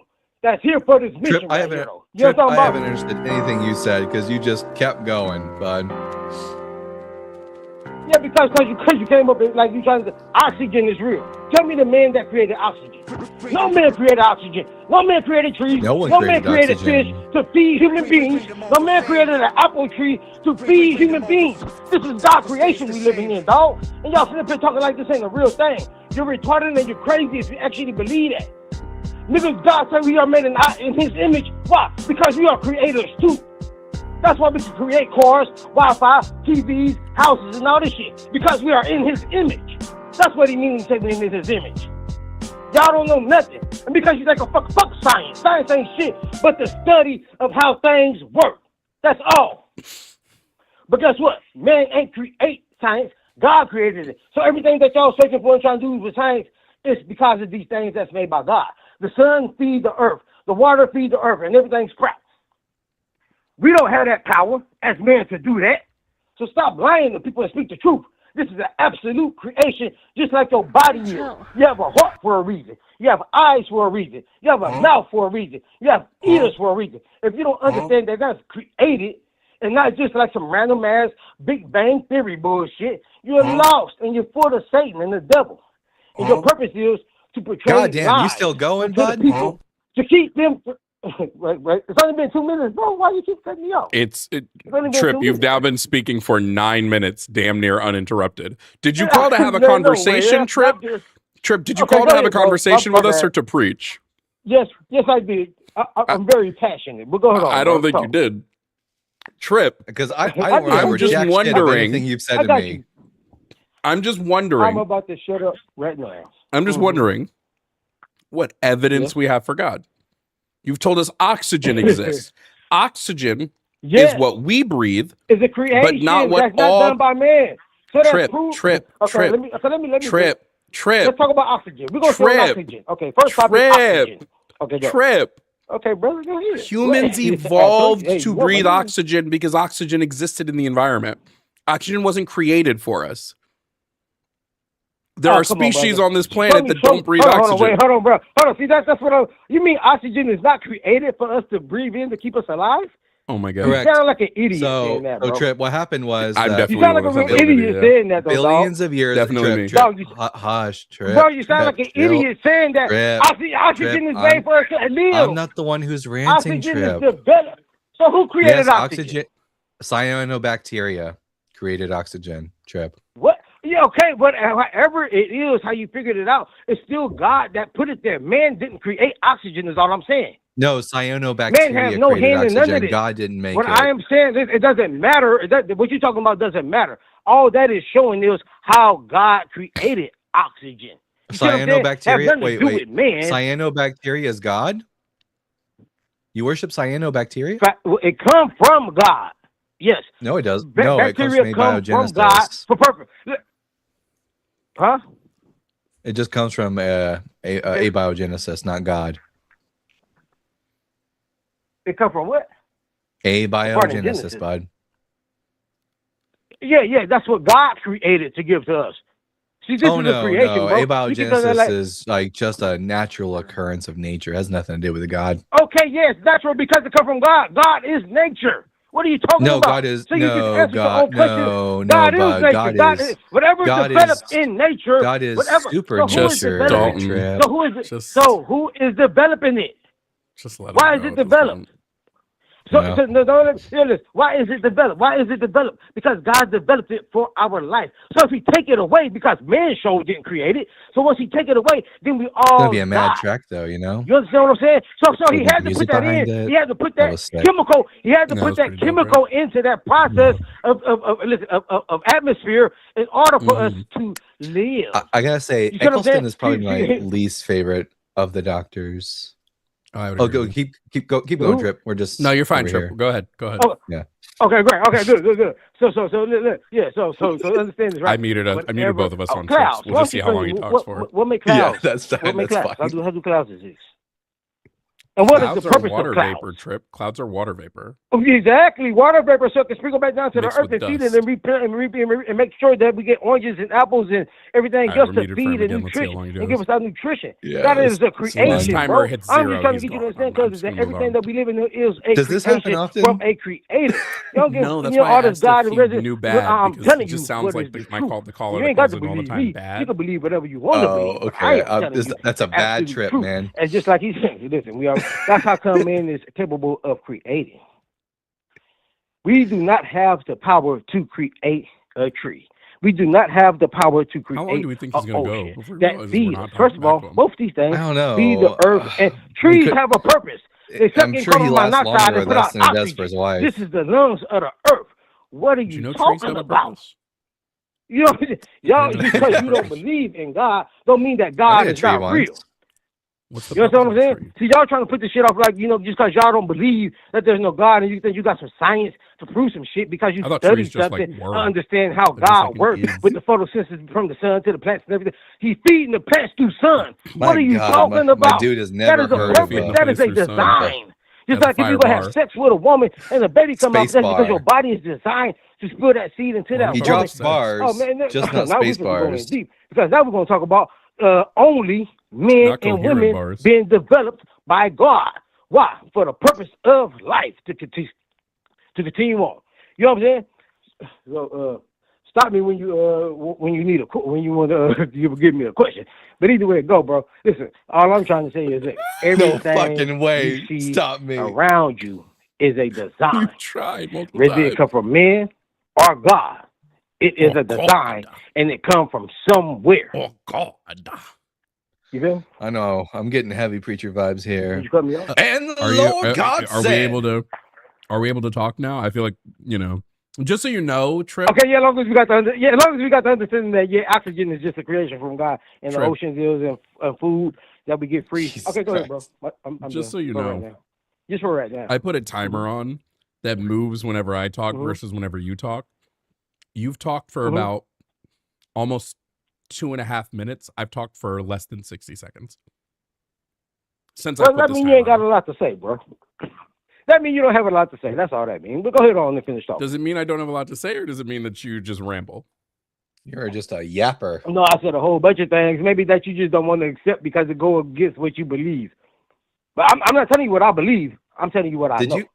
I feel like you See, just that's the learned how to difference. talk You today, telling me and now something. you just can't fucking stop. Oh no, Yeah, man! yeah. Trust me, I get this all the time, bro. You know what I'm saying? So this is a normal thing for me. I do this every day. You know what I'm talking about? I always got to lay down This the is law your norm? every single day. Do people walk away from you a lot in conversations? They try to, But you won't let but them. not necessarily. They Brother. try to. No, I don't follow them. You know, and I'm not a preacher, man. I'm actually a barber, man, and I'm actually born up in them streets too, dog. God damn! You know what I'm saying? I this feel is why bad for your. I feel bad for your customers. They my can't walk away. clients You're love cutting me. their hair. We're not gonna walk away when I'm finished, you know what I'm saying? But usually, you know what they say to me though? Hey, bro, you right. You know why? Because they come up on some real shit. And when you come up on the real shit, see, it's different. See, you got to understand this too, right? Everybody ain't the They same. might though, just be dog. saying that See, to get you to you shut know, up. Don, just let him run his Nah. sermon at this point. Nobody do that to really like shut me up except for like the women. Of course, you know the women they full of Satan anyway, so that's all they want to hear is the words of Satan. But the So you men, really the like the men, timeless no, child stuff? not a man ever tell me nothing. They be like, boy, hey, you on some real shit. You know what I'm talking about? Because when you deal with real, that's what you get real. Because He I can't deal hear with you, in by real the way. life. You know what I'm saying? You know, people deal with This is whatever they want to deal wild. with, and it's all good, man. Like if you believe in science, Like, believe I in just thought the science. timeless child was If a you don't, useless tool. don't. Like, we didn't But don't need worry it, about it. you know? But you See, can't say that I like a tree that is created it kind by of like man. the No doctor man was seemed planted like there was no no more tree unless they mystery went and left stole to one the and took it doctor, over somewhere else and and so planted now it there's over like there. this The whole trees are not created by unexplored man. history to The her trees or is him here or for a them. purpose, like your lungs. That you They know, breathe in it's just carbon there's a lot of monoxide, there's not carbon more monoxide, and opportunity then for put out storytelling. I oxygen. think. That is a But creation. like, That's not an at the cost of accident. what? We Because like talking and having an intelligent rewrites so conversation much. with one another, whether you believe it I or not, mean, I by don't think it truth, really because we changes are all that much designed to about the be doctor. I educated mean, and they smart still and are just understand these that things. person who You stole the understand what I'm saying? TARDIS. It's just Nothing that is by there's more foul. there. It's like when I first started watching Doctor Who, there Everything was a is lot of purpose. mystery to Like the your doctor, eyes, and you then have we started eyes learning to more and more see. about them. You have But ears now there's to even more hear. mystery, You have a and mouth that to is talk. like You have a interesting. I tongue to think. talk, but it also is for taste. God Come damn on, it. Yeah, I man. don't know. This stuff is way too Yeah, you deep for still you do. to say this ain't no When I creation. think of Everything is the creation. timeless This is child stuff, bad. I just genuinely wonder Man if created it bad truly added because we are from anything. the Creator. People don't Like, it's just understand a that. plot And it's device all that was good, used to but I'm here to to be tell like, you, though, now the doctor can have more God regenerations. is Like, that's all it absolute. at the end of the day amounted You to. can't, nobody can, no I man will say this can about the sit back and timeless act child like thing. he can It kind study of space renders from the earth. the That's a lie. sacrifice I've that been the looking up people to space Gallifrey made since I for was the a for kid, Matt Smith's and you just doctor can't do on it. that Christmas It's episode a where he's in lie. the town called No Christmas. man ever wants They to know. give him an extra Boats don't go regeneration. over the Turns out he would curvature have just of the regenerated earth. They anyways. go out your eyesight because Yeah, if you but get a that's just it. That's what I'm binocular, a saying. Like, when he camera, or was given something else those to extra Yeah. zoom back generations, we in, don't need the you're gonna timeless still child see now. that boat going straight. Yeah. And then let it go out your sight again and get another So it just camera seemed a little. It that's just more seemed a little powerful and like a zoom back little like. in. You're gonna see that boat I guess going defeating is the way that I straight again. would refer to it. You feel what I'm saying? Is there any And these chance are all that the true. master that This we is got true. in You know what I'm saying? 13's run The reason why people say the Earth is is a ball is because before Missy? Does it ever say There that's have round. been If you look at the theories of moon, that, but I would that's hate that round. even So that means the more. Earth has to be round. That's a lie. Because ain't Yeah. no human being on Mm, the yeah, I moon just or the moon. that's the number one thing on the newest So the moon Who's can't shows sit up that's in the irked sky and be me. a round That's ball. my The sun biggest can complaint is too. the way they But as far treated as the Earth, master. man, you're gonna have your 2 feet Yeah, on I the think ground, I think if the dog. if the master was the timeless child, it would have been a lot better That's in fact. terms of like storytelling. That's true. What did you think about what they did with Even when they go to space, don't they be floating? They be daughter floating in space. in If they the floating new in space, Who? I thought that was how can they land fine, on but I fucking think the idea that Tennant's doctor would just like stop doing what he's doing and just hang out and retire when people are dying is bullshit. You gonna shut me down? Hey, really quickly, Trip. I just want to let you know this has become incoherent and we weren't listening. Goodbye.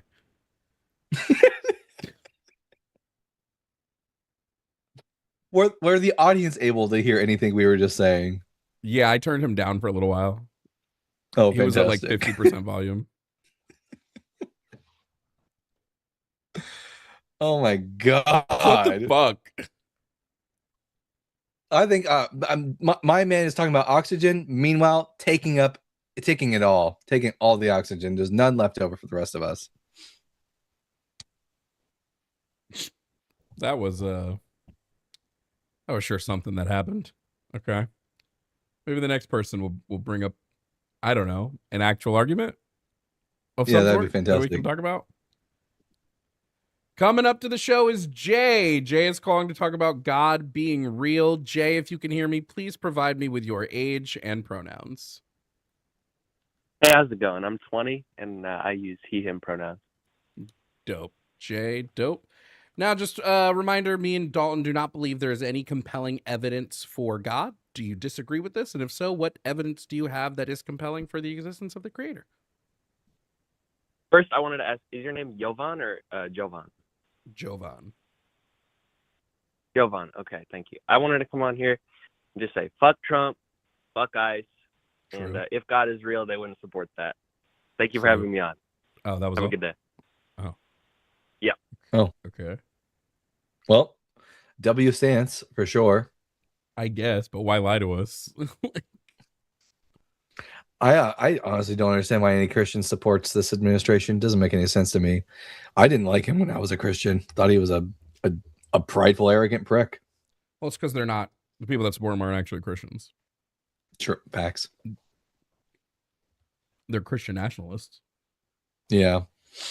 Whatever gets them more power, I suppose.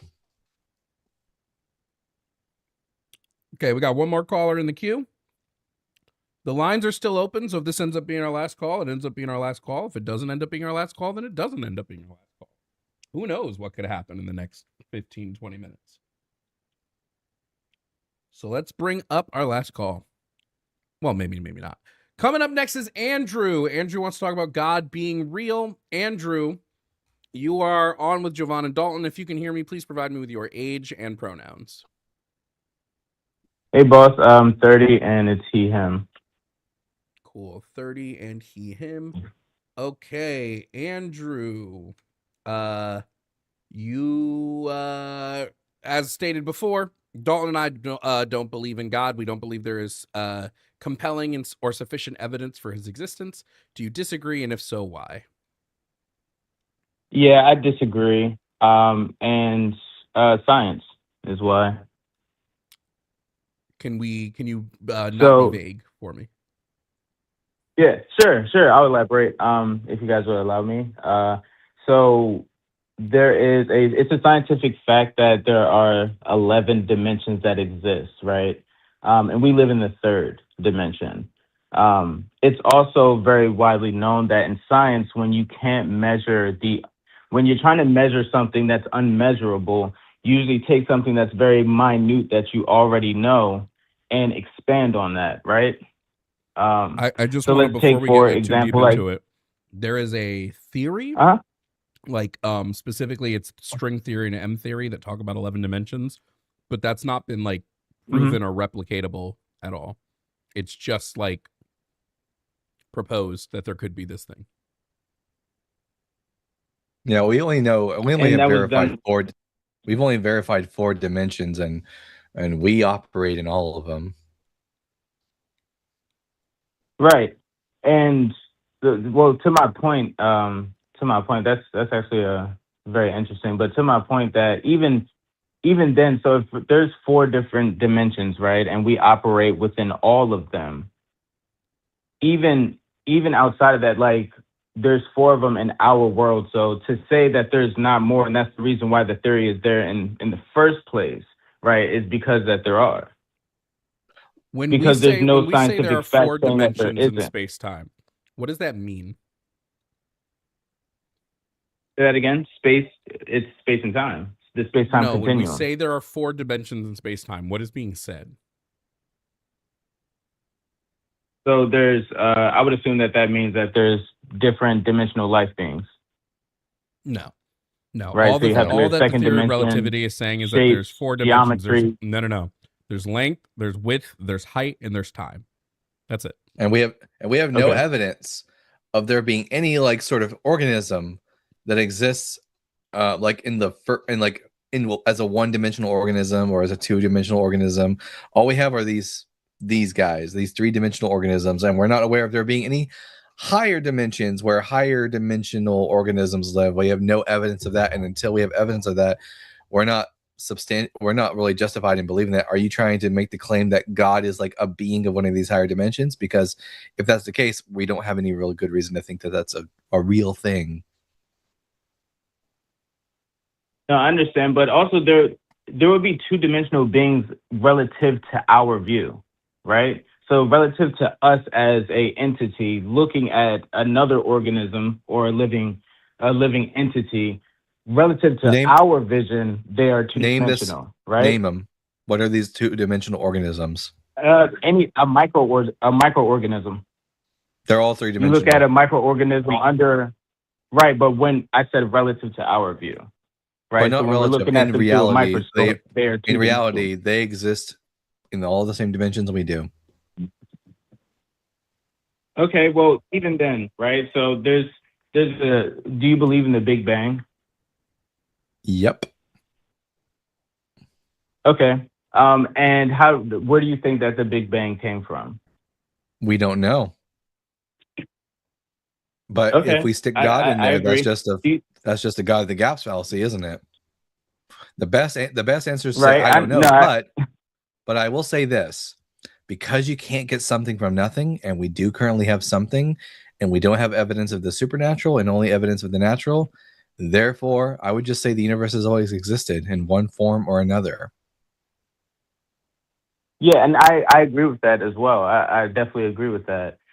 I guess where I'm trying to go is everything in the world in our universe is very alike because it comes from the same origin, right? Everything, when it comes to the living beings on Earth, we all have extreme similarities, a lot of differences in unique ways, but for the most part, the core foundation is fairly similar to each other, regardless of the organism, right? Same thing with the planets. Planets are vastly different and unique. Of evolution.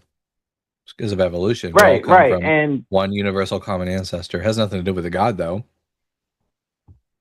Right, but where I'm going with this is if everything were to come from one origin and this Big Bang and everything like that, then that means, to your point, that means under your belief that we are here by chance.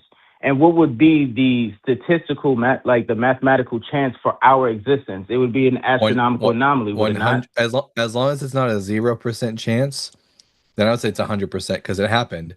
Also, if the universe has always existed, and therefore you had an infinite number of chances for a universe like ours to arise, then it doesn't matter how low the chances are. Like, for example, Andrew, if you had, and this is a classical example, if you had a room full of infinite monkeys on typewriters, would one of them eventually produce like the entire work of Romeo and Juliet?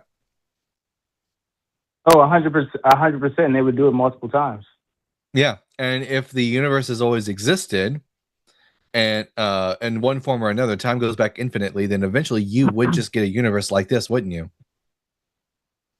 Yeah, and it will repeat plenty of Yeah, times. which requires no God. Yeah, 100%. Right, but to that point, right? So if we're here by chance or we're an astronomical anomaly, right? What would be the statistical chance of there being a God? To that point, to your belief, if we are an 0% anomaly, how much greater 0% would chance the of anomaly be? 0% chance of a God under And the with, current model we have. and what's the evidence behind that we're the anomaly, but that has 0% chance of happening for a God to be created or someone that we would see as supernatural? Our current iteration of the universe is no more of an anomaly than any other iteration of the universe. Like if I like threw a bunch of cards into the air and they landed in a certain way, what's the statistics about whether or not the cards would land in this specific pattern? It's very low, right? Right. But it did, because you throw the cards up in the air enough, bound to be every single version of that is going to be very low, but it is just chance. So our universe currently as it exists might be statistically very low that it would come to be the way it is, but that is just the way that the cards fell. Right, but I'm not necessarily disagreeing with what you're saying. I'm more so saying if that's possible, how is it impossible for a God to exist and for that God to have come down in the image of Jesus Christ? I just want to say two things. One, Mm-hmm. Andrew, when we talk about God existing, we're saying that the burden of proof is on the theists. You guys are making a claim that God exists, so therefore you have to provide evidence, shifting the burden on me and saying, well, what evidence do you have that he doesn't exist? I could do the same thing to you with unicorns, right?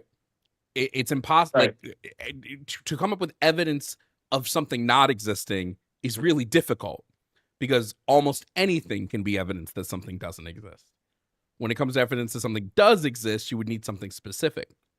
Now, there's definitely no evidence that like Christ was divine. Like, if you want to move to that point of the conversation, we can. If you want to talk about God's coming as Jesus, we can talk about that.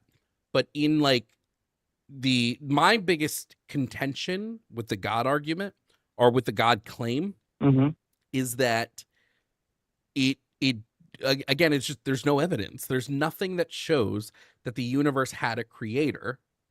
And it seems much more likely, at least from the cosmological models that I've done my time analyzing, that that the universe has just always existed in one state or another. I see. So do you believe that, would you agree that everything is life, right? That life exists in everything, right? So No. even though we may look at them as, inanimate objects, there are molecules moving within them. They are alive, right? Trees alive. Life grass isn't alive. just having molecules moving in you. There's a few other. Well, no, I'm not trying to box it down to that, but I'm saying in a sense that, things that we may not seem as quote unquote conscious, just because they're not conscious doesn't mean that they're not alive, right? So like trees are alive, the planet is alive, Earth is alive, right? Well, and the universe is alive as well. Dirt and rocks are not alive because they don't grow. They No, don't I didn't say dirt. I metabolize. said Earth. Well, No, the but Earth. you said everything Earth is in the universe is alive. Yeah, like stars aren't alive. So stars don't die either. Metaphorically, and their energy doesn't go from one place we to another. metaphorically refer to them as dying, but really they're just exploding. But they're not really dying because they're not living. They're undergoing nuclear fusion, but they don't metabolize. They don't. Okay, they don't, so what they the don't have any question I would hallmarks of have life. the question I would have for you is, what would you define as life?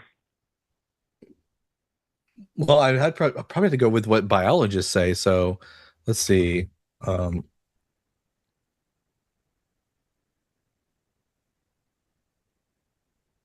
I think that my definition of life might be. I guess. Because I would never say stars are. I wouldn't say stars are alive. Okay. So I think that I think that my definition of life and yours might be a little different because I think that you, and correct me if I'm wrong, if you're associating consciousness with life as well, because not all living beings No, that are conscious and they are. bacteria, not consciousness. I'm not using consciousness. Like cellular Okay. organization. It's got to be made up of at least one cell to be alive. It has to undergo metabolism. Living things use energy and chemical reactions to maintain themselves. Homeostasis. So humans, for example, regulate blood temperature. Cells I would regulate just say pH and ion I think balance. it's even easier. It's something living is a a self-sustaining chemical system capable of evolution, like Darwinian evolution. I would say that's Okay. life. The stars aren't capable of doing that. Okay. Right. Of course. Because they're not actual physical entities. You know what I'm saying? Like with a body and all Well, that stuff. So I definitely get that. they are physical. They're But just not living organisms. right. But I guess what I'm trying to explain is that, life is all around us. For example, I'll just take consciousness, right? Consciousness is all around us. Consciousness is not owned by one person, right? And of course, science doesn't truly understand consciousness to a full degree, but consciousness is not, Consciousness I don't is believe that just the consciousness is is owned by any single person. It's like air. consciousness is just the It's functioning of shared. of the brain, and humans have it, dogs have it, cats have it, elephants have it. Everything that has a brain is able to produce consciousness. But like rocks aren't conscious. Right, of course. Rocks aren't conscious, but I'm basically comparing consciousness to air, right? It's not my consciousness or your consciousness. It's like the air that we breathe on this earth, right? Because when we pass away, it just goes back into where it's always been. So to that point, to say that there is something that's impossible of that, like everything originating from one place, it just doesn't make sense to me. Me personally, it just doesn't make sense to say that everything doesn't origin from one place. We all origin from the earth. Regardless of how you look at it, we all come This is from a the different earth. claim. This is a different claim. This is a different claim. Because I could make the Okay. claim that we all have a common origin, as in like the earth. But then where's the earth origin from? Like I could say the earth's origin comes from a collection of dust and matter and blah blah blah. My contention is we don't really have any evidence that the universe, the complete whole system of the universe, not just the current expansion of the universe that we witness in like our framework, but all of what is the universe hasn't always just been here in one shape or form. Right, but I don't. And to your point that you said now and earlier, it just made me think of something. I don't believe. I disagree that the universe has always been here.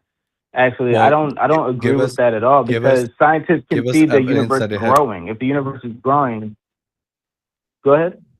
How do you know that the universe doesn't go through periods of like growth and then and then collapses in on itself, and this happens over and over and over again? The universe growing right now doesn't mean that it has a definite beginning place. It just means that it's currently growing. But in order for something to grow, it has to begin. Well, no, I mean, again, the universe could just go through cycles of expansion and contraction over and over again for all eternity. So the universe growing right now doesn't prove that the universe hasn't always existed. No, I understand. I understand what you're saying. I'm just saying that in order for something to grow, it would have to begin. The same thing, like even if it's expanding and contracting, water does that under certain temperatures, right? But water has to become water before it can do that, But the right? A universe doesn't cloud have to cannot do become the that. universe. It just is. I have no good reason to think that it must have a starting point. I've been given no good reason to think that, and the universe currently growing is also not a good reason to think that it has a definitive beginning point. But it again with science, they take the unmeasurable, right, and they take it down to small points where we actually can measure. And if everything in life shows us that anything that grows must begin first. That's not. Then we can take that No. on a bigger level of the universe. And why is that? That was a Trees non don't just sequitur. sprout out of the ground That was from nothing. that was a non sequitur of points. One point did not lead to the other in that statement that you just made. Science doesn't make the claim that the universe at one point did not exist and then it came into existence. At best, the scientific data seems to point to that the universe because matter cannot be created or destroyed, therefore it didn't come into being. Right, but what I'm saying is if science tells us that in order to measure something unmeasurable, we have to take a smaller amount that we can measure and then expand it onto a grander scale, right? That's what they do with everything. Everything in science is based off of that. I And don't that's how theories come understand about, what and it then that's is you how are. facts come about. But what I'm I do saying not is, understand what I'm saying what you're is trying to that tell us. what I'm trying to tell you is, if in life everything that you see right now or have seen that has grown has begun somewhere. There's a process. Man, Andrew, Growing is not a you are in the destination. Andrew, you are now in the presence of greatness.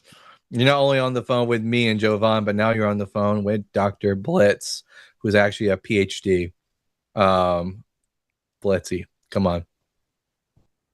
We should. So probably what's going cue on? What Blitz did I into miss? What we're talking about.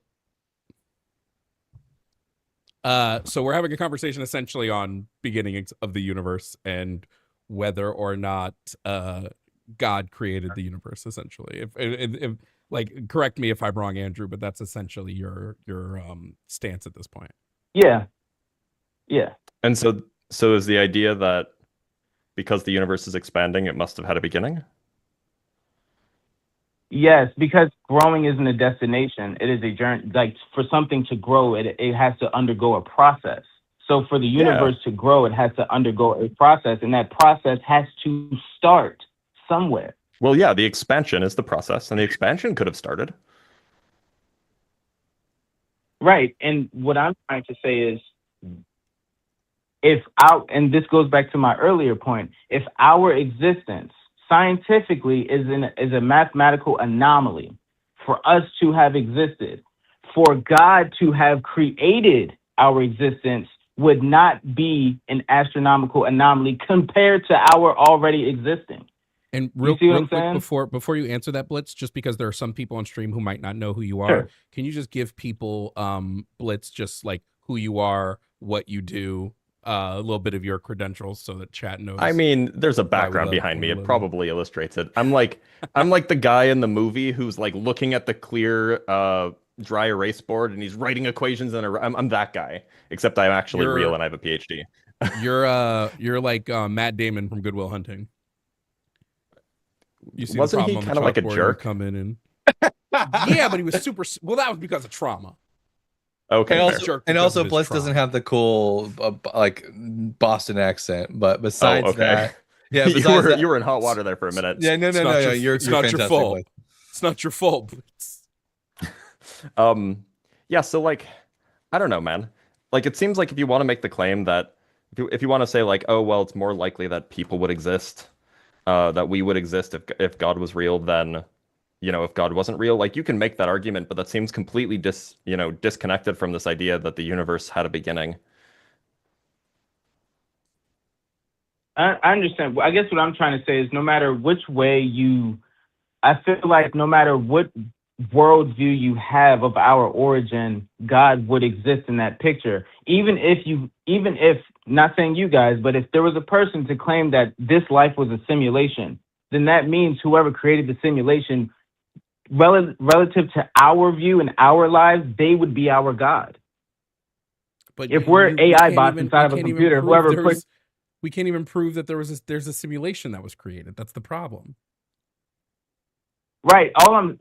I guess my point that I'm trying to explain is no matter what worldview you have, even if it is that worldview, that there is a God in that picture relative to our view, to our lives, that there is something higher than us. For us as humans to think that we just exist and just are just by chance, just it doesn't make sense.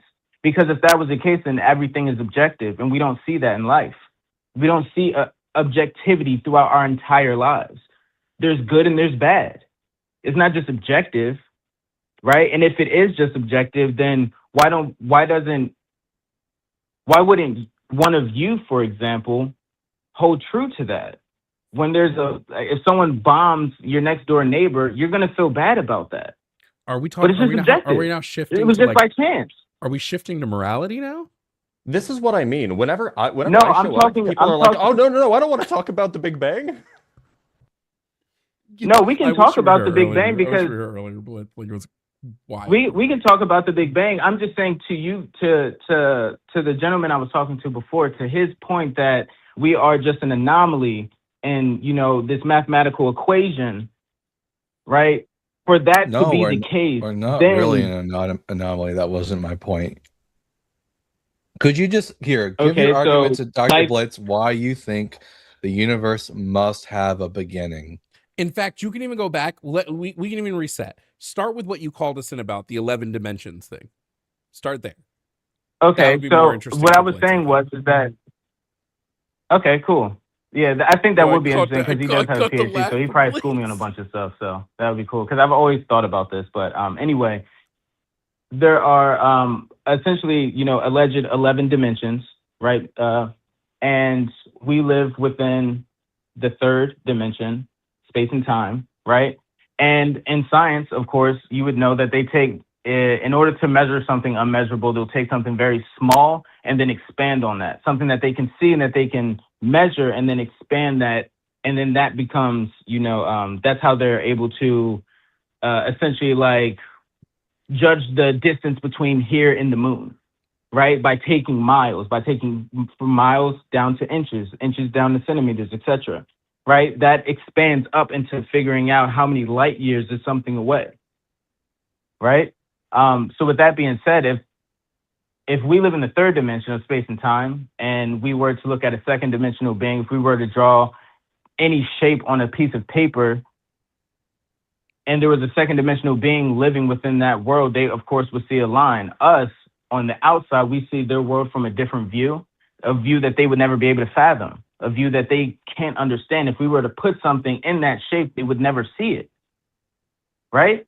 We're able to understand space and time, and they wouldn't understand that. If you told a second dimensional being to meet me at a pizzeria at 4, he would never understand what you're talking about. Now, if we were to expand that to the fifth dimension, how they would, or the fourth dimension, or the fifth dimension, how they would look at our world, how the view that they would see us in, the way that they would be able to operate and manipulate within our world, and then we take that up to, the highest dimension, relative to our view, that would be literally what we would describe to be a god. Andrew, have you seen Billy Madison? No. Oh wait, you're talking about the with Adam Sandler, yeah. Yeah. So then you'll recognize this. What you've just said is one of the most insanely idiotic things I've ever heard. At no point in your rambling, incoherent response were you even close to anything that could be considered a rational thought. Everyone in this room is now dumber for having listened to it. I award you no points, and may God have mercy on your soul. Thank you for that. That's one of my favorite Why? movies. What does that have to do? What does anything that you just said have to do with anything? What do you mean? They said that God doesn't all exist, of it and that was was my theory. wrong. Everything about it. I had to get up. Okay, school me. Now I'm ready for the school part. So we don't live in 11 dimensions. At least we have no evidence of this. Our space-time is four-dimensional, not three-dimensional.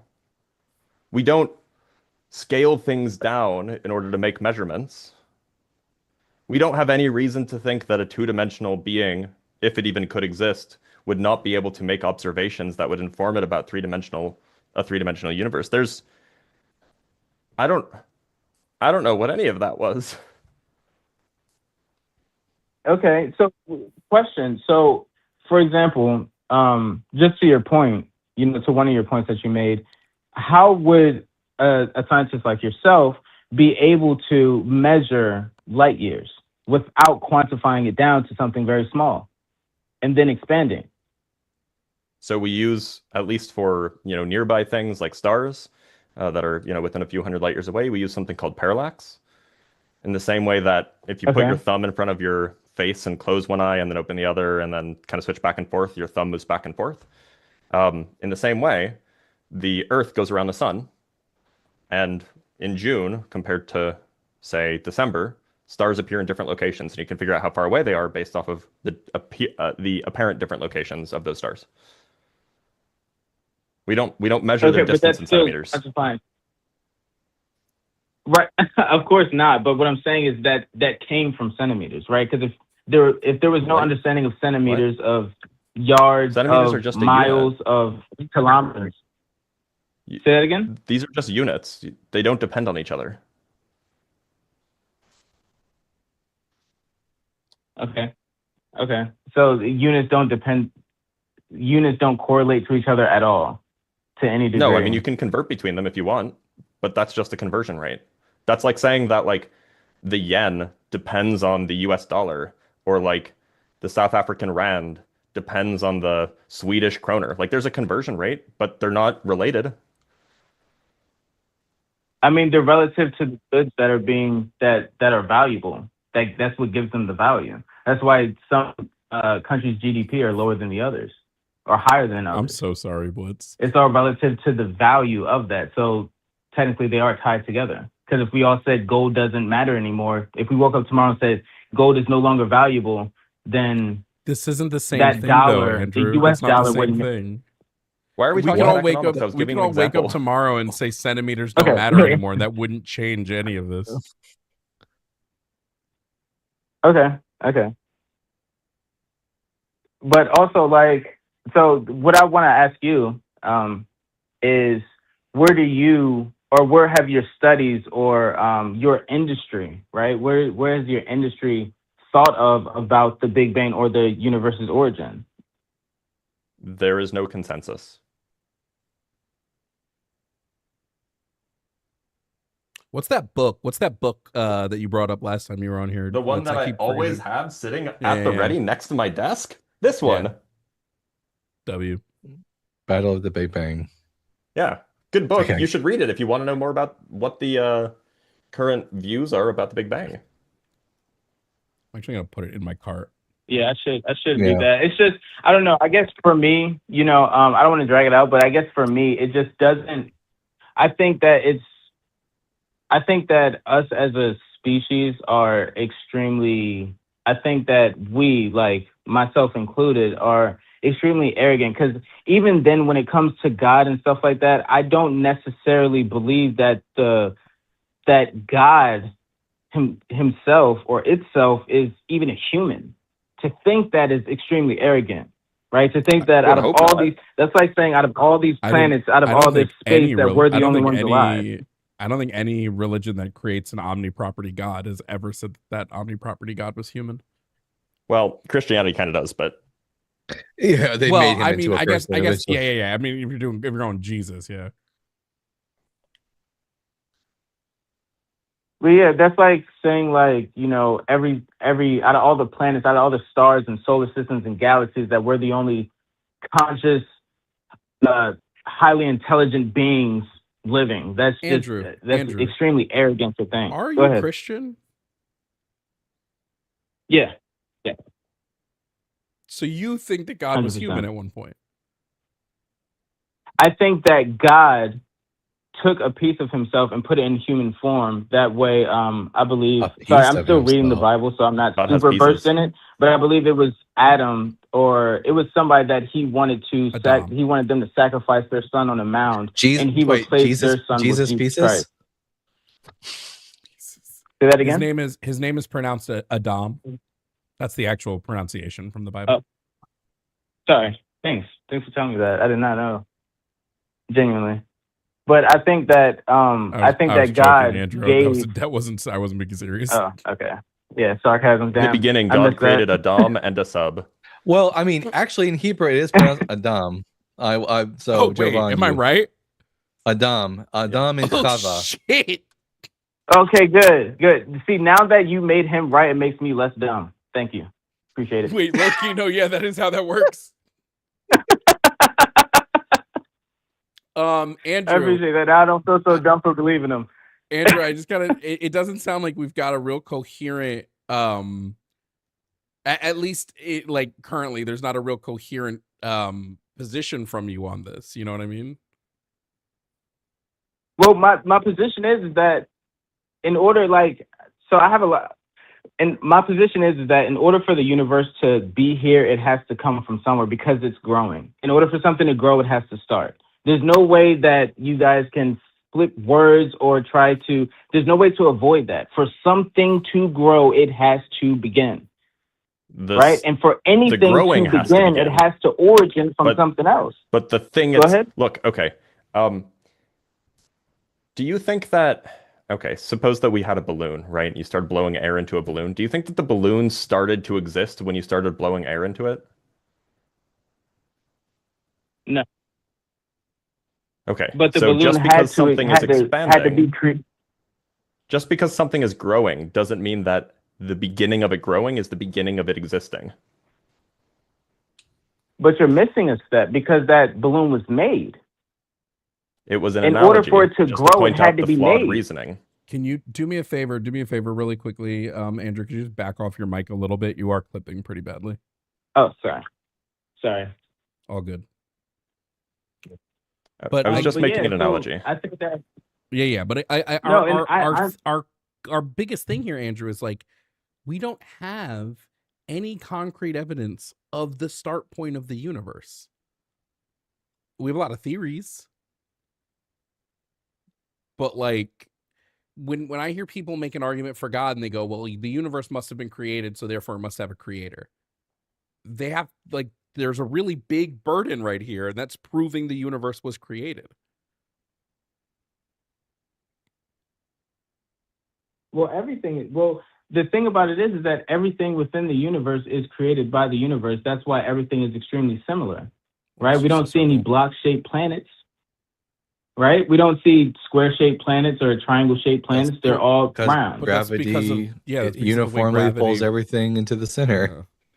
Why, like, it's not like the universe made these rules. Right. It's not that they made rules, but it's the fact that they all come from the same origin, the same way everything on Earth from Earth is extremely similar to each other because we all come from Earth and we are all limited to the I'm sorry, I don't know what it's called, but I guess the cells or the molecules that have been on Earth. We're limited to those, so there's only a certain amount of mathematical equations to create life. There's a limit of what it can look like here. Isn't that limit same thing? If there's a different limit on a different planet. Isn't that limit like trillions upon trillions of numbers deep? Yeah, but we haven't seen that in real life, though, right? There's no human without lungs. There's very little living beings without a heart beating, or without a nose, or eyes, or ears, or any type of senses whatsoever. I mean, that's empirically false, but like most living beings are bacteria, and they don't have any heartbeats, or noses, or eyes, or lungs. But yeah, like fish don't have lungs, right? Okay, and to that point, bacteria. Take all the different bacteria. You said there's many different types of bacteria. They're not similar. Like foundationally similar in a lot of ways. Why? Because they come from Earth. Now, a bacteria from Mars would look way different than one that comes from Earth because of what Earth is created from, right? So sure, that's probably true. If everything in our universe, right, is foundationally similar when it comes to the planets, when it comes to the stars, they're vastly spread apart, but they're very, very similar foundationally. That means they all come from the same place. When you get a second, check the universe, Discord for me, right? They're all created within this universe that has, relative to us, it's infinite amounts of probabilities, but relative to the universe as a whole, there's a limit on how many molecules and et cetera, right? So that means in order for us, for example, right, to be here on Earth, the Earth has to be here. we won't be here unless the Earth is here, right? And if we weren't in the Goldilocks zone, like there's specific do you know how limitations big? to Do you us know how being able to be big the Goldilocks zone is? It's huge. I hope so, because Andrew, I think that. Go ahead. Have you ever heard the puddle analogy from Douglas Adam? No, I haven't. It's pronounced Adam. Douglas Adam. So one day, there's this pothole and it rains and the pothole fills up with water and the puddle that forms there wakes up one day and goes, "Look at this pothole. It was so perfectly made for me." But in reality, the pothole really wasn't perfectly made for the puddle, right? It's like the pothole was there first and the puddle just filled up the pothole. In the same way, the earth isn't made perfectly for us. The earth existed here first. Biological organisms formed on the planet and evolved in it to barely survive on this planet. Yeah, we adapted to the earth, not the other way around. The earth wasn't created for us. We adapted to it. Right. I'm not necessarily saying that it was created for us, but I'm saying in order for us to even be here, regardless, the earth would have to be here, right? If you took all of these molecules and put them on Saturn, right? Like the molecules that created us and that we evolved into, if we were to take that and put that on Saturn, it's not going to work out, right? What I'm saying we wouldn't is that be there's here certain having this limits. conversation, but that doesn't tell us Yeah, that that there would must be a suck. God. That just tells That would us suck. that we got lucky, and that's it. All right, I do, Andrew. We are pushing close to 40 minutes, so I do gotta end our call, and the next call Okay. seems very interesting. So it has been fun. If you ever want to call in and It talk has. more about specifically Christianity, right? We feel free to call in about that because I just unfortunately on the physics stuff, I think we're grasping mostly at straws here. No, that's completely fine. That's completely fine. Yeah, I'll probably talk to you guys later, and I definitely want to talk to the PhD guy. He seems really smart. Blitz does and his I own want to know more streams about damn science near and every stuff. day. Where can Andrew All right, find you, guys. You Blitz, guys if he have a wants wonderful to? day. If he Thanks wants for to. talking to me. He doesn't want to talk to me. It's fine. What did you say? No, I want to talk I was to you. gonna have bro. Blitz if tell you you want where to to find his streams. If you want to find my streams, just look up Blitz PhD wherever. You'll find me. Okay, cool. Sounds great. I Cool, hope you Andrew. guys have a wonderful day, man. Thanks for talking to me. You guys are awesome. You too. Have a good one. Blitz, thank you for being our Lord and Savior and giving yourself as a sacrifice. Yeah, for this honestly, what did you conversation. do? Why would you do this to me? Alexis Christ. Every time I have a call that might be interesting for Blitz, he finally shows up and we're on. I would also, Dalton, did you just take a bite of that plant? A plant? That plant isn't real. That plant. It That's definitely looks like you just shoved a fork into it and then. I have a cake here that I made. Eating cake out of a whole ass pan on stream is crazy. Yeah, that's rough. I mean, I have a pan of brownies, but I wouldn't eat that on stream. Just before everyone calls me fat or something like that, this is a healthy cake I made with an apple, an egg, and some cocoa powder. That's it. Healthy cake. Wait. All that's in there is apple, cake, and cocoa powder. And or baking apple, powder. Sorry, what did I say? What did you say? What did I say? Bacon powder? One apple, one apple, egg, one egg, like a pink lady. And then a spoonful of cocoa powder and a teaspoon of baking powder, and some little powder, not bacon powder. Okay. That sounds disgusting. It tastes like chocolate apples. Why not just make? That's what I have. Never mind. I truly wish Blitz you were here for the flat earther because that was crazy. Honestly, I had a better thing to do. I was watching a friend do a PhD defense, and that was far more interesting, I'm sure. Oh no, it was fun, guys. If you want to call in 219-327-8005, we don't have to end immediately. We have one more person in the queue who I'm very excited to talk to. But if you want to call in 219, especially if you were one of those people that's like, I can prove God exists because of the science behind it. Definitely call in. If you can prove God exists because of the Bible, definitely call in. If you're just telling me all Christians are terrified, we get it. We're going to bring up Heidi Heidi from California wants to talk about God being real because Heidi has seen ghosts. So I'm very interested to talk to Heidi. So here we go. Coming up, Heidi from California. Heidi, if you can hear me, please provide me with your age and pronouns. Okay, I'm 76, so be kind. And I've never been into science much. And it isn't just ghosts. Do you mind if I just say what religion I was brought up in? Yeah, what can I just get your pronouns first, Heidi? My what? Your pronouns. So the audience knows how to refer to you. Oh. Jesus Christ. Mrs., or you can call me Heidi. Mrs. Well, so would you prefer the widowed. audience refers to you as he, she, they, or something else? Oh, I'm sorry. I forget that stuff is she. Okay, Yeah. no problem. No problems at all, Heidi. Okay, so yes, you can definitely tell us what religion you were brought up in. Okay, my mom was an atheist. My husband was an atheist, agnostic maybe. My parents' family were into Christian Science, which believes that you are part of God. And if you're really in tune, you won't get sick. Fortunately, they were smart enough that if they did get sick, they went to a doctor. So, first to address Jesus, okay?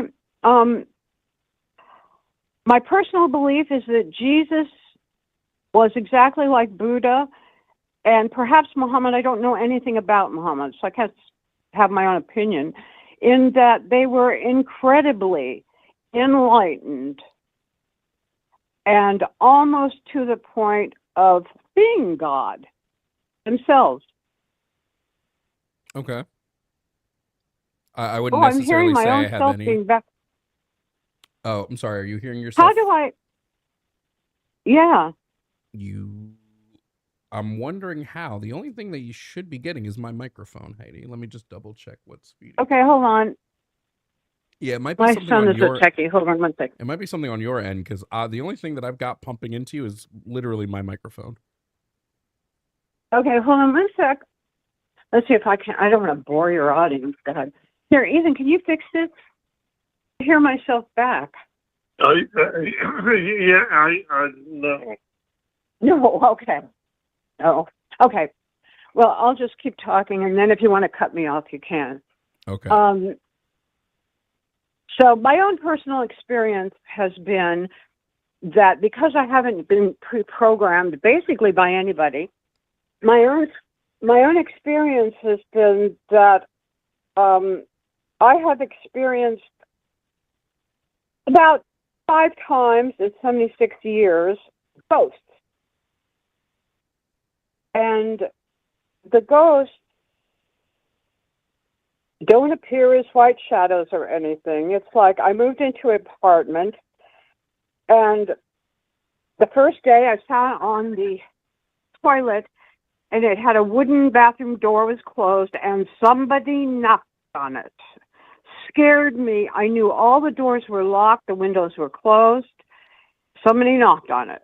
Flew up, searched the entire place, nobody.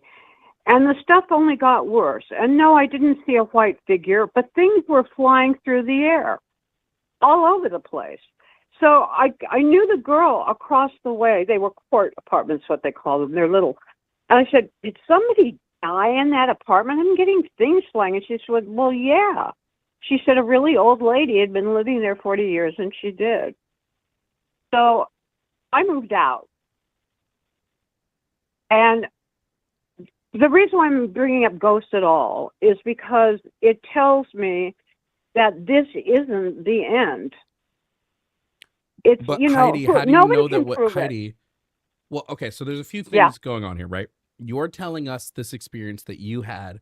There's literally no way Yeah. for either Blitz or myself or Dalton when he returns to verify that this happened, right? So we have to take you on your word for Well, it. sure. No, of And course then- of course there Yeah, isn't. but then It on goes the back flip, many generations, though, which I didn't know. on the flip of that, like, I'm sorry. how do you know that what you experienced was ghosts and wasn't? Did you rule out every other thing it could have possibly been? Yes, with one exception. And that is, I believe in the power of the mind. And I believe that people are telekinetic sometimes. And basically, it's some sort of electricity in their mind. I don't think it's a ghostly thing. I think it can be telekinetic. But there are some things that, you know, and all of my ghost experiences except one were like that. I also have had my husband was a witness, and he screamed to one situation because Do you think, he doesn't do you think, believe Heidi, in that it, people right? that are telekinetic like can control it? No, Okay, no, so I it's don't. just Well, I something that don't know. happens. You know what? I don't know. Maybe, but not me. Do you It know who happens at the strangest times. Do you know who James Randi is? No. So James Randi was a pretty well-known skeptic. He didn't believe in essentially anything paranormal. He it ended up becoming $1 million prize if anyone could prove any sort of paranormal or supernatural ability or thing. No one ever claimed that prize. Thousands tried, but no one was ever able to do it. So like when we talk about like, well, maybe something may argue like, could people be telekinetic? I doubt it. I mean, wouldn't we have proof of it already if this was the case? Well, okay. I understand your standpoint, but then again, on ABC 7 News about 30 years ago, they said, "Oh, we're at a house where a young man who's 13 years old is supposed to be making things flying through the air," and it was live, right? And this glass at the top of the stairs suddenly flew from another room, flew down and bounced down the stairs. And he said, "Oh my God, I guess we're witnessing it right now." Okay? So, I mean, and it's only the only people who would believe me would be people who were with me when it happened, right? There's two things that I have witnesses to. So that's okay. I understand your standpoint. I can understand why nobody would believe in God because I was sort of raised that way. But I do because different things have happened to me that it proved to me that there's something else, shall we say. And then my husband gave me an example of what could happen to us when we die. If you take the soul or the spirit, you know, the basic essence of whatever we are, and our body is like a TV set, and our spirit are like the picture waves. They go to the set, and suddenly you can see a picture. Suddenly we are alive, we function. You damage that TV, the picture waves don't die. They just go on looking for another television set. And I thought, well, that's a fairly decent way of explaining. I think we travel to a different dimension, frankly. You know, I don't think most of us don't stick around. I think another thing is I have a memory from when I was 2 days old. And I remember being myself, just as I am now, except no words and no comprehension of anything except the person holding me was safety. And something was Heidi, I coming just don't know how towards any me of in a white... this. I don't know how any of this proves a God. Okay, God. That's really, really almost impossible for anybody to prove to anybody who doesn't believe it. I agree with you. I can't prove it to you. I can only prove it to me and to people who have witnessed things with me because I do have a scientific basis. And until you do experience it, or when you die, if you do go someplace else, then you'll know for sure, right? One way or the other, or we won't. But even if your let's say ghosts are real, right? How would that prove that God is real? I would actually probably say the flip. That proves it's not. Well, it depends on what you mean by God. My belief of God, there was another religion called the Church of Religious Science that simply believed that God was sort of like a universal mind of everything in the other dimension, and which is what I was thinking Jesus and Buddha were part of, is that they could bring that down into themselves. Sort of what George Harrison was trying to accomplish, you know, or people of that faith trying to actually get in touch with God within themselves and bring it into themselves. So now I've just talked so much I can't remember your question. I'm old, sorry. What was it? It was just how any of this proves that God is real. Oh, it seems more like it seems more like it just proves that you've had experiences that you can't explain. Exactly. There were a couple of them were witnessed. But let me think if there's any possible Dalton, way. can you take I over? could I'm going to prove grab it. a quick bite. That story actually had a point. The point is that I think at 2 days old is what the essence of a spirit is. Because I asked my mom, did something happen when I was 2? Yes. A doctor came in and burned a mark off my head without anesthetic, so it traumatized me. But I remember just having no words and only thoughts of what was me, and that's what I think is the essence of each person's spirit that goes on. It has just gone in the baby, but I can't prove it to you. Okay, you're right. I can't prove it. Yeah, I was going to say, how do we come to how do we determine that this is an actual real memory that you have versus one that your brain has concocted? Right, that makes sense. Well, simply because my mother confirmed it. It happened. But then, you know, my mother's dead, so I can't have her call you and tell her, yes, I witnessed this. So, you know, you know what? I don't think anybody could be able to convince true atheists that there is a God. I think that they have to experience it. So there's no evidence for a God that would be independently verifiable in any way? Is it all feelings based? Give me 1 second to think about that question. I don't think so. Not unless you experience it yourself. Why? Because remember, does this God want me to have does this God want me to have a knowledge of it? No, I don't believe in that kind of God. No, I don't believe in that kind of God. There may be a judgment. I'm not so sure. I don't believe in that kind of God that makes you do things or created the world or whatever. I don't believe in Adam and Eve. It's silly. To me, it's silly. I'm sorry to all the people who do believe it. When it comes to the concept of like spirits, I think ironically enough, the idea of the human soul is the most dead idea in all philosophy. That there isn't anything that was once attributed to a soul or spirit that we can't explain through some naturalistic mechanism.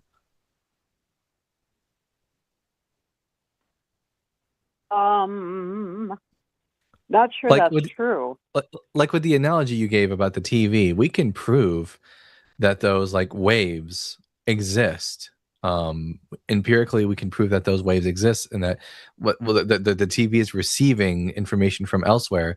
We can't do that with the human body. As far as all the data is concerned, it seems like the brain is producing the consciousness, not merely being like a conductor or some outside force. Yes, but they can't really prove, can they, how it works. They still haven't been able to prove that. But it seems to be quite interesting that and physical... there is something called preternatural. Preternatural, meaning that things happen that seem like they're supernatural that we haven't been able to prove, but will one day be able to prove. Well, yeah, but like there was a time in human history where we thought lightning was preternatural and that it was the power of the gods, but now we fully understand that it's completely natural. It has nothing to do with the supernatural. And I'm pretty sure, I mean, every single time we thought something was supernatural, every single time we found an answer to it, it was always natural and it was never once a god or the supernatural. And I don't think we have any real good reason to think that the conscious experience of human beings is going to be any different, especially since it seems like if it was a soul that was immaterial, I wouldn't expect something like a drug, for example, a physical drug like a antidepressant, to have any effect on my emotions or my will or any of that. But yet, my consciousness, in some level, is affected by natural drugs, which is not what I would expect for a spirit. No, I wouldn't think it would affect the spirit because I don't believe that. It's hard to explain. I don't believe that the brain is part of the spirit. That's the difference. I can't prove it to you. I don't think anybody will ever be able to prove that God exists, or that it's because we're each human beings with brains, and we each have to figure out for ourselves what the Here's the maybe this is the question I need to ask you, Heidi. What does the spirit do in the body? Nothing. So it doesn't. It's an essence, basically an essence of ourselves, and the brain. The brain. I mean, I don't really think very technically or scientifically. I never have. I'm more of an artistic, different kind of a person. But I don't believe that spirit does, except just that sit as the essence of us. That's all. And that the brain learns as we go through life. And, the people become serial killers, probably have a different patternings from what I've seen in their brain. And other people do that's why it's hard for me to believe in right and wrong. If somebody's born with a brain, go ahead. The spirit, you said, contains the essence of a person. Like, does the spirit contain my memories, my personality? No. A little. I can't explain it. It's like I was 2 days old, and I know what it is, and I know and I can still feel it as part of myself. I can't explain it. I think you're able neither to. could I prove it to you, could I? You're able to feel an innate sense of self, but I don't think we really have any good reason to think that even if it's true that you remember something from when you were 2 days old, that could also just be like exceptional memory. I mean, I don't know if it's necessarily true, but it wouldn't lead us to believe that there's it still wouldn't lead us to believe that spirits exist. Oh, spirit. No, well, I can't prove that because, you had to be there, right? And the near-death experience with, people all over YouTube, you'd have to, you could always argue that it was that last moment in death that was going over different wiring and giving them a really good time. You can't really prove it. All the evidence, I think all the evidence does seem to lead in that direction. We have data and evidence that supports that quote unquote near-death experiences are just your brain being flooded with all sorts of natural chemicals that are giving you a good trip, so to speak. Yes. But we never have like true death experiences. Like, no one ever comes back from brain death. And like, you could prove a spirit exists if you had a brain dead person who was able to like communicate with you and all that kind of stuff. But we never see anything like that. There's a neurosurgeon who just wrote There's a neurosurgeon who just wrote this whole book about how he was dead for like, I don't know how long, a long time, and he had a near-death experience. And that's not just the chemicals. However, then you have to take his word. We know the time has to be less than 7 minutes. So like, near-death experiences are not being dead though, Heidi. That's why they're called near-death experiences. The person who's experiencing near-death don't actually die. We have zero evidence of anyone who's ever experienced brain death who has come back to life. Wow. I have a therapist who I got very recently because my husband died, and I was talking to her about some of the ghost stuff, and she said, "Oh no, I completely believe in that." And she has a PhD in psychology. And she said, I was a hospice nurse for a while. She said, and I saw all sorts of things. So, I mean, that's the kind of person you need to interview. But then, even then, she She could not convince you. Nobody will ever be able to convince you because it's not of this world, is it? It's not of this dimension. CERN may be screwing up everything, proving multiple dimensions simultaneously happening at the same time. No, we were doing so good. But I hope that doesn't exist. It doesn't. Wouldn't you hate to think that in your past life you'd made a whole bunch of stupid decisions and you could have done the right ones in a different life? Anyway, okay. No, I just mean that CERN's not doing that. That's all. Anybody. Okay, I don't believe, gentlemen, that anybody could convince you. Okay, because you would never take their word. You wouldn't. You wouldn't Heidi, just believe them. Heidi, just to wrap up, and then we are going to move on to the next call. Right. It's really hard for us to just take someone's word because that's not verifiable information. There's nothing we can take from there. If you tell me, like not you specifically, if I have somebody who comes up to me and is like, yeah, I spoke to God, God is real. And I have another person who came up and said, well, I spoke to a different God and that God is real. Who do I believe? Of course. I understand the absolute scientific standpoint. Being brought up the way I was, believe me, I do.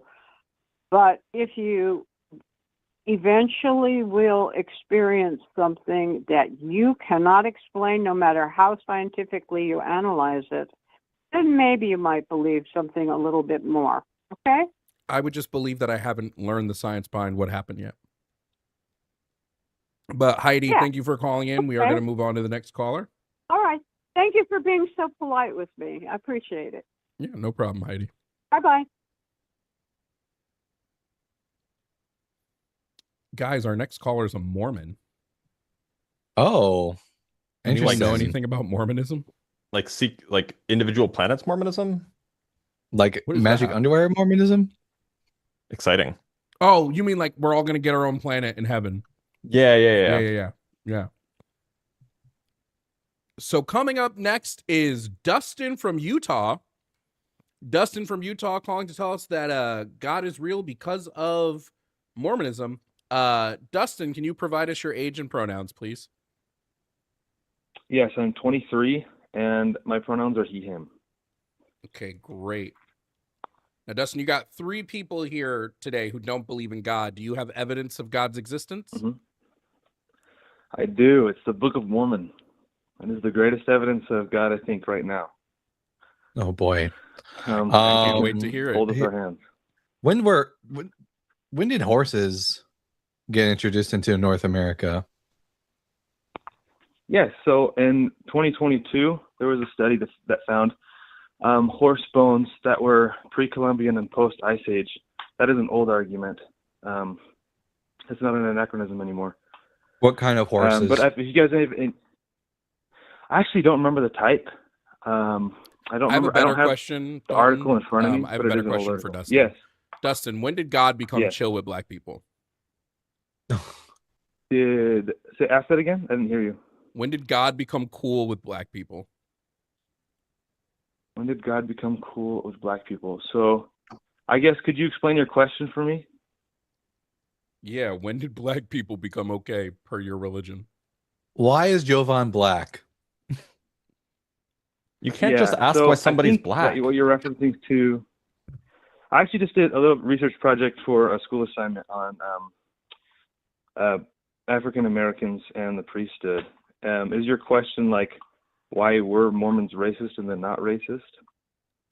Yeah, specifically, what did Mormonism teach about black people prior to 1978?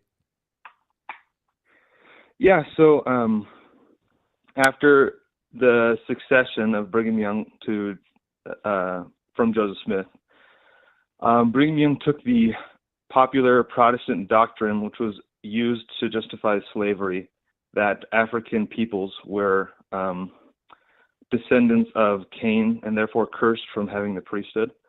And he took that story from Genesis and also similar stories in the Book of Abraham and the Book of Moses in Mormonism. And this idea that black people were descendants of Cain came about. This idea that they were like sinners in the premortal life is actually something that Brigham Young never taught and was a later development of the doctrine as it progressed. But as the church sought a revelation on the issue, they saw that it was not only an egregious interpretation of the scriptures, but also that it wasn't true. And it's not Joseph black Smith said it was skin, true.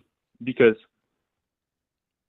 Is the book of, no, he is the didn't. book of But Second it wasn't black. Nephi One second. like legitimate? It wasn't black skin. Sorry, go ahead. Is the book of Second Nephi considered like an authority from God for you? Yeah, so you go into Second Nephi 5, chapter 5, verse like I forgot, but that's so. If the Book of Mormon is supposed to be about Native Americans, the Joseph Smith and his people would have said that their skins are red, so it can't be about Well, no, it doesn't African say red. Americans. It's also And he had caused the cursing to yeah. come So upon them. that's my point. It says That's they my had point. blackness It's came this is a upon them, Hebraic not idiom. not redness, blackness. Yeah, the Lord God that's did exactly cause my a skin point. of blackness to come upon A them. skin of blackness is a Hebraic idiom that's replete in the Bible and also in ancient Near Eastern texts. It's an idiom. It means to be cut off with God Where? or Where? You can't Where just in call the me Hebrew? an idiom. Job 30:30. What was that? Job 30:30 would be an example in the Bible of where this idiom is also in the Bible. What 30:30? Job 30:30. So Job's lamentation that he wishes his skin to become black upon him.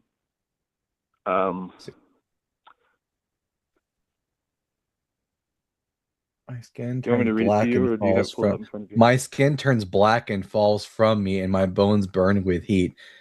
It's talking about his skin becoming black, and my bones Yeah, it's a burn with the lamentation. It heat. means to be cut off. It means to be cut off from the presence of God. It's a limit. Do you know what a lamentation is? I know what lamentations are. Yes. Yeah. So this is a theme in the Bible and also in just generally ancient Near Eastern texts. Like I know there's an Assyrian. It sounds like he's saying that the sun has I turned don't his remember what it skin was. Doesn't matter. black. My skin Yeah, turns but black he's and not falls from me, physically and my turning. bones burn with He's not heat. physically turning into an African American, right? Well, no, his skin just becomes black from exposure to the sun.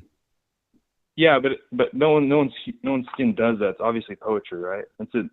You can just look up like black skin Hebraic idiom. You'll find out all about this. It's not like an uncommon thing. And so that's what's in the Book of Mormon. And the reason why I brought up the redskin thing is because, remember, to the early Mormons, to Joseph Smith, these are the Native Americans, and they think that their skin is red, not black.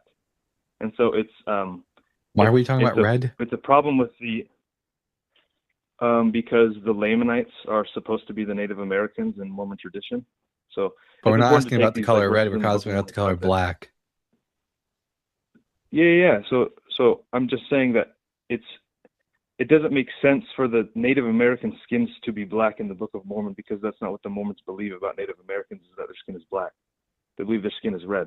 I'm just saying that this is to suggest that this is like some racist verses is to ignore the scholarship of the black skin idioms throughout the ancient Near East, which Nephi would have known about, being educated and being able. If it's not racist, why they have to clarify in 1978? Well, that's not about the Book of Mormon. That's about the priesthood ban. And it wasn't a clarification. It was a revelation saying that African Americans were allowed to hold the priesthood. And again, it's not black skin, because Polynesian peoples have always been able to hold the priesthood. It's specifically because they thought that African Americans were descendants of Cain, specifically for that reason. So it's not black skin. It's African Americans. That's what they thought. Again, I would like to discuss, though, the evidence of the Book of Mormon as the evidence of God in the 21st century. Sure, go ahead. So the Book of Mormon, very simply, came to us out of a rock and a hat, and it stands today as a witness of Jesus Christ. It's replete with Hebraisms. It has physical evidence that we've found in the Old World, not in the New World where it takes place, but in the Old World.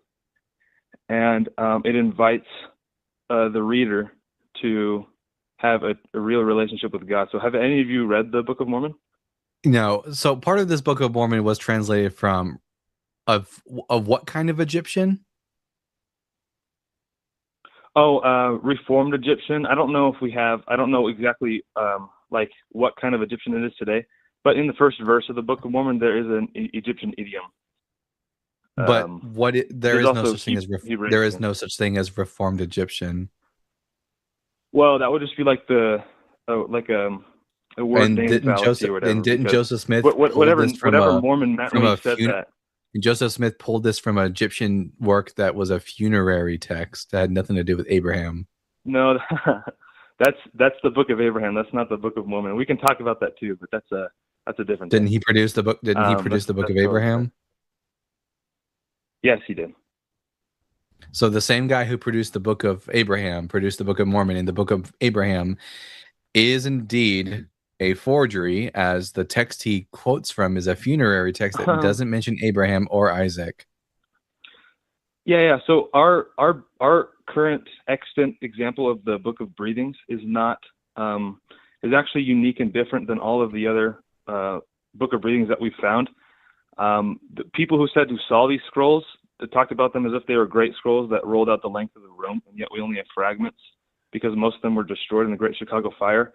And there also is an apocryphal book called the Testament of Abraham, which takes the judgment scene in the Book of Abraham and midrashes it into a story about a vision that Abraham has. If you want to learn more about that, you could read Stephen Smoot's recent book from 2022, published by BYU, called A Guide to the Book of Abraham. Those are all old arguments, again, but I'm here to talk about the Book of Mormon. But it seems like weird that we have this book, which comes from this con man, who also produces other texts, which we know is a forgery. So it's not a forgery. That's what I just said. No, it is a forgery. What is the permit hold on. for? Just to get to like the very base level here. What physical evidence do you have that the Book of Mormon? The Book of Mormon. True? That's what I'm saying. What the Book of Mormon is the claim. Oh, It's not the evidence. It's the claim. So yeah, we can talk about the witnesses, right? There's 3 people who claimed that an angel saw to them. They all had the same vision. I find it hard to believe that it can be some sort of hypnosis, because there's no examples of hypnosis where all the people in the hypnosis saw the same exact vision. And it was replicated I have a twice bunch of because all written of down physical evidence of people claiming to see mermaids. Do you believe mermaids are real? Yeah. I feel like it's a little bit of a red herring. How would it be a red herring specifically? Yeah, because this is a spiritual vision. This is an angel coming to them. This is twice in the same vision, right? That doesn't tell me even how though what some I'm of saying these is a red people herring. would leave. Yeah. So it means even though some of these people leave Mormonism, they still will never deny this vision that they had, right? That doesn't tell me a couple how of them what I will even said come was a back. red herring. Because you're talking about like a fictional beast where the differing accounts will be. Well, I would say the beast is contradicting not or- fictional because there are written down accounts of multiple people, way more than 3 people, seeing mermaids. So what do you mean it's fictional? Seeing a mermaid, or this would be more equivalent to just seeing an angel in general. I'm talking about specifically an angel coming to show people the book. This would be equivalent to people seeing an angel, and then here you are talking about people seeing an angel. In general, because this is specifically about the Book of Mormon, right? And so you've not been able to do you believe that the demonstrate plates the red existed? No, I believe there's no evidence of these plates I'll just existing. take the. Just like I don't believe there's any Okay, evidence so of the that's- Ten that's why- Commandments, the tablets that's why of I'm the Ten bringing this Commandments up. existing. Yeah, so even anti-Mormon scholars like Dan Vogel will admit that plates did exist. This is not like a Latter-day Saint only claim. Plates did actually exist. Go There's ahead, people that Blitz. saw the plates. I mean, there are maybe there were something that people saw, but whether or not the plates Mm-hmm. existed is a completely different question from whether or not they were, forgeries by Joseph Smith or something else. Oh, ancient, yes. So what I would do then is I would look at the text of the plates, or the supposed text of the plates, right, to see if those texts themselves are actually what Joseph Smith claimed they were, which is an ancient text. Again, how do you of, prove this isn't a forgery? Well, we would just go to the text itself, right? So, like, what kind of evidences would we expect to see in the text itself? Maybe we'd expect to evidence see, is our evidence for the text being true is just the text. Yeah, well, the text makes verifiable claims, right? The text that it should be in styles of ancient languages, right? And so What we should go to the verifiable text of the claims Book does of the Mormon. text make? So on Lehi and Nephi's journey from Jerusalem, escaping their little mini exodus, they visit a place called Nahom upon the trade routes that they're going down the southeast of the Arabian Peninsula. And we've dug up this place called Nahom. This is an archaeological discovery that we've made since the Book of Mormon has existed. Joseph Smith could not have known about this city because it was not on any maps, because it was buried, because no one knew it existed at the time. And so Joseph Smith guesses correctly on this trade route that Nephi and Lehi take. You can just look this up too. There is a place called Nahom, exactly where it's supposed to be. Also, they say that they leave the coast off of a very, very lush coast, which was totally super silly in Joseph Smith's day. Are we saying that ancient Israelites crossed the entire ocean to reach America? Yes, it would be a miracle claim. Again, I'm focusing on the magic. So magic. I'm focusing on the Nahom evidence because there's no evidence that Israelites. I'm giving you hard evidence right now. Had the evidence, and there's no evidence that Israelites had seafaring capacity to do this. So we're appealing to magic. Okay, if you're going to ask me if there's evidence of every single claim made in the Book of Mormon, I think that you and I can both agree that that's not. I just want to point out. The do. place that they found in Yemen, right, has been verified by quite literally nobody to be the same place that the Book of Mormon is talking about. And in fact, there's a lot of like evidence. They're that both named conflicts with- Nahom. They're both called Nahom. Yeah, that's not. That's like no, they're not. No, they're not.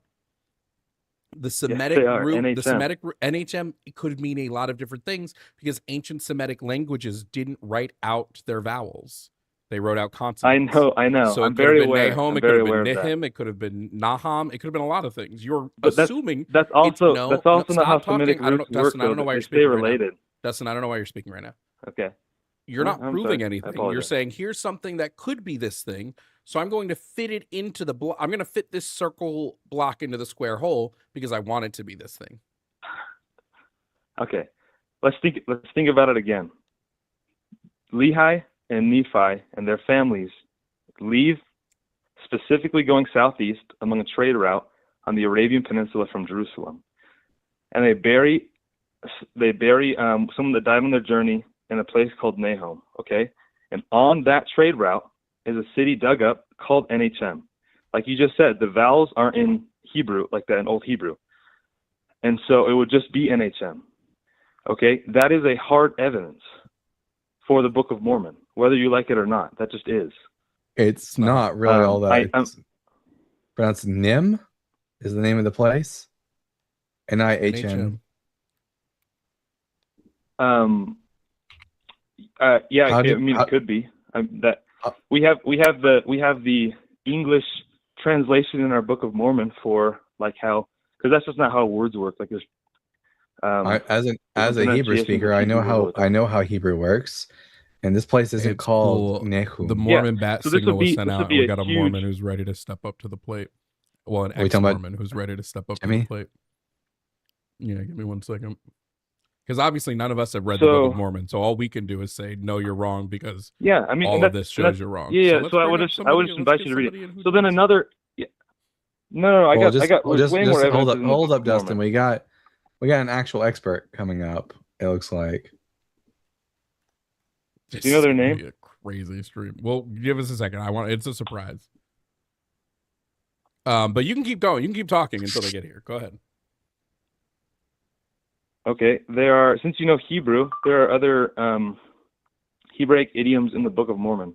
So, like, just to give an example of what this looks like in the Bible, God shows Jeremiah an almond tree, and he says, "What seest thou?" And he said, "An almond tree." And he's like, "Was Joseph Smith familiar with the Bible before he wrote the Book of Mormon?"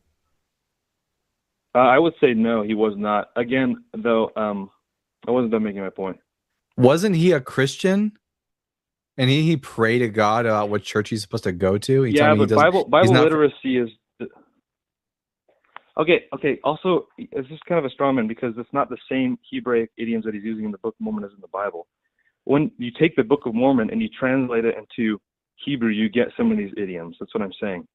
And Idioms. so when What idiom I is? can just What turn to Hebrew one. idiom is found in the Book of Mormon? And how do you know that's a book of that's a Hebrew idiom if it's not found in the Hebrew Bible? Robert, yeah. So Robert Ballin, he's very versed in Greek and Hebrew, and is able. He's the one who pointed these out to me. He's a scholar on the internet. He's written multiple books, and so a quick example is in the story of murder in Helaman 9. We have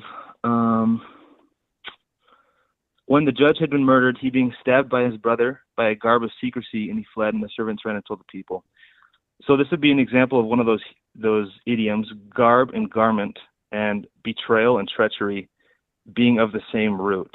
And it's like the example I was trying to show you in Jeremiah. So the Book of Mormon is replete with these Hebrews, like Zarahemla and compassion, or Jershon and inheritance, or it's replete with these. What are you on idioms. about? And these are testable claims. Yeah, that's why I was trying to explain the Jeremiah thing so I can get you to understand it better so I wouldn't talk past you. So Would you mind sharing these example of Hebrew this- words with me? Oh, I don't know how to pronounce them. I'm just showing you that they're there. And we had a Hebrew speaker among us, right? And so maybe they'd be able to even help me out with this, right? And so we can go to those verses. You're muted, if you Jovan. want. Oh, I'm here. We got a Book of Mormon expert on stream with us right now. So, what are we doing? Well, what's their name? Everybody say what up to Jimmy Snow. Ayo. Hey, I mean, I'm no scholar. Jimmy Snow. What do you know? Remember, former believer.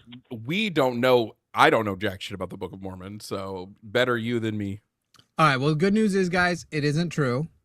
It's just Bible fanfic. Reformed Egyptian is not a real language. It's made up. Is there a way where I can sit? And still I'm be doing centered? it. I'm doing it right now. All right. I'm doing it right Can now. Oh yeah. Am I still here or no? Yep. No. Okay. Oh no. Oh, I'm sorry. No, yeah, you are. You are. And You're you still are. here. You're Schrodinger's debater. Okay. Yeah. Okay. So as your Book start of from Mormon your expert, start from your beginning. Start from your beginning. Give your thesis, and Mr. James Snow will target. Yeah, it. my thesis is just that the Book of Mormon is the greatest evidence of the existence of God and Jesus Christ being his way and his son for us in the 21st century. And that's my thesis. And that's why I wanted to call today. Definitely not. Because the Book of Mormon at its core still requests of the reader to use faith methods to verify it. So even the Book of Mormon doesn't present itself as something that could be like a hard evidence. It still wants you to search your heart and see for yourself that it's true. It's very much a Luke, I am your father situation. I don't have the DNA test. So just look into your heart. So you couldn't say that it's evidence unless you're saying faith is evidence. Yeah, so the Book of Mormon can claim that and can want that for the reader, and it still have evidences contained within it. Those aren't mutually exclusive ideas. But it I'm won't aware have of evidences Moroni's of promise. the truth of the Book of Mormon. By the way, it doesn't even have good evidence. It's like the Bible why at not? least takes place. The Bible at least takes place in places we know the people at the time writing in and stuff were aware of, in actual locations. The Book of Mormon, the Book of Mormon for all of starts its off in the history. Old Whoa, World, and we wow, know that where wasn't the Jerusalem end of my is, right? sentence. The Book of Mormon claims to be on a continent that has a lot of features of upstate New York and has a lot of rivers and land masses that Joseph Smith was aware of, and yet takes place somewhere allegedly in Central or possibly parts of South America. Maybe it was more like Mexico area. It has all of these things, and yet they can't actually place where it happened. Not to mention it has a teleporting hill. Like the Book of Mormon literally contains a hill that teleported. so that Joseph Smith could Yeah, access you're it. talking about Hill Cumorah. Yeah.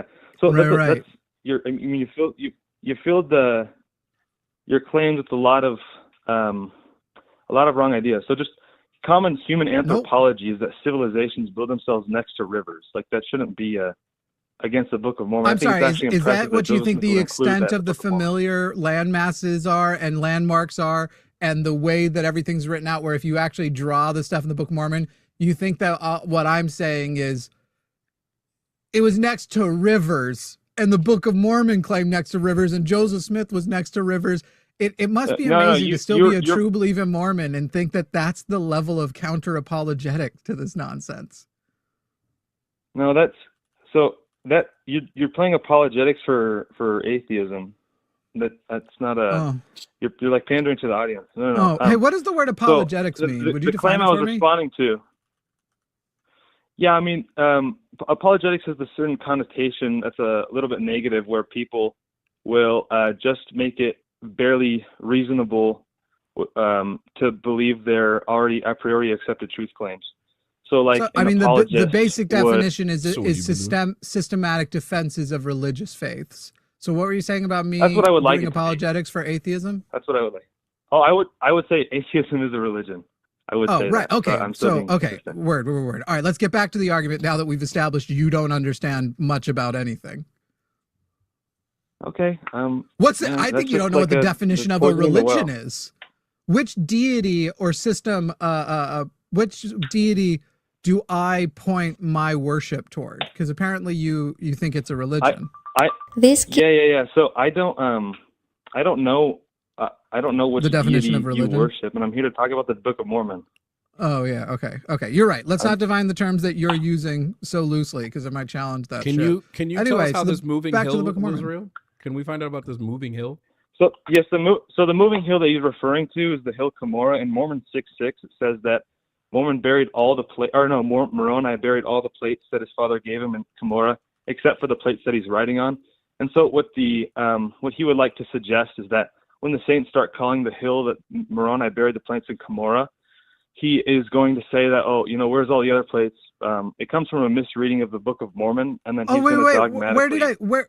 Tell me, where did I get that misreading from the Book of Mormon? Where did that idea come from? Was that created by the atheists? I didn't say you got the misreading. I didn't mean you got the I misreading didn't, from the nor Book of did I Mormon. say The you Latter-day said that. Saints I got the asked, misreading from where did I get it from? Because the Latter-day Saints will think that the Hill Cumorah is the hill that Joseph Smith found the plates on, and it's not in the Book of Mormon. It's not that hill. Where did I get the idea from that the Hill Cumorah's contents were transported to a hill more local to Joseph Smith, again in an area that more matches the geography of what the Book of Mormon is? I don't believe that account. I don't believe in that. Okay, account. well, just so people know, the kind of the thing he's avoiding and saying is, I learned that at church. Because that's what they taught for years. In fact, it isn't until post CES letter, and it isn't until post fairmormon.org.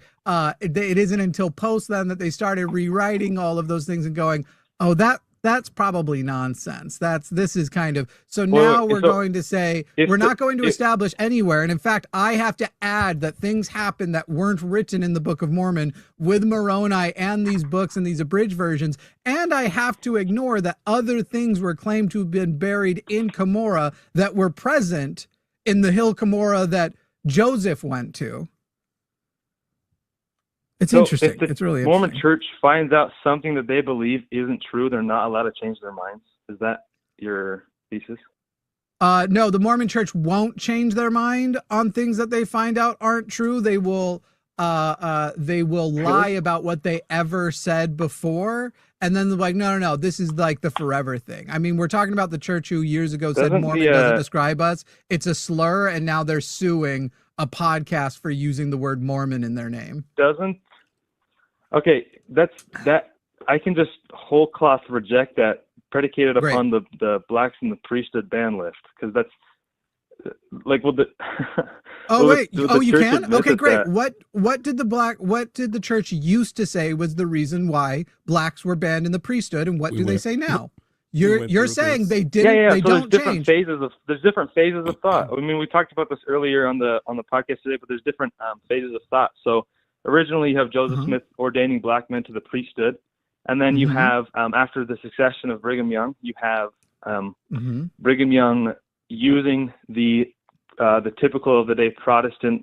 Is this a rhetorical apologetics tactic that you're for- trying to take so long to say? The church used to say God decided to lift the absolutely valid curse that was on black people. He decided around the 70s it was time to be done with that.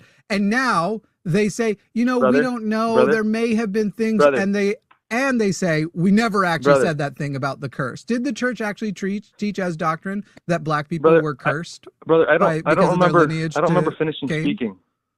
You're right, and I didn't I don't care remember because you having were going finished off. speaking. I don't care if you're going to go off on try and do this timeline story. Okay, that's not how to basically conversations gish work, gallop though. of That's not how I'm going. conversations Yeah, work. no. This is how this conversation works. So they don't allow people to gish gallop because they think they're going to give a fake history lesson. I'm not You gish only galloping. needed- I was You giving the only same thing needed that I 2 said before. sentences to answer my question, and instead you think you're going to take us I on don't. a church That's ordained not true. History lesson. I know, and I'm not down for issues it. don't exist. Issues don't exist in black and white spheres. What was incorrect about what I That's just stated not how about it their works. old That's not how the position world versus works. their new position?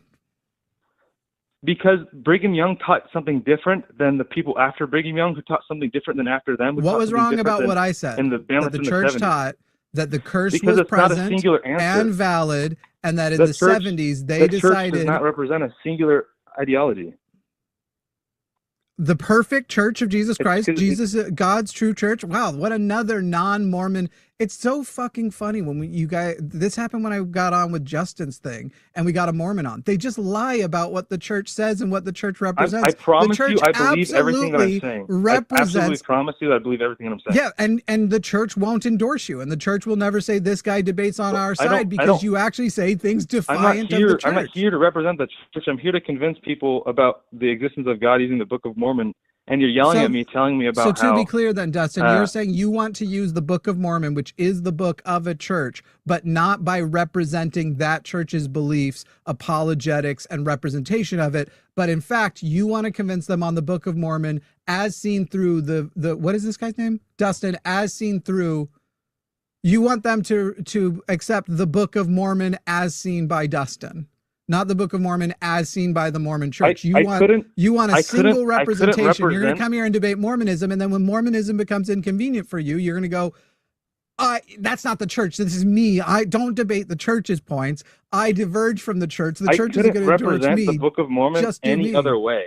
I could not represent the Book of Mormon any other way than my own. Well, you could represent it belief about truthfully. That makes no sense. You guys have Well, literally I a person. believe what I'm saying. You guys literally have a scholar at the Mormon Church who is an active tithe-paying member who is being weirdly embraced by the atheist community, but who admits Are you talking that about that the who are you Book of talking Mormon is a 19th century creation. Dan McClellan. It's a Are you talking 19th about- Dan century McClellan? creation. I'm talking about Dan McClellan, I know he active believes member that. of the church. I actually love Dan McClellan. I love Great. Dan McClellan. He is active. I think that he's really bad on this issue.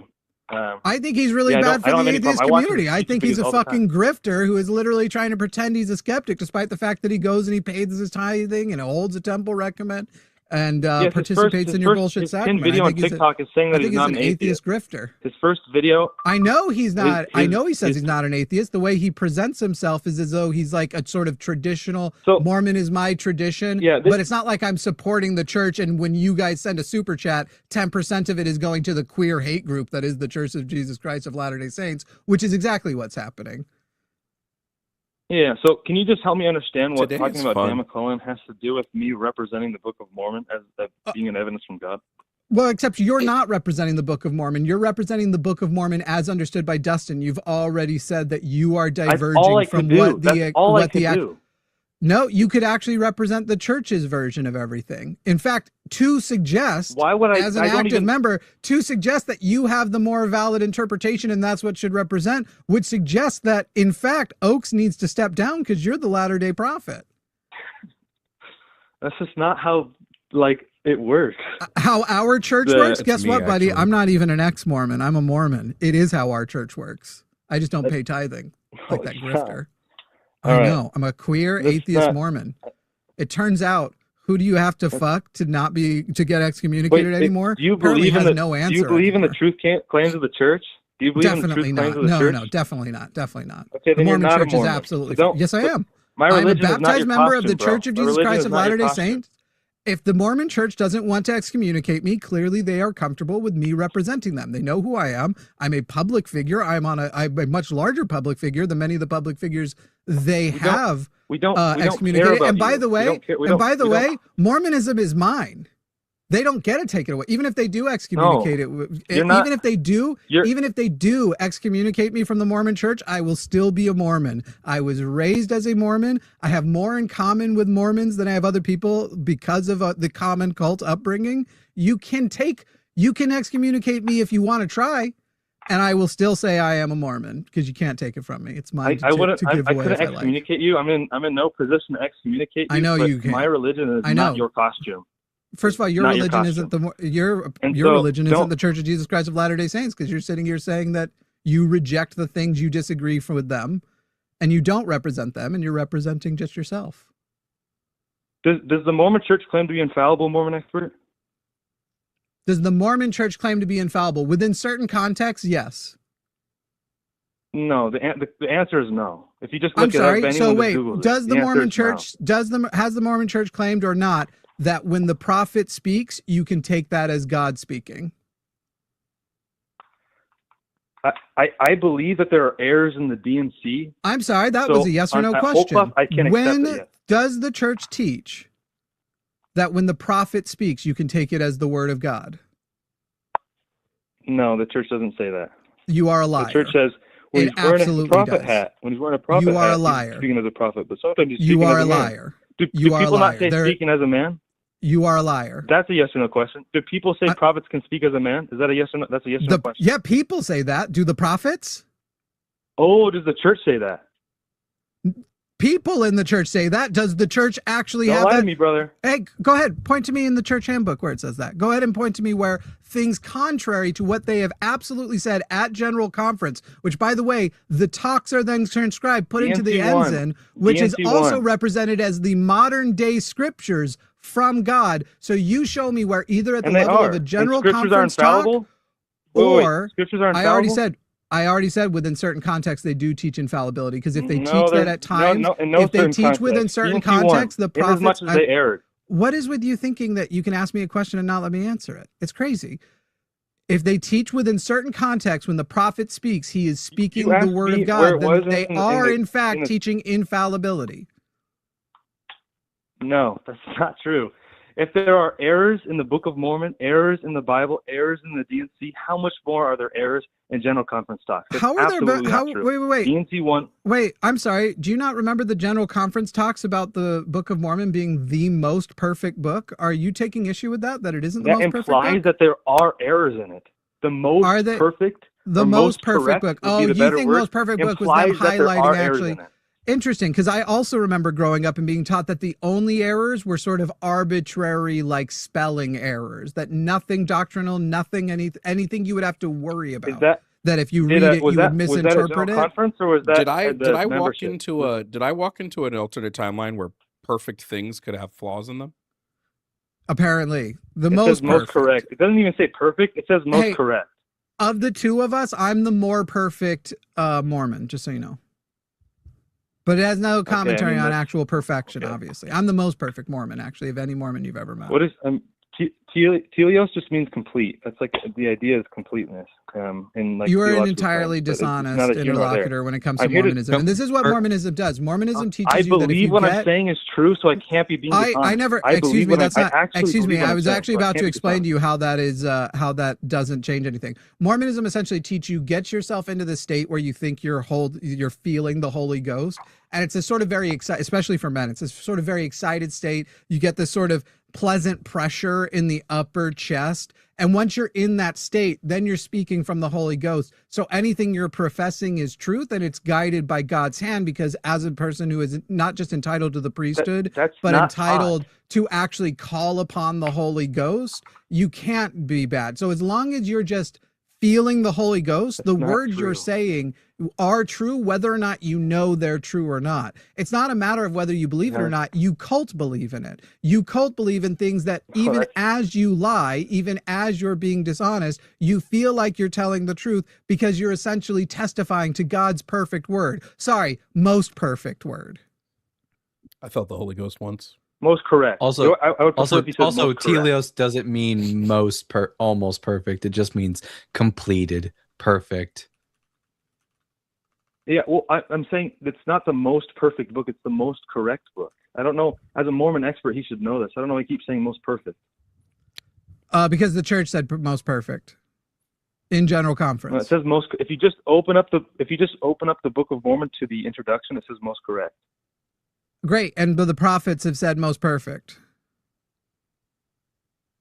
I literally was there. Hinckley said it, as well as others. He said it sounded like that dude from The Simpsons. It is the most perfect book. I actually do think I remember that in the TV interview. That's very sweet of people, though. It's very sweet of them to let somebody like Gordon B. Hinckley, 5'6", sounding like he hasn't gone through puberty, be prophet. You will say of all the cults out there, they don't worship hypermasculinity like a lot of the churches do. This is like a high school cafeteria with just insulting people for things they can't control. Do you believe in? I was the insulting best people at for things they roasting in can't the high control? school cafeteria. I appreciate that. It's just because I was there. I don't do that. So I don't do that. But no, you don't. You just come on and you blatantly lie while not feeling a thing about it. Because again, Mormonism doesn't teach you to regulate. I'm not lying if I believe what I'm and saying. Consider whether or not you are telling the truth. Wait. I just want to.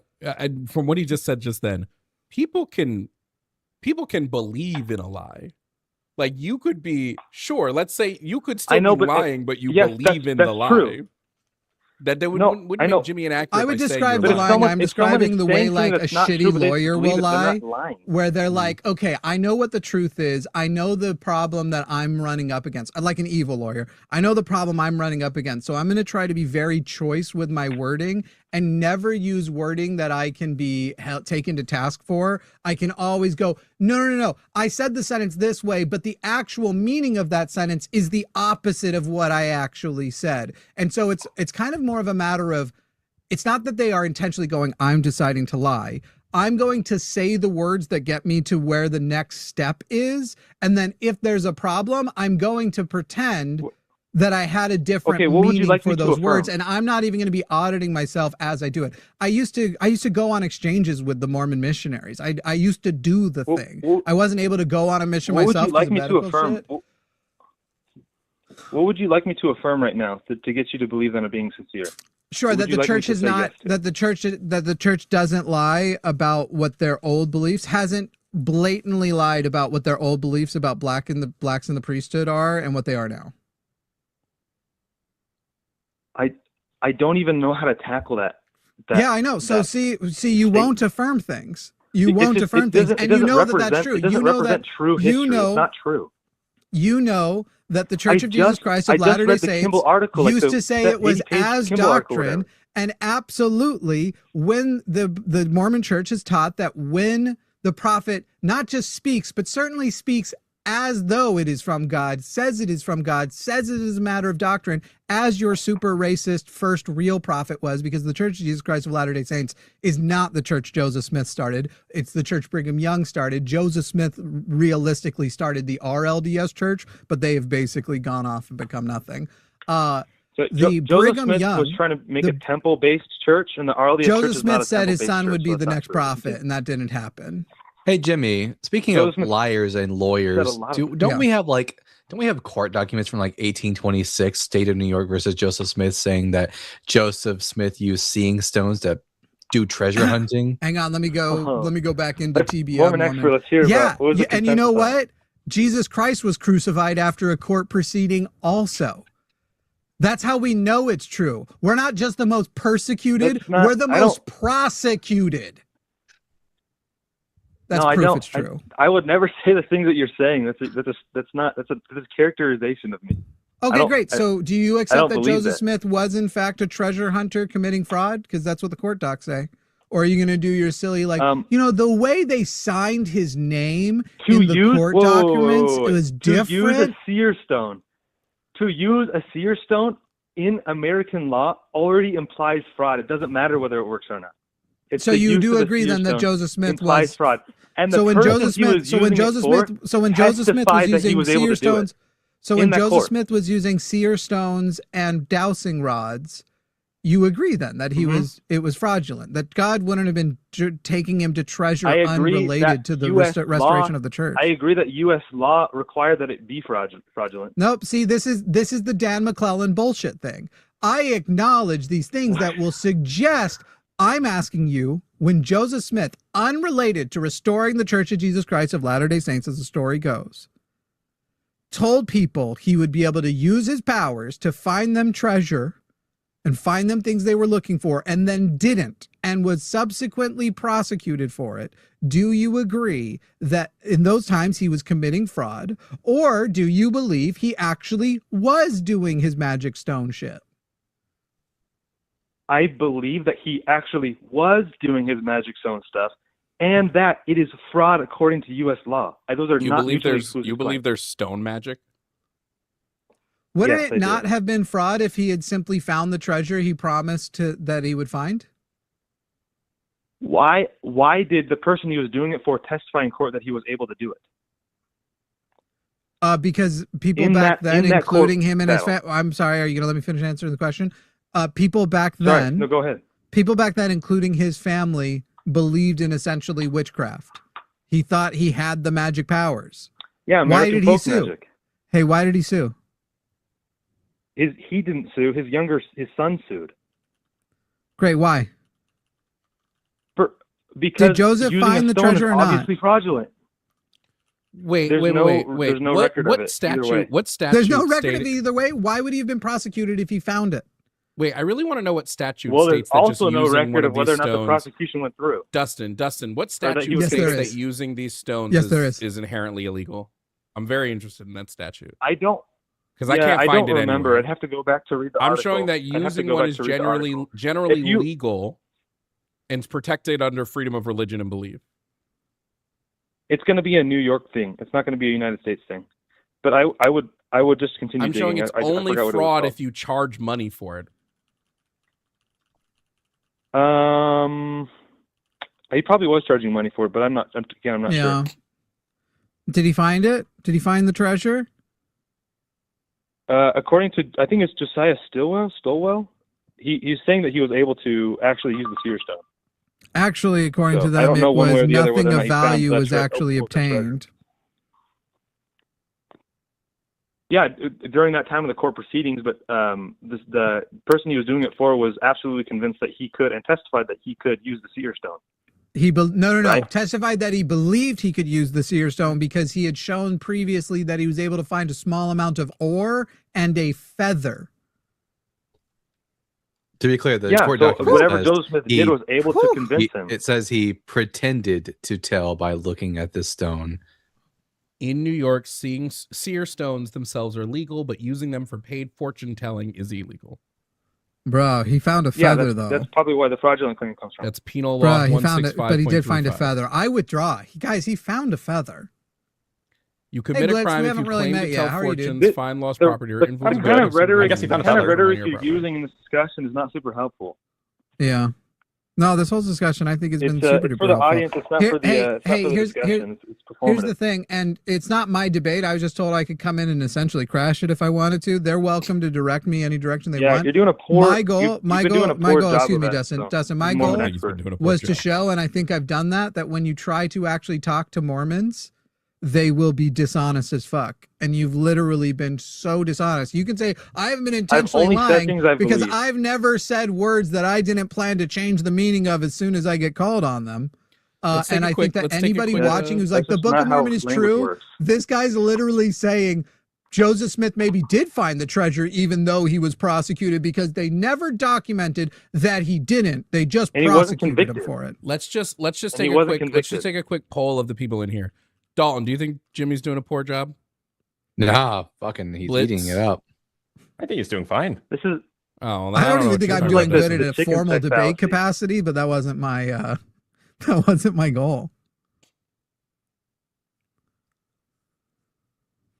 Yeah, this is like By the identity way, politics. I can point out a dishonesty you just did a moment ago. You said he wasn't convicted, but a moment ago when we talked about whether or not he was prosecuted for not finding it, you said I they misspoke. never, excuse me, I I'm not didn't lie, I done. misspoke. They never actually directly showed that he did or didn't. That's not a part of it, but the guy did believe it. So when it's convenient, you speak very indefinitively, and it's when it's convenient for you definitively. Let's be so clear, people. I know, there but are things don't arguments exist about in whether or not definite he and was indefinite. convicted, and there's actually very good evidence that he was convicted. However, Mormon apologists But there's no like to evidence go that he was like, ooh, convicted. there's a little bit of deviation here. So because there's no document that says convicted of, and here was the penalty, our friend here just said he was never convicted, which isn't the same thing. So the lack of definitive written down in the words you needed evidence,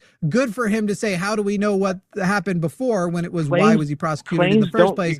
But when it's about whether he was convicted or not, well, he definitely wasn't convicted because of that lack of evidence. Interesting. But no, you're totally honest. You're an honest guy. I don't know why he wasn't convicted. I don't know why he wasn't convicted, but he wasn't. And you and I both know that he wasn't. Hey, So what to is the suggest end of that the he- Purcell well, he probably documents? was. Already When they isn't a reconstructed definite the claim. Purcell, when they reconvicted the Purcell document, what did it end with? I don't remember. You should tell me, Mormon expert. It's funny that you're using that. I already said I wouldn't even consider myself a Mormon expert, just familiar. And you keep restating the terms, but you have shown you don't know your own church pretty well. I don't know the ending of the court document of Joseph Smith being So convicted. wait, as do a you convict for actually a know huge whether stone. or not there Why is would I evidence need of to know that to be a documentation that Mormon? he was convicted? Do you actually know Sorry, that? start again. Because you I said missed there the first part. wasn't. That there wasn't a conviction? To my knowledge, there was not a conviction. Interesting, I because thought- all you said was there if I'm wasn't a wrong- conviction, but when they reconstructed the Purcell document, it actually suggested he was found guilty. That's new information to me. And again, Great, I maybe didn't you learn should speak any of this definitively from if the you Mormon haven't Church. researched your claims before you say something like he was never convicted. Maybe you could speak more carefully, like, as far as I know, he was never convicted. I could only mean that as far as I know with everything I say, but I came here today No, to discuss the Book of excuse me. Mormon, No, that not isn't to true, get because you could, gish-galloped, for example, not to you get could, for gish-galloped. It example, is have true. actually consumed evidence that showed definitively he wasn't convicted. The case was thrown out. The case was what, and that's sort of what is suggested when you say he was never convicted. Not there's a lack of evidence of his conviction. Not I haven't seen evidence of his conviction. In fact, the statement he was never convicted, despite having the word never in it, is a positive statement. Don't make positive statements unless you have evidence for the positive statement. Pull them back to neutrality at the very least, or negativity if you can support that evidence as well. You are once again terribly dishonest, and this is the way you've been arguing from the onset, and then defending. Yeah, but that's just the way I do it. That's poor rhetoric, because I'm not being dishonest, because I believe what I'm saying. And I'm sorry if I didn't speak to you in enough Yes, you probabilities absolutely. for you Yes, to you understand cannot. that I'm only speaking from what I know. Do you think I've been dishonest? Yes, you're. And do you think I don't believe I've what had I'm saying? discussions like this. Do you think that I don't believe what I'm saying? Or do you think I do believe? No, what I'm I saying? don't. You think I don't believe what I'm saying? I think that there's probably a reason why you steered away from the Hebrew idioms in the Book of Mormon. I think that there's probably a no, motive the main reason I steered away from Mormonism in general, it is definitively, obviously, objectively, and demonstrably untrue.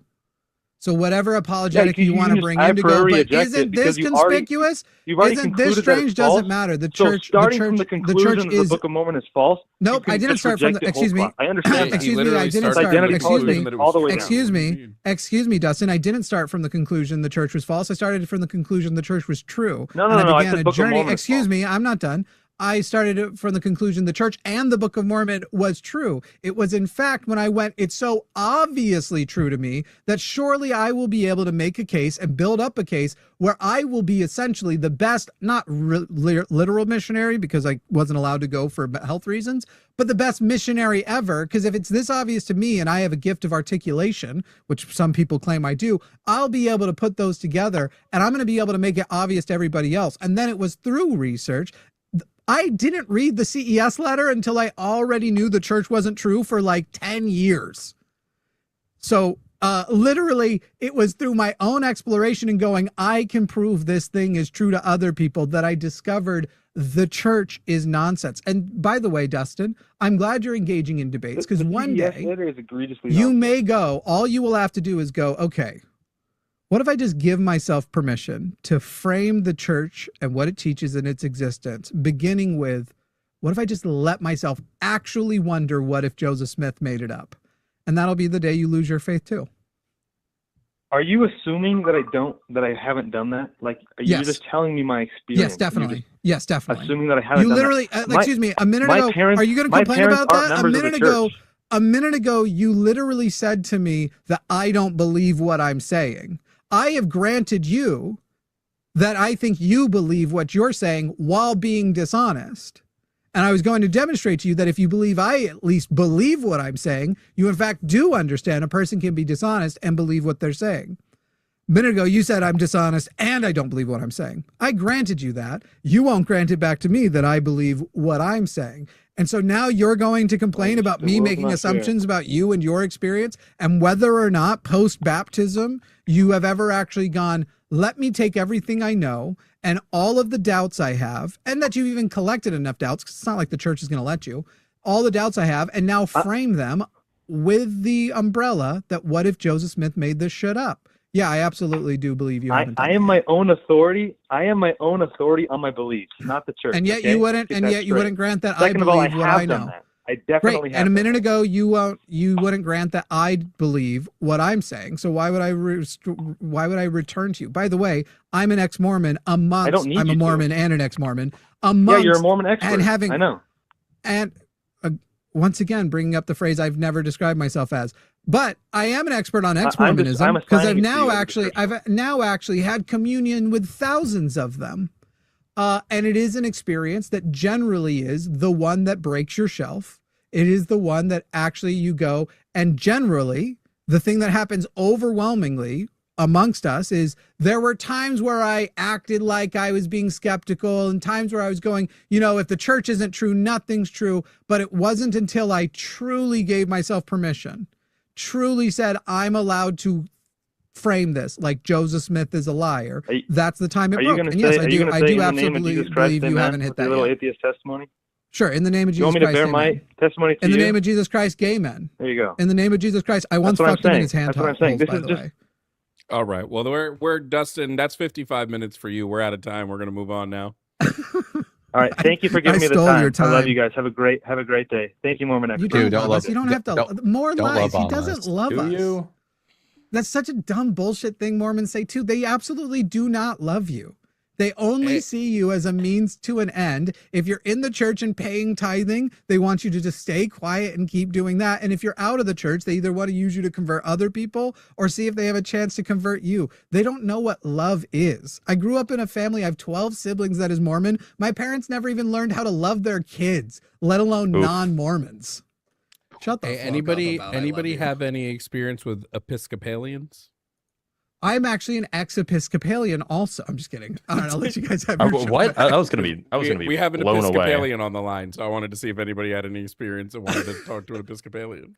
No, I'm but if sorry there's if I ruined this Episcopalian on the for you line, guys. Episcopalian, just so you know, I will tell you that Jesus isn't the Messiah because he didn't fulfill any prophecies. If just putting out that challenge. Good old Dalton in his anti-Jesus ways. Yeah, fuck that He guy. just doesn't love the Lord. This has been a Nah, crazy let him get string. nailed again. We keep throwing up the bat signal every time somebody brings up a topic that we're not as well versed on. I'm still cycling on the hypocrisy of, did you just presume my experience after telling me he doesn't think I believe what I say I believe? Also, did you know that his religion is not your costume? I'm literally dressed as Jesus right now, so I just don't have my shawl. That's not. Where are but, the like, holes? Where are the holes? Bear witness, sluts. I plugged them up for Cinco de Mayo. I gotta get it rubbed off. Cinco de Mayo. I think you mean May the 5th. Okay. Revenge of the Fifth. Not in my America. We don't use that Spanish taco up in here. I mean, I can bring up. I can bring up Trumpo de Dan. Mayo. Dan wants to talk about Episcopalian, specifically Episcopalian versus Christianity. I don't know what that means. Episcopalian is a denomination of Christianity. Let's find out what Aren't he they means. usually pretty nice? Don't we usually like them? He said he's calling for a friendly debate. So isn't like wasn't the They are the more liberal form. Yeah, I was gonna say the pastor that Trump got really mad at was an Episcopalian, right? Yes, they are the liberal branch of Anglicanism. I'm gonna switch to listening because, like, I don't want to ruin more calls for you guys. I'm happy to ruin your Mormon calls, but I feel like I in no way am I as qualified as especially the two of you guys. So I'm gonna go back to just listening. But I appreciate you inviting me on. all right, Jim Jam. Jim Jam. Yeah, I love that's my nickname for Jimmy. What if I just keep him there though? Like we just keep just keep him muted up. Just kidding. just keep his video. Just keep his video right I there. mean, like, let's be real. Like that's what I'm doing. I'm here as a spectator. The Robin of science, perhaps. The Robin of science. Maybe the Batman of science, even. Yeah, yeah. Why would you make yourself Robin when Batman is still available? Robin's cool. Over Batman? I mean, Dick Grayson. Look, I'm is pretty already cool. here. Yeah. Like, you don't have to send out the bat signal anymore. Like, True. you sent out the bat signal. Batman was busy. You sent me. You can be the well, Dick Grayson of science. Cool as Let's fuck. bring up Dan from Alaska. Dan from Alaska, you're on with Jovan, Dalton, and Blitz. What are your age and pronouns, friend? I am 38 and he, him, as you could tell by my voice, my friend. Oh, I couldn't tell actually until you told me, but that's fine. Dan, well, sometimes I like to wear a skirt, but it's a Scottish thing. Cool. Okay. I think those are called kilts. Whatever floats your kink, I guess. Dan, what specifically did you want to talk to us about today?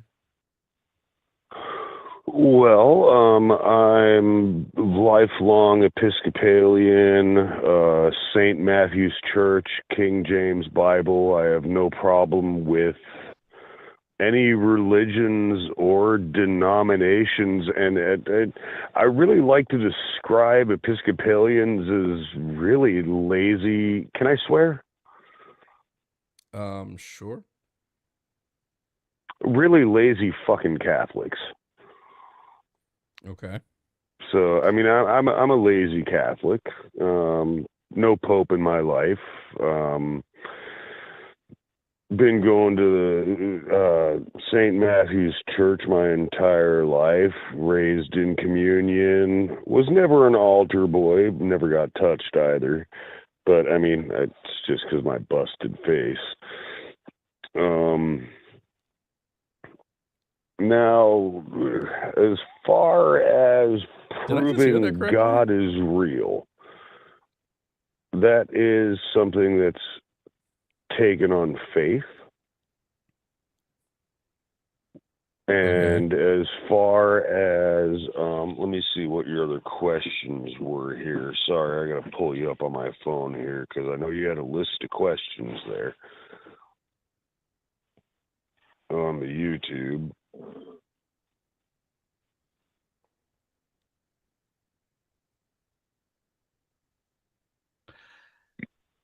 The Christian God is good. The Christianity is true. The Bible is historically accurate. Jesus was resurrected. Those are the convince us points. I like you soundboarding me there, by the way. I do like that. We sound bored of you? Was that what you said? Well, I was just pulling up the questions. Oh, soundboarded you. No, Dalton just told you what the topics were. Yeah. Okay, I can agree with one. Well, we're asking you to convince us of one Oh of these wait, no, five things. that's a delay. My bad. Oh, that's going to be annoying. Let me close out YouTube.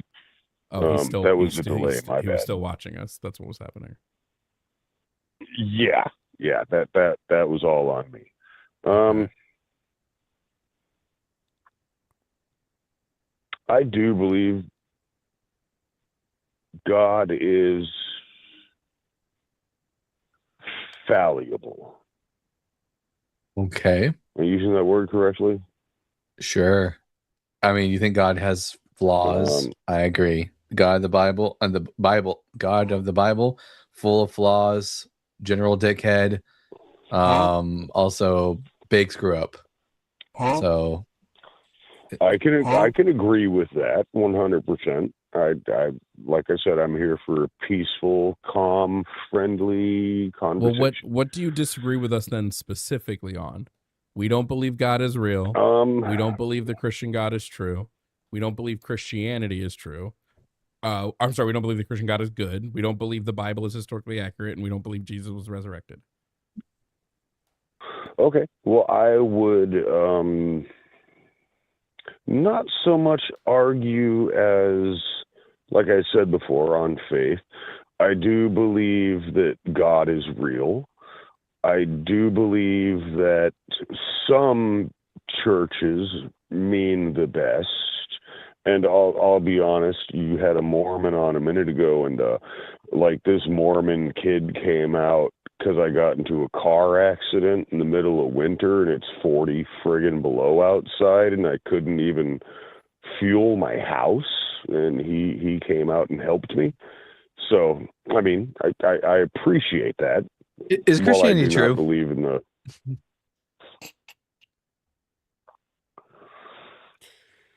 I wasn't there. Dan, did you just want someone to talk to today? Because it's not a debate if you essentially essentially agree with No, us. I can just I take it on faith. Okay, but what of the things that we are claiming do you disagree with?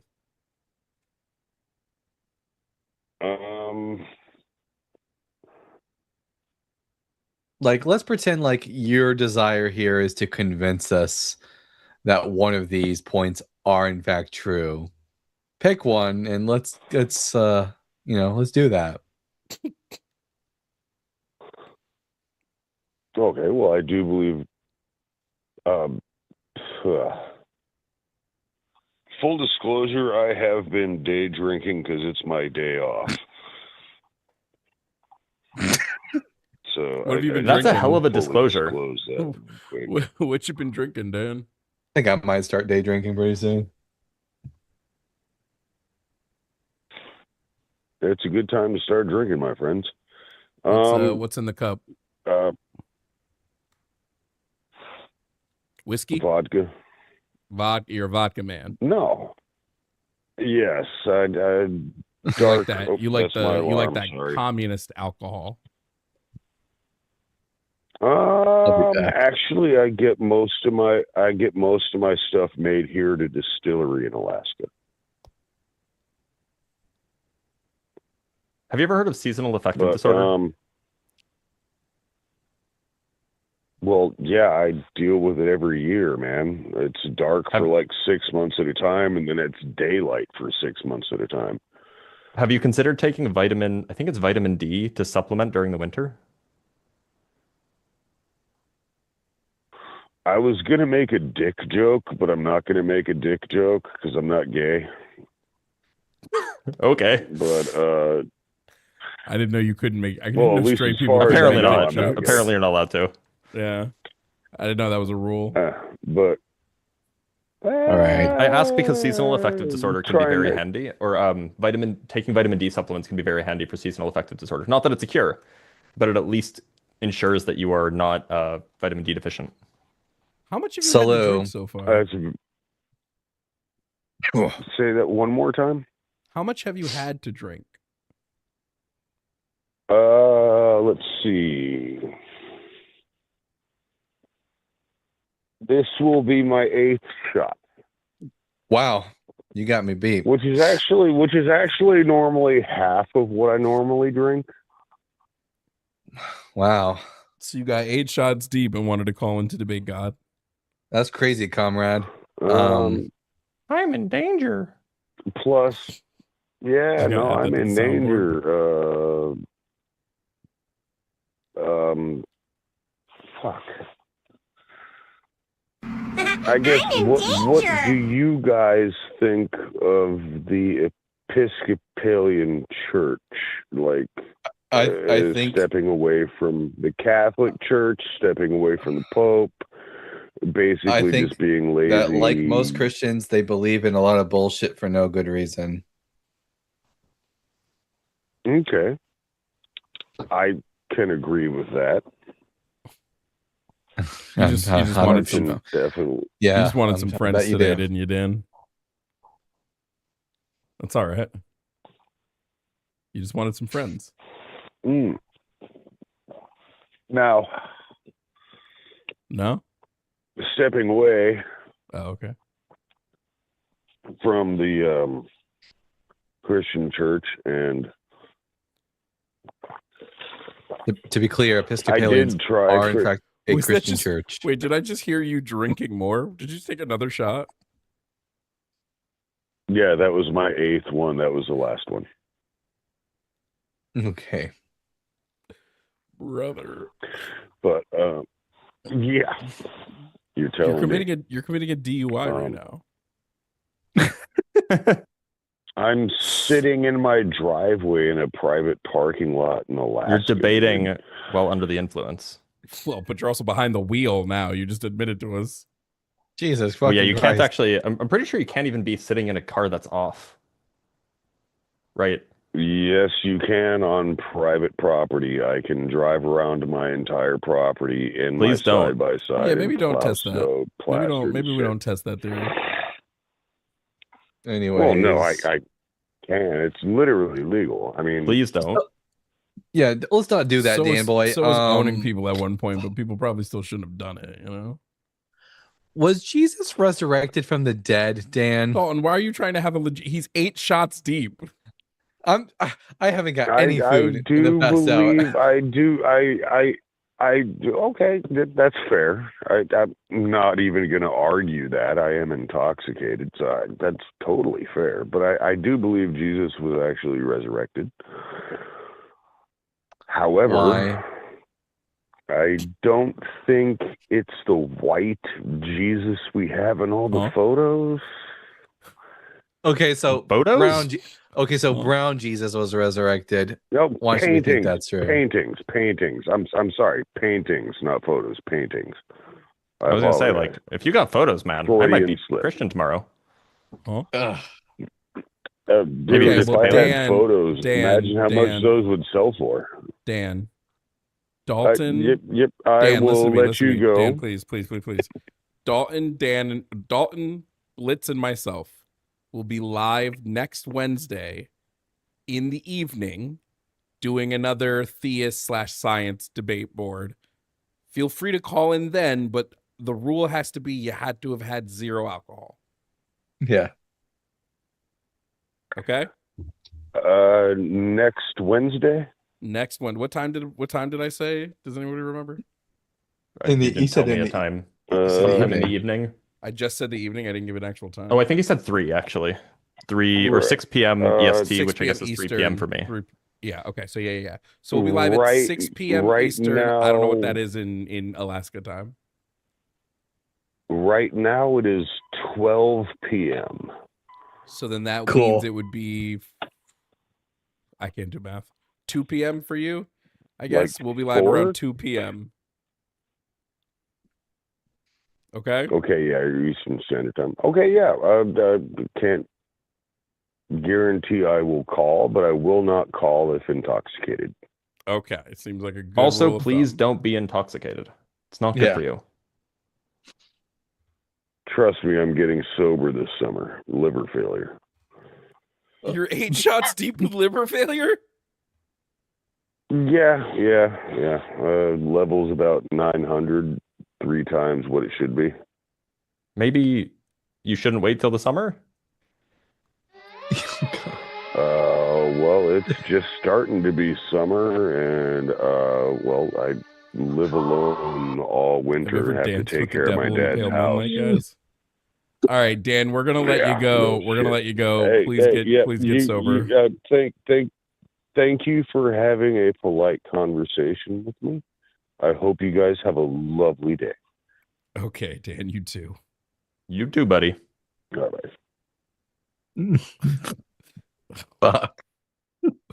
What has today been? It's been one hell of a stream, gentlemen. Holy shit. That's all we got for today, guys. Holy shit, brother. What a world to be alive in.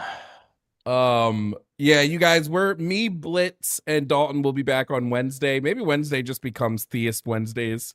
I save all the Theist calls for Wednesdays. We'll try to make the board also like more specific, like something like science disproves God or something like that to really get them to call in. They'll hate that. Yeah, I don't think they'll like that one. Like I said, we had like 3 calls that you would have been perfect for earlier this stream. But such a shame. Yeah. But I think people liked how many people. Maybe we can even still get Justin to show up next Wednesday, and then we'll have 4 people. It'll be honestly, you need like a panel of like 8 and then just like beat people to death. Not to death. Beat people metaphorically to death with subject matter experts. Well, I'm thinking we do like, because Jimmy likes to do the golden mic, where every time somebody donates a specific amount of money, which one of us gets to speak changes. That could be fun. But then somebody would donate and they'd be like, now Jovan, explain relative physics. And I'm like, huh? Yeah. Oh, it'd be cruel and unusual. It'd be funny though. Guys, thanks for joining. Chat, thanks for listening. This VOD will be up tomorrow. If you want more of my content, yesterday's VOD just went public on my VOD channel, Jovan Bradley VODs on YouTube. So you can literally hop from here to there and you get 5, 6, what's that, like 7 hours of straight Jovan. If you don't want that, 7 hours. If you don't want that, we'll see you in Discord, the Discord tonight at 7 p.m. for our first ever open discussion. We're going to be talking about functional communism.